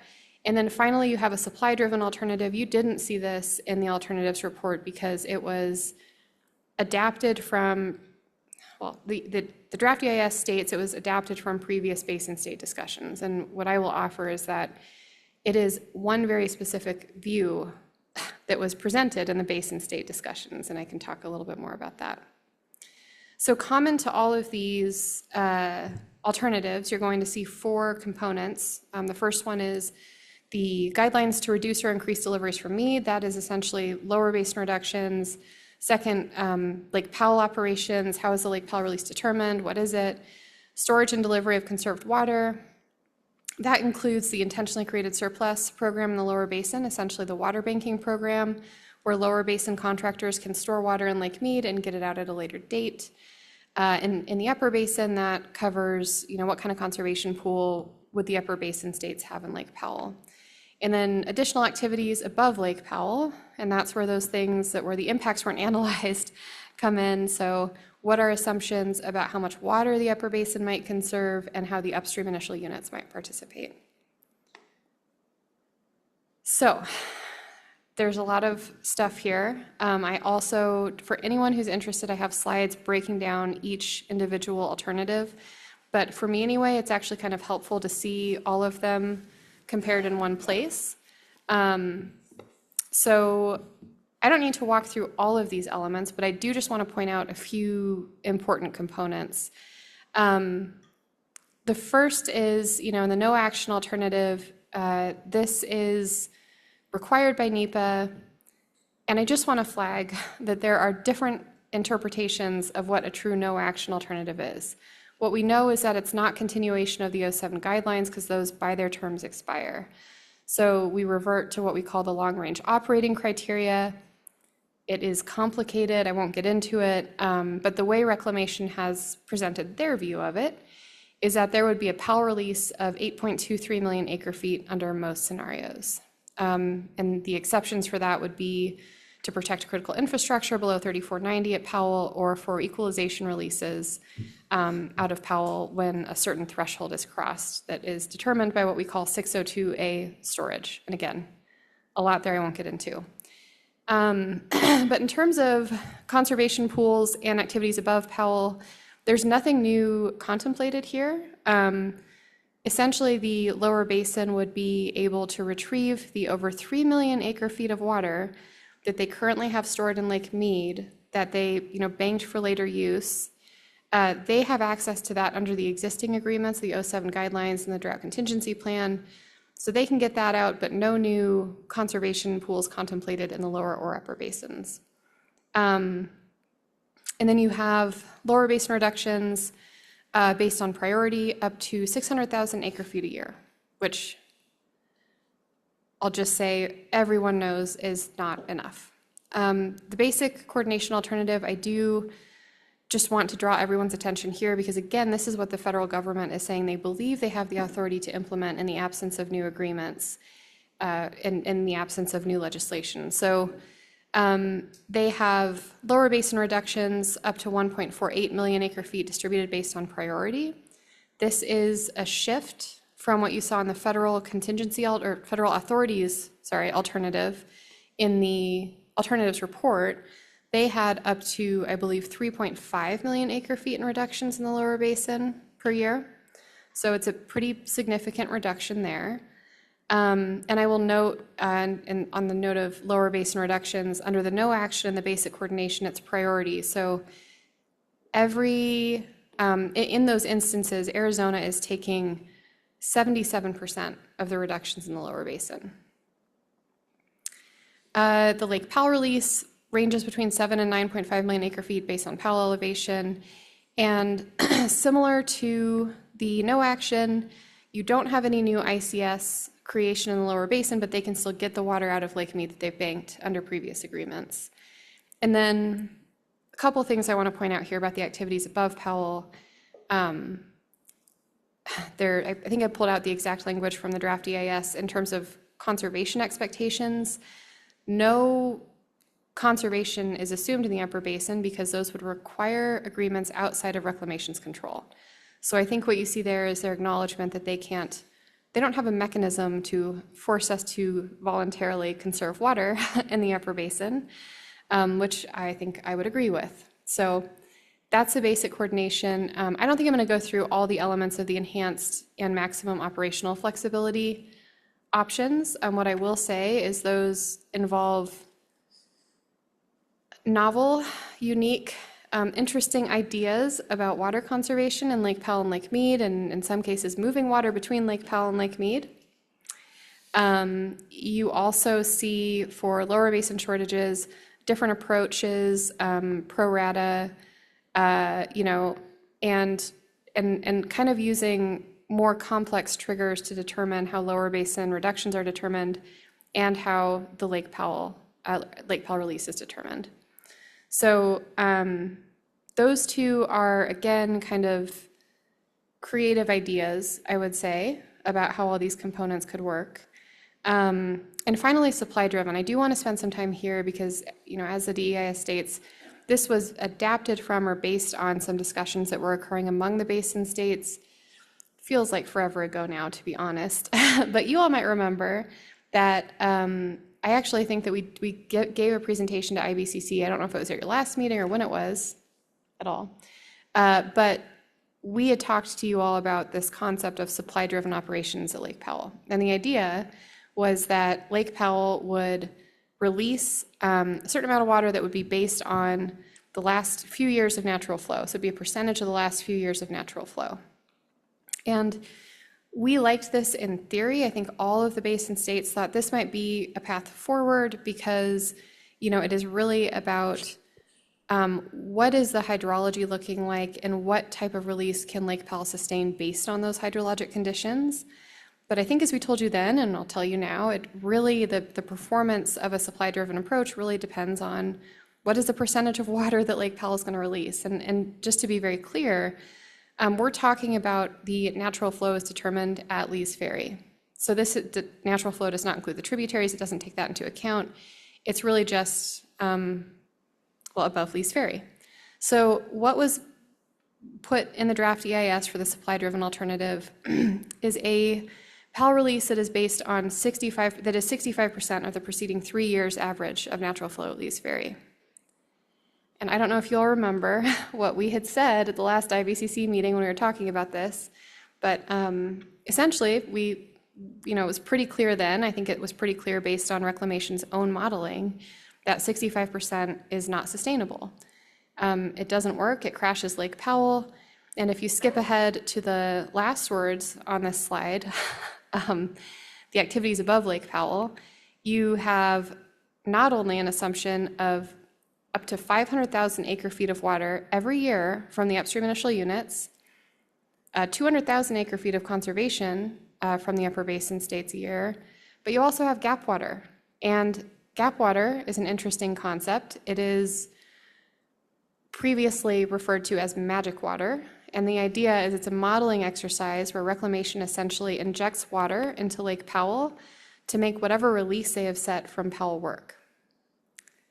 So, let's go back to the 65% release from Powell.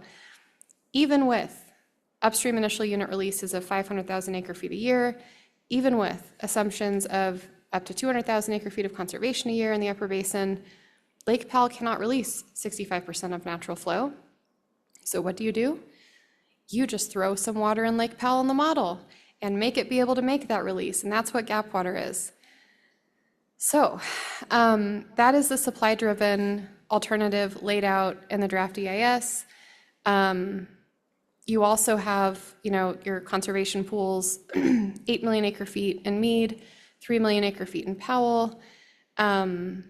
And you have, this alternative is actually unique in that you have multiple concepts for the distribution of shortages in the lower basin. So it analyzes a few different pro rata and priority options depending on the extent of reductions, and it goes up to 2.1 million acre-feet. So those are the alternatives. And, what I do want to say about them is that Reclamation intentionally created a very broad range of options here. So if you kind of put all of this together and look at the ranges available in each one, whether it's the Powell release, whether it's the, how much new ICS can be created in the lower basin, it's, how much conservation will occur in the upper basin, They intentionally created or provided a broad range of options in kind of a menu so that ideally any basin states consensus would fit somewhere within this. And that's not to say it's one of these alternatives, but that you could mix and match the options that have been analyzed, and whatever we come up with would ideally fall within the ranges that you see here. So, what comes next? I'd really like to know. I will say comments on the draft EIS are due on March 2nd. So just for everyone's consideration, I do think that, the basin states are committed to continuing discussions. There have been discussions at the governor's level. I would imagine those will continue. So we're going to forge ahead and try really hard to figure this all out in the very near future, and ideally before October 1st. So that's where things are, and I'm happy to take any questions you might have. Yep, that was my last slide. Sorry, I can't provide or end on a more hopeful note at the end of this IBCC meeting. Yeah, Ken? Thank you, Amy. We really appreciate your tenacity on the topic. It's definitely a thankless job trying to do your negotiation given the circumstances. And I'm sure the drought up here is really helping things out right now too. So it really sounds like the Bureau of Reclamation is prepared to sacrifice the power generation capacity from Lake Powell. Because if I remember right, 3490 is pretty much, we're done generating electricity. Is that a question to me? Yeah, that's a question. I don't know what to say about the Bureau of Reclamation's intentions or goals with respect to their infrastructure that they manage. But I think it is something that they and all of us should be concerned about. And then I guess an easier question is, could you remind us of any other dates that they're shooting for, like when they plan to have a final NEPA process complete? And do they have a target date for the record of decision? That is a good question. And I don't know that I can answer because I don't know if I've heard from them on the exact date since February 14th. But I think that they had been targeting summer at some point, maybe late summer, to have a record of decision.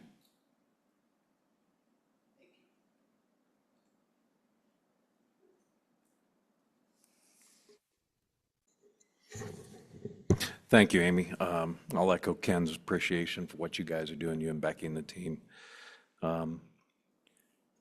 In the 5 alternatives there, you're telling us they can mix and match different components from that to come up with a preferred alternative, say June or July. Which one of those is least likely to be challenged in court?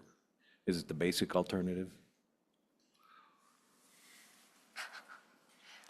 That's a great question. I think you would have to ask all the potential parties who would initiate that litigation to get a full answer. But I think what I would imagine what Reclamation would say is that the basic coordination is the alternative that they believe they have the authority to implement already today. So I think in their view, that is, I would assume, would be the least risky option. Now, does that mean that no one is going to sue them over that? Probably not.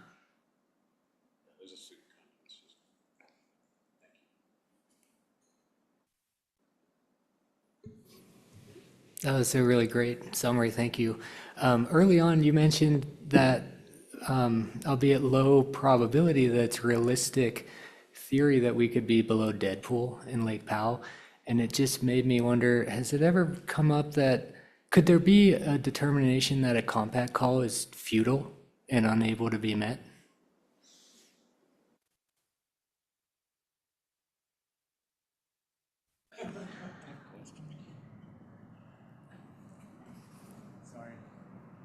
That's an interesting legal question. and I'm not a lawyer anymore, so I don't think I'm going to answer it. But I think it is a good time to point out the fact that in very dry years, I think everyone in this room knows that pre-compact water rights are actively administered. They are shut off. You have water rights in the 1800s that are being shut off, and the compact very clearly and very directly states that pre-compact water rights shall not be affected by a compact administration scenario. So interesting to think about what water anyone thinks they're going to get in a year like this, for example.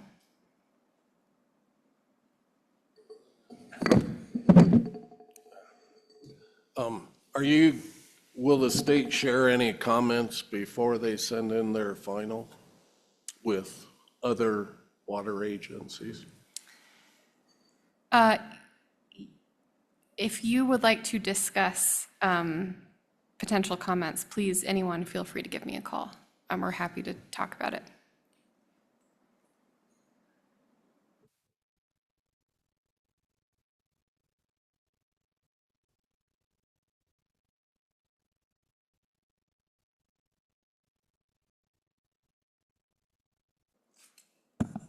Thank you. Thank you, Amy. Well, you got some hands up online. Sorry about that. Jairus, then we'll go to you, Andy. Yeah, thank you. I'm sorry if Amy left. I just wanted to tell her I've always appreciated the work she did and does, and she's a real asset for the state of Colorado. The question I had was, how much role has the tribes played, or have the tribes played in this whole process? And just a side comment, if I were the state engineer, I'd be drawing up a West Slope priority list.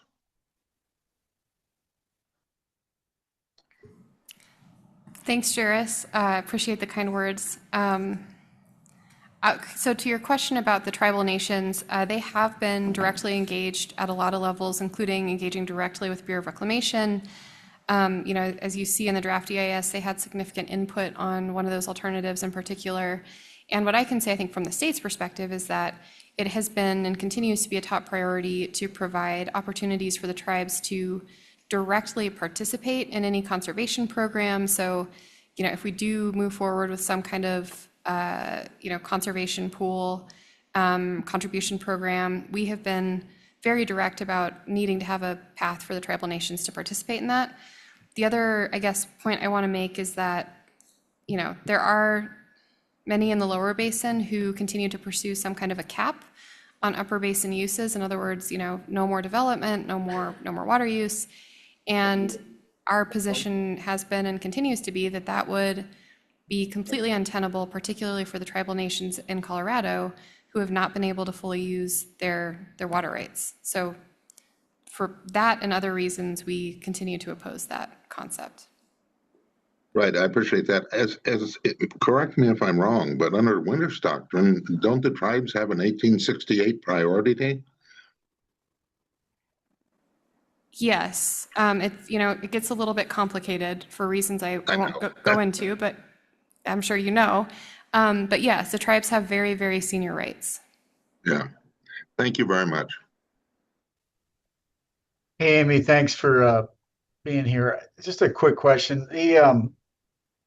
The basic coordination alternative says that they are identifying conditions when additional upper basin actions may be needed for infrastructure protection, right? So that speaks, in my mind, to getting near the power intakes 3490.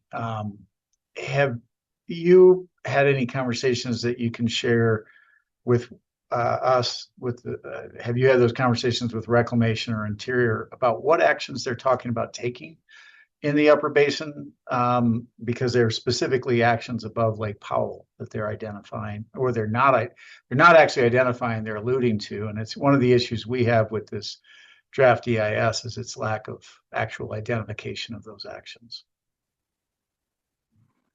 Yeah, thanks, Sandy. That's a good question, and we would like to know the answer to it as well. I think, if I recall correctly, that language appears, I think, close to the language about the upstream initial units and operating those within their records of decision. But more might be needed in some instances, and I don't think we know exactly what that means. And I don't know if Reclamation knows exactly what that means yet either. Sorry, that's not very satisfying.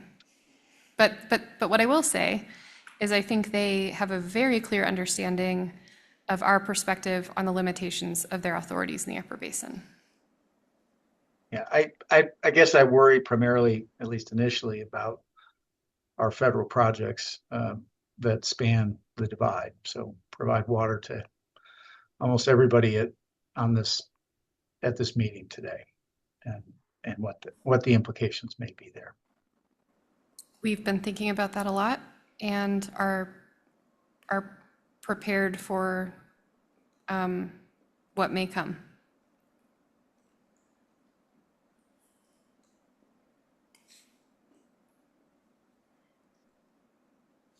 Thank you.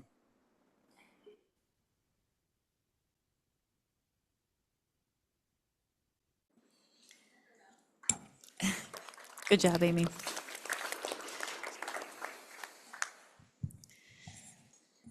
Okay, with that, just a few closing thoughts, some next steps before we wrap it up today. First off, thank you all. This was a really mentally tough meeting to get through. Going through criteria and figuring out what we all are in alignment on is not easy, and I just appreciate you all working through it. We accomplished something today in terms of actually identifying a few criteria, which is really hard. Kelsey said that very well. Articulating the ways that we're making these decisions is hard. So I just want to thank you for that. I think that the framing of using these criteria to help us filter out those sort of easy wins, low-hanging fruit versus the topics that are really ripe for a hard conversation is super important. And I think we also have maybe this third category of areas with some refinement may be needed. And I think for us, or for me anyway, that really illustrated the need to have potentially sort of a decision tree where we can kind of filter through and put each idea into one of those buckets. So as far as next steps are concerned, for CWCB, we can share the folder. It was shared in the chat today, but with all of the memos that you guys submitted, for you guys to reflect on and refer back to as you're thinking about this and sharing with your roundtables. We'll also send a doodle poll out for the subcommittee to meet to take up our next steps. Yay. For the subcommittee, I think we can take up that schedule question. And I think that there's a couple options there. One being that we can push storage to the next meeting and continue to talk about it at our next meeting. Another being that we can reorder and potentially take on a topic like education or something else at the next meeting. But I think that'll be the first order of business for the subcommittee so that we can let you all know how to plan and move forward with your roundtable. As for you, for your specific actions after today, I think share the criteria that we came up with, share the challenge of that conversation with your roundtables. Consider the criteria as you think through what you need from your roundtable to continue these discussions at the IBCC level, whether that's on agriculture, on storage, or on another topic. Recognize that these topics are really tough, and that the tough topics that maybe don't get a full thumbs up across the group are still on the table. And I think, Lisa, you made a really great point that those are the topics we really need to dig into and need to dedicate a lot of our time to. And with that, I think those are all the next steps that I identified, but I'd like to open some space if there's anything that I missed. Go ahead, Sean. I will repitch Lisa's call to action. Those of you who are interested in spending more time on this subject, please let Jeff know, because he's sort of culling the the meetings together on figuring out what times the best times to meet. So if you want to be on that subcommittee, please do. I also wanted to amend the South Platts two-pager on priorities. We're now adding magic water to our list, and I think that is a no and low regret. Thank you. Okay, on that note, thank you all for your time today, and we'll send out some notes, and yeah, we'll talk to you all soon. Thanks, everyone.